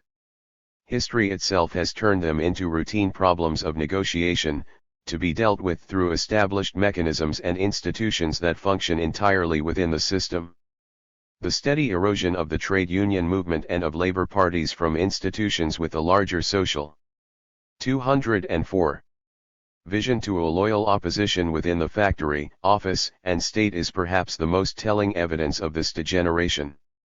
The larger problems of abolishing hierarchy and domination, of achieving a spiritually nourishing daily life, of replacing mindless toil by meaningful work, of attaining the free time for the self-management of a truly solidarizing human community, all of these growing demands have emerged not from a perspective of mere survival in an economy of scarce means, but rather from the very opposite social constellation. They stem from a gnawing tension, the problem of new technological advances, between needless scarcity on the one hand and the promise of free time and the satisfaction of basic human wants on the other. This tension is felt by a much wider constituency than the industrial proletariat. It can be sensed in students, professionals, small proprietors, so-called white-collar workers, service and government employees, déclassé elements, and even sections of the bourgeoisie, as well as in the full-grown proletariat. In short, in sectors of society that were never accorded serious consideration as forces for revolution within the framework of proletarian socialism. This tension centers not only on economic problems but spiritual ones as well.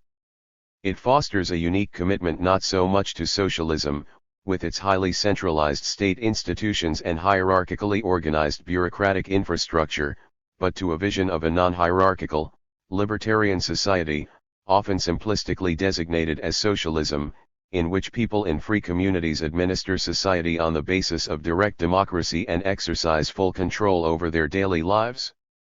The genius of Spanish anarchism stems from its ability to fuse the concerns of traditional proletarian socialism with broader, more contemporary aspirations. In the very act of criticizing one remarkable achievement of the Spanish anarchist movement, the affinity group, Santillan inadvertently reveals its uniqueness. Moreover, he discloses the clash between tradition and dream that existed within Spanish anarchism in the 1930s. We believe there is a little confusion in some libertarian circles between social conviviality, group affinity, and the economic function, he warns. Visions of happy Arcadias or free communes were imagined by the poets of the past. For the future, conditions appear quite different. In the factory we do not seek the affinity of friendship but the affinity of work. It is not an affinity of character, except on the basis of professional capacity and quality of work, which is the basis of conviviality in the factory. These are stern words. They emerge from the vocabulary of scarcity, the work ethic, toil, and Iberian puritanical mores. They would have been viewed as gravely realistic injunctions by the leaders of the Spanish Socialist Party. They reflect the harsh realities of proletarian socialism in the 1930s, not the sensibilities of the future. But the fact that for Santillan to enjoin his comrades in the spring of 1936 to reject social conviviality in the work process, to eliminate group affinity in productive activity as an archaic vision of happy Arcadias, reveals the visionary form in which such groups were actually seen by many Spanish anarchists.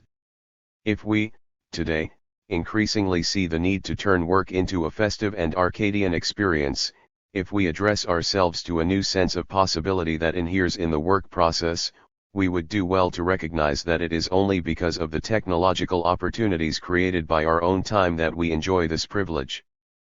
Proletarian socialism in the 1930s had turned the factory not only into the locus of social change but into the reality principle of the socialist spirit. In a world of material scarcity and toil, this reality principle allowed for minimal social conviviality. Santillan errs primarily in one respect: he speaks not for the future but for the present, a present whose values were destined to undergo major transformation in the decades that lay ahead. A dedicated anarchist of a distinct historical era, he reveals all its 205 limitations even as he tries pragmatically to chart its future trajectory. Although he may have been correct for his time, it was a time that could scarcely yield a society of happy Arcadias in which the means of life would be freely available to all and work would be performed according to one's desire and ability. How did it happen then, that the Spanish anarchists in the 1930s formed such visions of social conviviality, group affinity, and happy Arcadias? On this score at least, Santillan, even as he voices his objections, is true to the locale as well as to the time of his movement. The Spanish anarchists who held these Arcadian visions were, in fact, poets of the past. They had formed their dreams from the social conviviality of their pueblos, from their pre-industrial culture and spiritual heritage. To use our own terms, in their dreams the Spanish anarchists perpetuated a sense of continuity with the primitive communism of the past, one which they doubtless idealized within the context of Spanish conditions. Yet this communism, despite its primitiveness, possessed more elements of the sophisticated communism of the future than the factory socialism of the workers' movement. It should not be forgotten that the happy Arcadias and free communes which Spanish anarchists had borrowed from visions of the past were often no less stern than Santillan's image of the factory. They too conceived their communal, free Arcadias in gravely puritanical terms. They believed in free love because they believed in the freedom to mate without political or religious sanction, but they shunned free sexuality and promiscuity. They envisioned conviviality at the workplace, but they admired hard work and almost celebrated its purifying qualities. In their Arcadian society there could be no rights without duties, no duties without rights. Although all these traits add a spiritual, ethical, and convivial dimension to the proletarian socialism of the factory, it is a socialism that is built no less around scarcity, denial, and toil than is Santillan's. Santillan merely tried to remind them of the contradiction that lurked in their vision, for there could be no real Arcadias unless the land flowed with milk and honey. If the paradisiacal poetry to which Santillan refers has any possibility of reality today, the puritanical Spanish anarchist Arcadia of yesteryear was no less a vision, a mere ideal, than Santillan's sterner vision of a future libertarian society based on the affinity of work. Yet the Spanish anarchists left behind a tangible reality that has considerable relevance for social radicalism today. Their movement's heroic years, 1868 to 1936, were marked by a fascinating process of experimentation in organizational forms, decision-making techniques, personal values, educational goals, and methods of struggle. From the days of the International and the Alliance of Social Democracy to those of the CNT and FAI, Spanish anarchists of all varieties, collectivist, syndicalist, and communist, had evolved an astonishingly well-organized subculture within Spanish society that fostered enormous freedom of action by local syndicates and affinity groups. If the Spanish political sphere had denied the individual peasant and worker full participation in the management of social affairs, the anarchist movement nourished their participation. Far more important than the episodic revolutionary uprisings, the individual atentados, or the daring escapades of small circles of comrades like the Solidarios, was the ability of the Spanish anarchists to patiently knit together highly independent groups, united by social conviviality as well as by social views, into sizable, coherent organizations, to coordinate them into effective social forces when crises emerged, and to develop an informed mode of spontaneity that fused the most valuable traits of group discipline with personal initiative. Out of this process emerged an organic community and a sense of mutual aid unequaled by any workers' movement of that era. Indeed, no less important as a subject of study than the workers' committees and agrarian 206 collectives that were to follow the July Revolution was the movement that created the groundwork for libertarian social structures, the Spanish anarchist movement itself. 207. Bibliographical essay. 1. General works. Surprisingly few general histories of Spanish anarchism exist in any language, and those which are available, with a couple of exceptions, are too cursory to supply a very rewarding account of the movement. Juan Gómez Casas' Historia del Anarcosindicalismo, Madrid, 1968, is simply an outline of the major events in Spanish anarchist history and does not live up to its grandiloquent title. Jean Baccarat and Gilles Lepoge's Anarchists d'Espagny, Paris, 1970, is even more abbreviated and offers only a glimpse of its subject matter. Eduardo Comín Colomer's two-volume Historia del Anarquismo Español 1836–1948, Barcelona 1956, is a typical Francoist Historia Secreta, written from an internal knowledge of the police files. It contains a wealth of anecdotal material, but it is often impossible to determine where the serious historian ends and the Francoist official begins. Despite the minor errors that scholars have cited, Gerald Brennan's The Spanish Labyrinth, London, 1943, still remains the finest and most moving account in English of the Spanish anarchists to date. Brennan was never an anarchist, and less than half of his book deals with anarchism as such, yet like so many non-Spaniards in Spain, he came to admire the anarchist movement with a warmth that occasionally verges on enthusiasm. Perhaps the weakest aspect of his book might be called its Andalusian standpoint. The author's view of the movement was shaped by his experiences with rural rather than urban anarchism, and he tends to give too much weight to its quasi-religious agrarian millenarianism. Admittedly, this emphasis adds a great deal of color to his account, but it does not provide a satisfactory explanation of the CNT and FAI's development in the industrial centers of Spain. Franz Borkenau's The Spanish Cockpit, London, 1937, a very thoughtful book in its own right, also depicts anarchy as a quasi-religious movement, one which, despite Borkenau's socialist convictions, earns his esteem.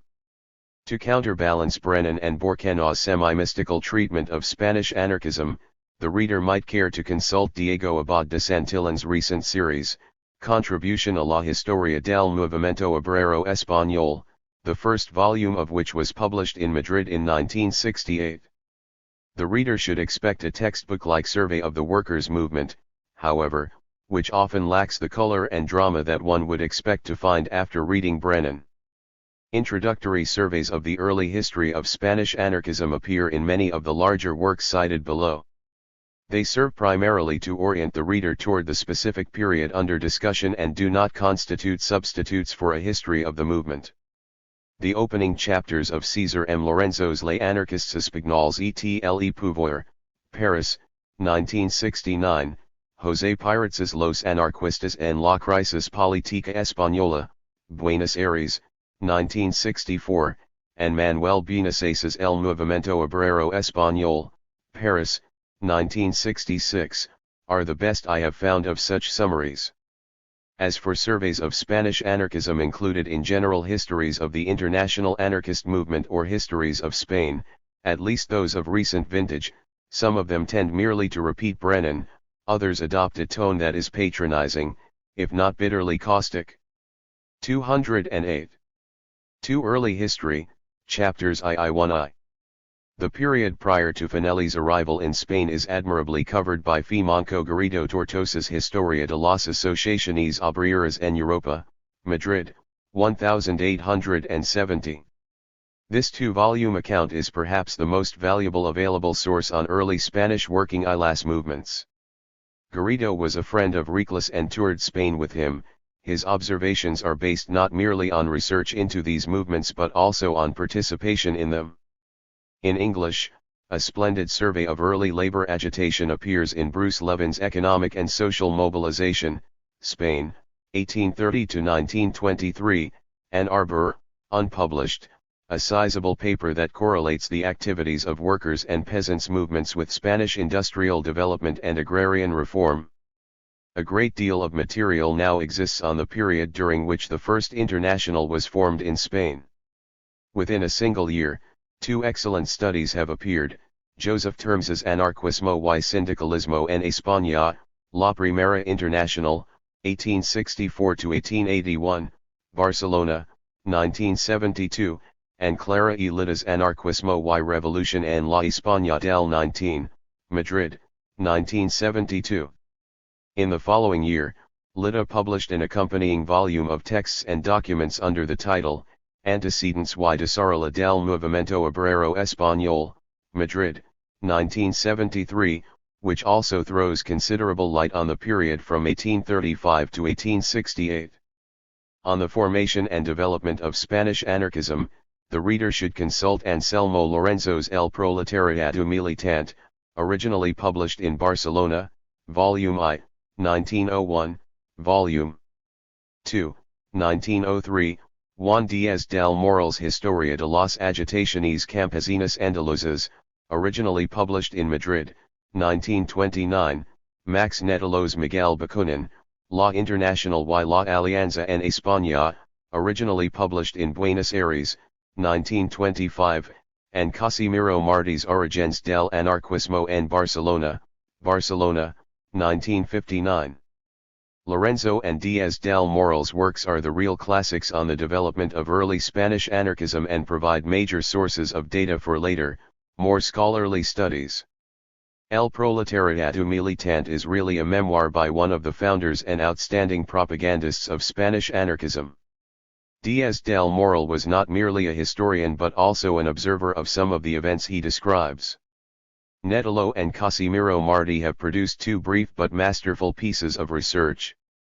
Many other workers provided invaluable background material for an understanding of this period, notably Netelo's Documentos Inéditos sobre la Internacional y la Alianza en España, Buenos Aires, 1930, and his highly informative articles in La Revista Blanca, September 1, 1928 May 1, 1929, published under the title, Impresiones históricas sobre el desarrollo del socialismo en España, a superb series that has yet to be compiled as a volume. Juan José Morato's Historia de la Sección Española.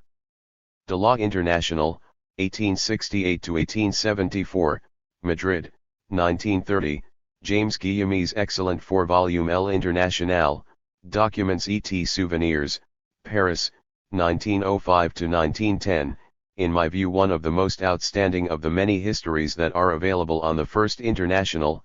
Maximiano García Venero's three-volume Historia de las Internacionales en España, Madrid, 1956–1958, and the same author's Historias de los Movimientos Sindicalistas Españoles, 1840-1933, Madrid, 1961. Of the social histories of Spain, Brennan's The Spanish Labyrinth is certainly one of the most outstanding. For a truly exhaustive history, the reader may care to consult the 5-volume series Historia Social y Económica de España y America, edited by Jaime Vicens Vives, Barcelona, 1957-1959, and Vicens Vives's An Economic History of Spain, Princeton, 1969. One of the best sources for popular collectivism in Spain is Joaquín Costa's Collectivismo Agrario en España, originally published in Madrid, 1898.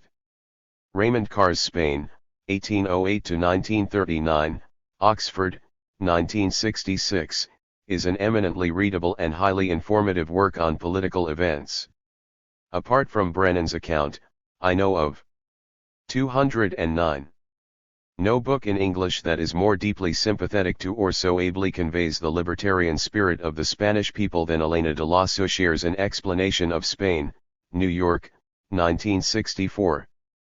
Perhaps the most perceptive analysis of Spanish society is to be found in Karl Marx's Revolutionary Spain, a series of articles published by the New York Daily Tribune between September 9 and December 4, 1854.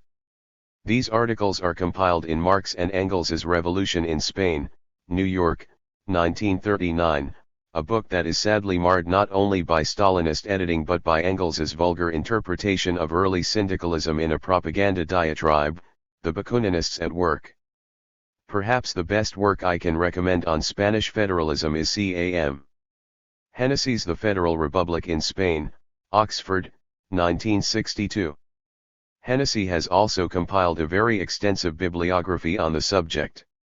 R. Coloma's widely cited La Revolución Internacionalista Alcoyana 1873, Alicante, 1959, a work which seems to have acquired the reputation of an authoritative account on the Alcoy uprising, seems in my view to be patently biased against the internationalists and their working-class supporters. Accordingly, my account has been based on a sifting of the limited literature and the available press accounts of the event. Fortunately, Clara Lida, in her Anarquismo y Revolución en la España del 19, carefully examines material on the uprising, see pages 216-22, and has produced a long-needed balanced account. Even more problematical is the figure of Mikhail Bakunin, both the man and his social views. At this writing, no worthwhile biography *AF Bakunin exists in English. E.H. Carr, in his Michael Bakunin, London, 1937, has brought painstaking scholarship to the service of what are often scandalously trivial goals, including Bakunin's impecuniosity and sex life. Carr's account is steeped in malice toward his subject. Of the published material available to the reader, H.E. Kaminsky's Bakunin La vie d'un révolutionnaire, Paris, 1938, is the best biography to consult on Bakunin's activities, but it still awaits translation into English. The quotations from Bakunin in the text were taken from Gregory Maximov's very unsatisfactory mosaic of Bakunin's writings, The Political Philosophy of Bakunin, Glencoe, 1953, a work that has been superseded over the past few years by more representative selections, notably in Bakunin on Anarchy, edited by Sam Dolgoff, New York, 1972, and Michael Bakunin's Selected Writings, edited by Arthur Lenning, London, 1973. Dolgoff's book also contains a very extensive bibliography, including an account of the Steklov and Nedelov biographies of Bakunin, available only in special collections and archives. 3 From the International to the CNT, Chapters 4 and VLL. Virtually every account of peasant anarchism in Spain owes a great debt to Díaz del Moral, who also enjoys the distinction of fostering the millenarian orientation that characterizes so many English works on the subject. Joaquín Costa's Oligarquía y Cataclismo como la forma actual de gobierno en España, originally published in Madrid, 1902, provides indispensable material on the cacique system, and Vicens Vives's Historia Social y Económica, is an invaluable source of data and insights on Spanish agrarian problems. In Politics, Economics, and Men of Modem Spain, 1808 to 1946, London, 1946, the intertwining of agrarian with political interests is discussed with much verve by A. Ramos Oliveira, a writer who is not to be denied his strong political prejudices and his animosity toward the anarchists. One of the most definitive studies of Spanish agricultural and rural unrest appears in Edward E. Maleficis's Agrarian Reform and Peasant Revolution in Spain, New Haven, 1970. The book, 210, also has an excellent bibliography. Although Maleficis is not sympathetic to the anarchists, he clearly delineates their options and dilemmas. His later chapters provide a valuable account of their duels with the socialists during the 1930s. For an excellent account of the poverty endured by the braceros, see Agrarian Problems in Spain by E.H.G. Dobby, Geographical Review of the American Geographical Society, April, 1936. To gain some sense of the atmosphere of Pueblo life, its parochialism as well as its internal solidarity, the reader should consult Michael Kenny's A Spanish Tapestry, New York, 1961, and J.S. Pitt Rivers' A Sensitive Study of an Andalusian Mountain Village, The People of the Sierra, Chicago, 1961. E.J. Hobsbawm's essay on anarchist millenarianism in Primitive Rebels, Manchester, 1959, is riddled by Marxian prejudgments on the archaic nature of anarchism.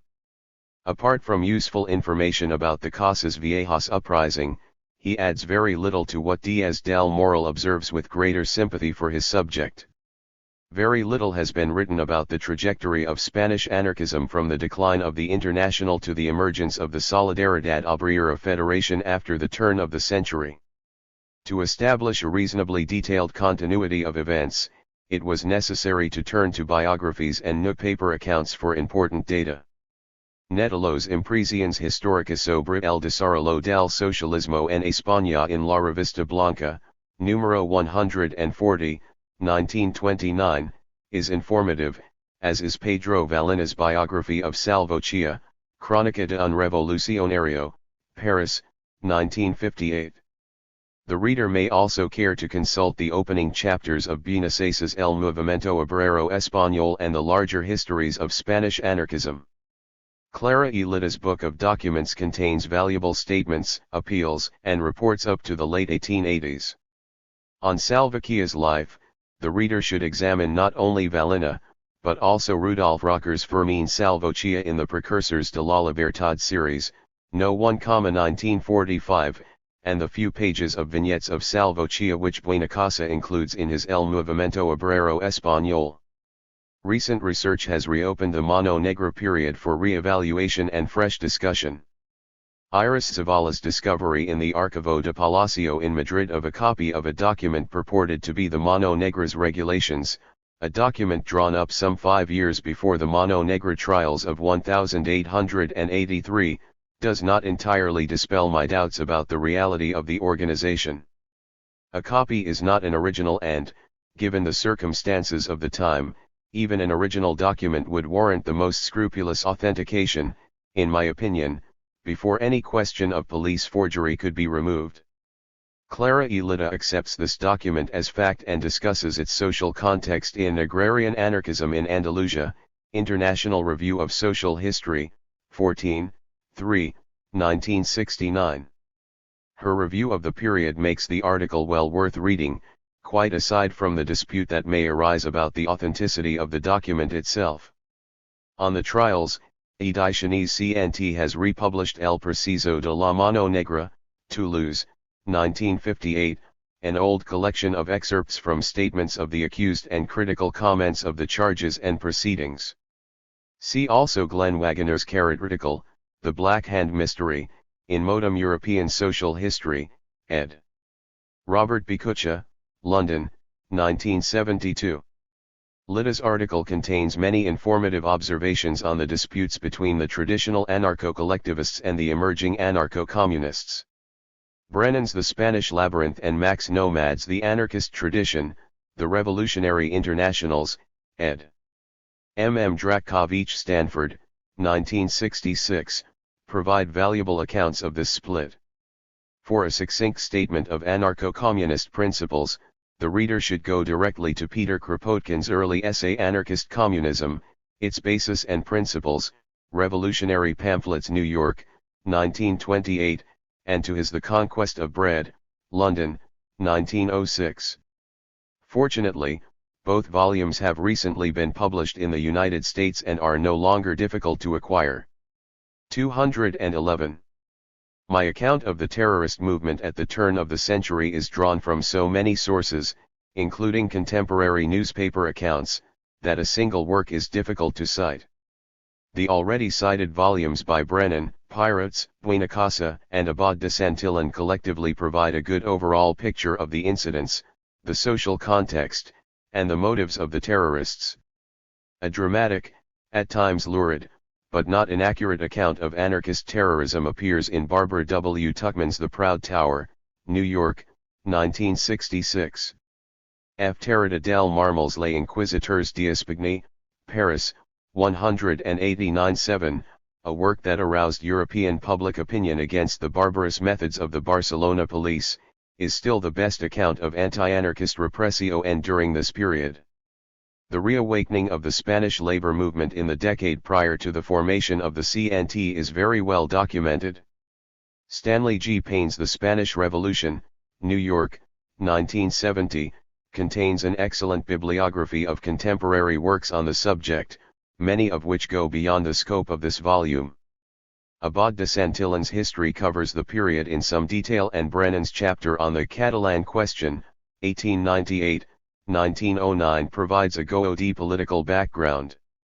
The finest account of the Barcelona labor movement during this decade is Joan Connolly Ullman's The Tragic Week, Cambridge, 1968, a superbly researched and immensely informative work. The conventional attitude toward the Tragic Week appears in Augusto Riera's La Semana Trágica, Barcelona, 1909, complete with photographs and inventories of gutted churches, monasteries, and seminaries. Díaz del Moral provides a detailed account of the agrarian movement in Córdoba between 1900 and 1909, and Maleficis devotes several highly informative pages to the re-emergence of rural anarchist agitation in Andalusia generally during the upsurge of 1903 to 1904.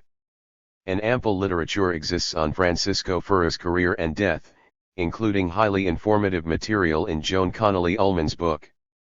Ferrer's La Escuela Moderna has been translated into English by Joseph McCabe under the title, The Origin and Ideas of the Modem School, London, 1913, a work that has apparently undergone many reprints although the translation does not have a publishing history. This small volume presents a comprehensive statement of Ferrer's pedagogic ideals and still deserves reading. A. N. C. Orts Ramos's Francisco Ferrer Apóstol de la Razón, Barcelona, 1932, is a highly informative personal and intellectual biography.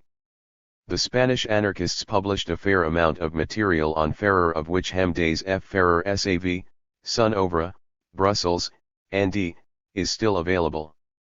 English accounts of Ferrer include Francisco Ferrer, His Life, Work, and Martyrdom, edited by Leonard D. Abbott for the Francisco Ferrer Association, New York, ND, and McCabe's The Martyrdom of Ferrer, London, 1909, both of which appeared shortly after Ferrer's execution and reflect the worldwide impact of the Spanish educator.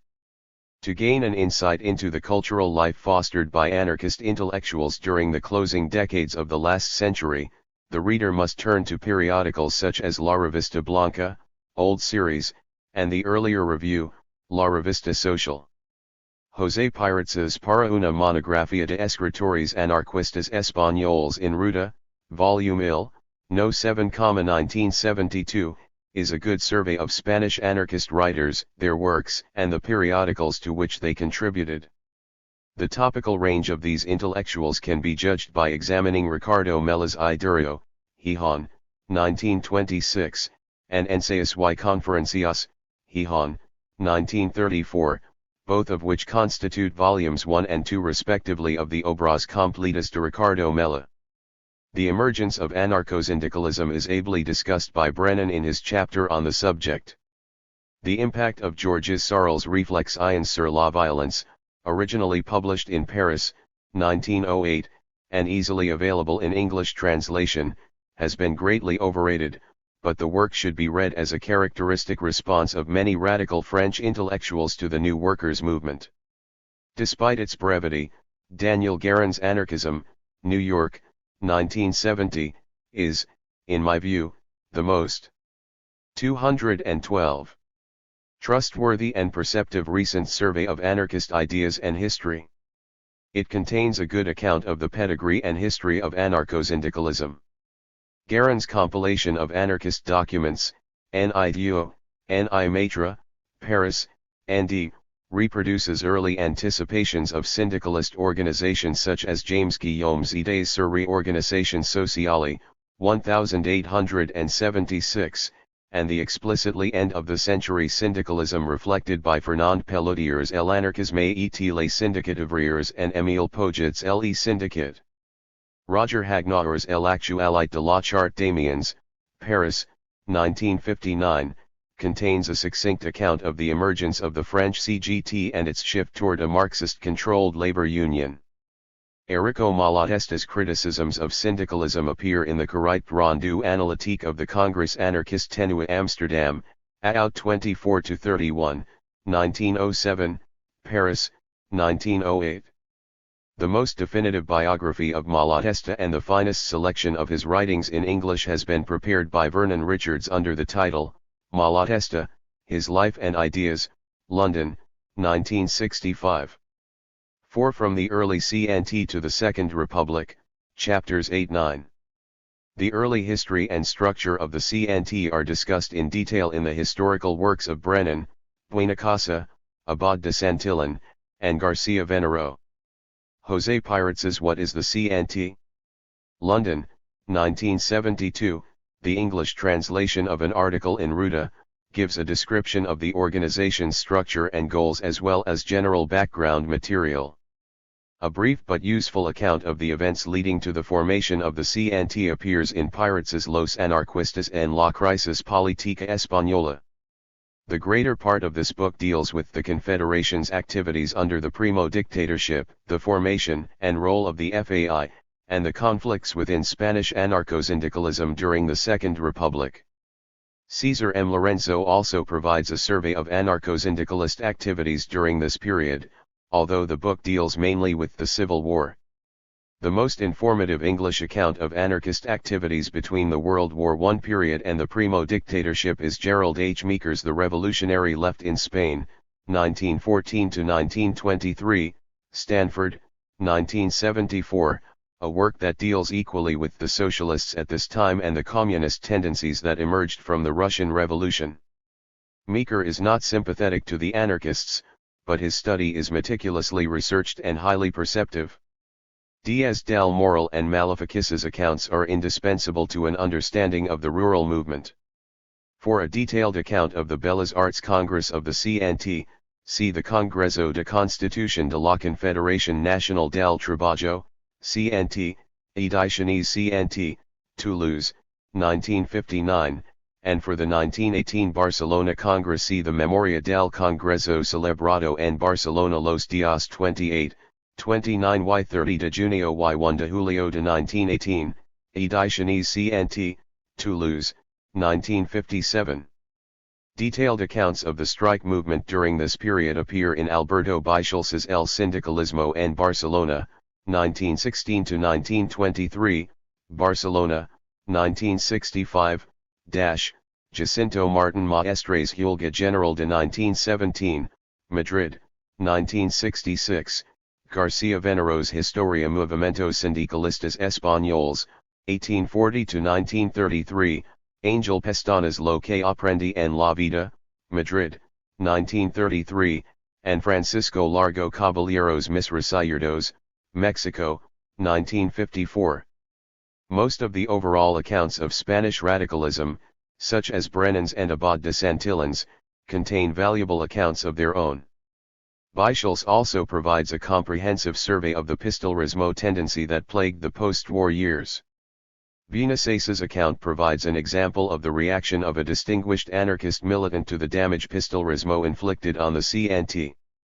The reader who is interested in this phase of Spanish anarcho-syndicalism may care to consult María Formorgo's Los Atentados. 213. Sociales en España, Madrid, 1922, and Miguel Sastre y Samas la Esclavitud Moderna, Barcelona, 1921. The foregoing works represent only a fraction of the very considerable contemporary literature on the period, most notably on the strikes and the pistoleros. Brennan, Raymond Carr, Buenacasa, Abad de Santillan, and Pirates' historical works provide highly informative accounts of the period leading into and including the Primo dictatorship.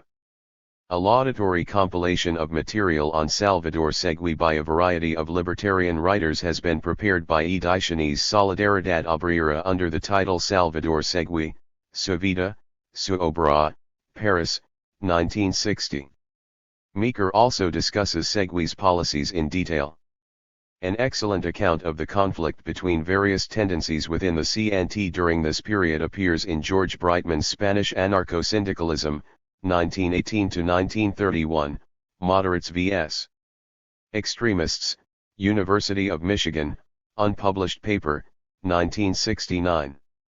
Ricardo Sanz provides a personal account of the Solidarios and Nosotros affinity groups in El Sindicalismo y la Politico, Toulouse, 1966, an account that is filled out by personal interviews with anarchist groupies TAS and militants in Able Pauses du Rudi, Le Peuple en Armes, Paris, 1972. The Pause biography, perhaps the most informative account of du Rudi's life available, has been translated into English by Nancy MacDonald and is scheduled for publication by Black Rose Books in Montreal in 1977. Meeker's book and Pirates' Los Anarquistas contain valuable accounts of the fortunes of Spanish anarchism as the CNT slipped into illegality under the Primo dictatorship. Angel Pestana's report on his visit to Russia has been published in recent years as two pamphlets by Editorial ZYX under the titles, Informe de mi estanda en la URSS. Madrid, 1968, and Considerations y Juicios acerca de la Tercera Internacional, Madrid, 1968. Brightman chronicles the disputes that emerged in the CNT during the dictatorship and up to the expulsion of the Trientistas with a great deal of understanding and perception. One of the most detailed accounts of these conflicts appears in John Berdamus's Anarcho-Sindicalismo y Revolución en España, 1930-1937, Barcelona, 1974, a modified version of Berdamus's highly informative doctoral dissertation, Revolution and Social Revolution, a contribution to the history of the anarcho-syndicalist movement in Spain, 1930-1937, Oxford University, unpublished, 1956.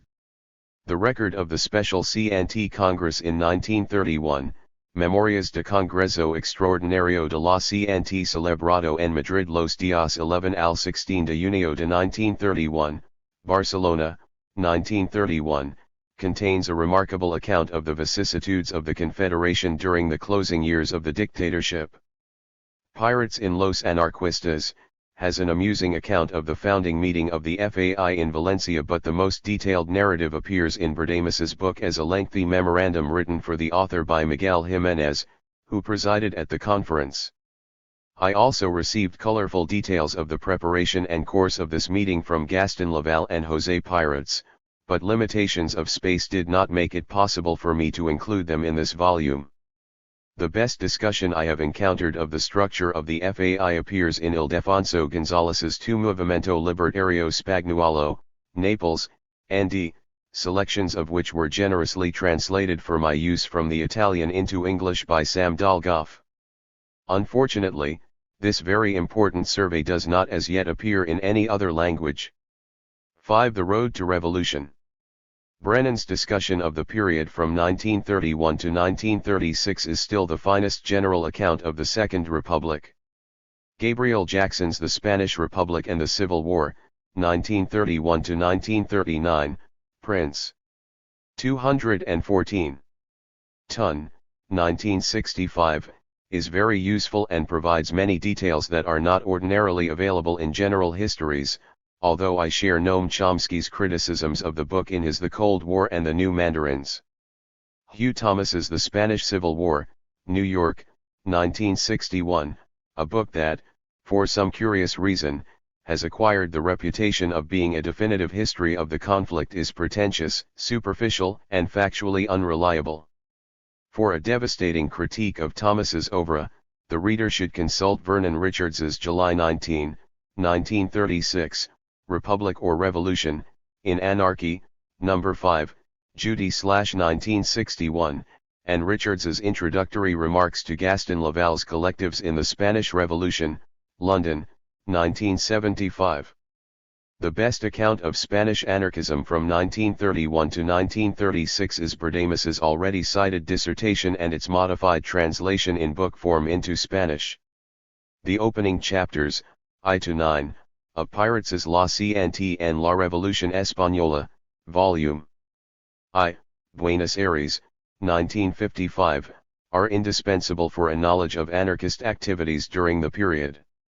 The volume consists in large part of documents that are important in clarifying the vicissitudes of anarchist policy.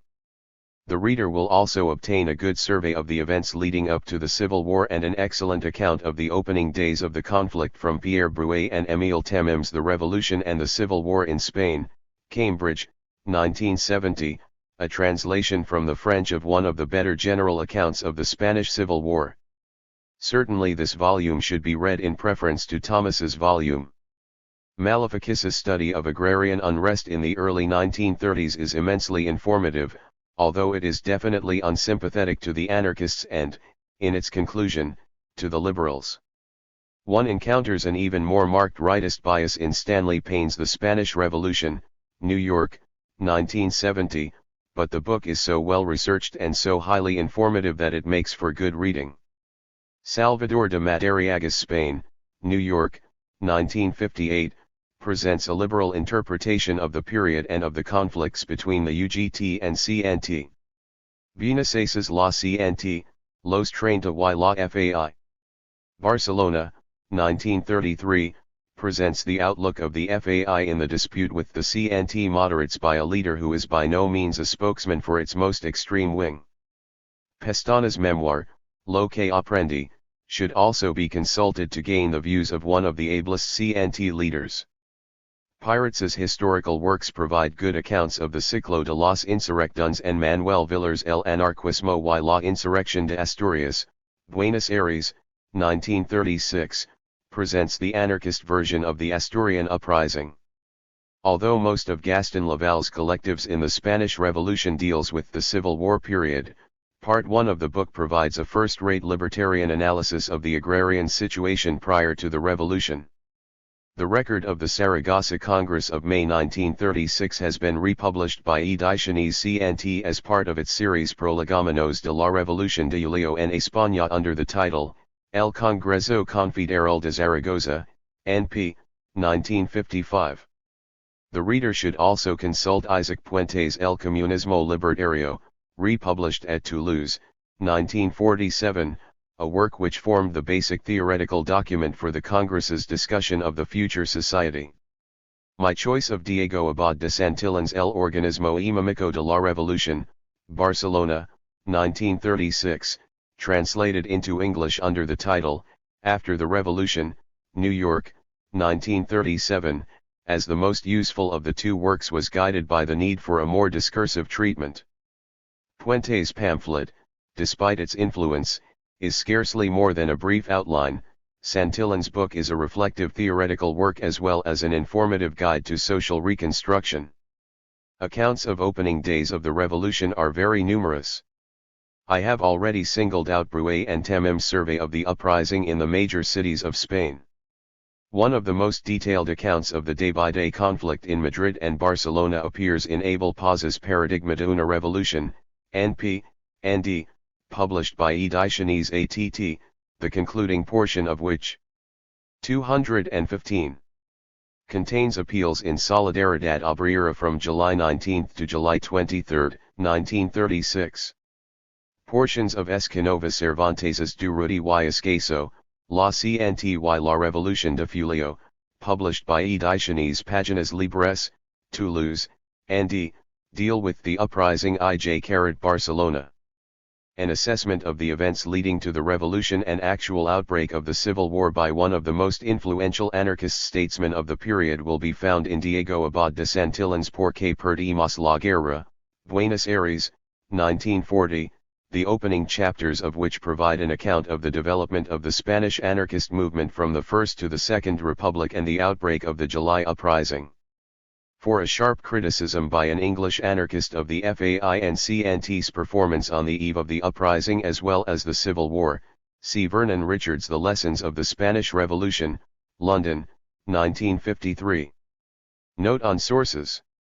The greater part of this volume was completed in 1970 and I did not have the benefit of any volumes cited above that were published after 1969.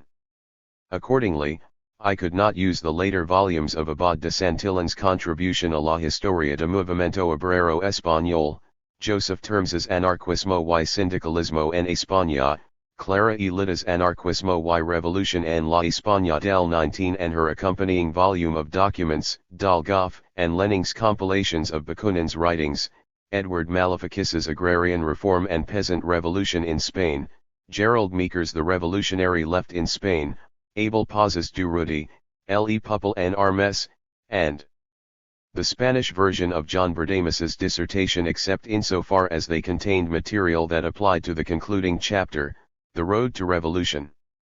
Wherever possible, however, these volumes were used to correct errors and, to a limited extent, expand accounts of events for which there was little available data. Nearly all the remaining works cited in this bibliographical essay entered into the preparation of this volume. The discussion on the early history of the International in Spain relies heavily on Anselmo Lorenzo's memoirs, Netelo's accounts of the early Spanish anarchists, Martí, García Venero, and Díaz del Moral. Buenacasa, Joan Connolly Ullman, Pirates, Bischels, and the various biographies, memoirs, and documents mentioned in the bibliographical essay should be singled out as major sources of the later events described in this book. I consulted many conventional periodicals of the day, including contemporary newspapers in Spanish, English, and French, which cast light on fairly obscure periods in the history of the Spanish anarchist movement.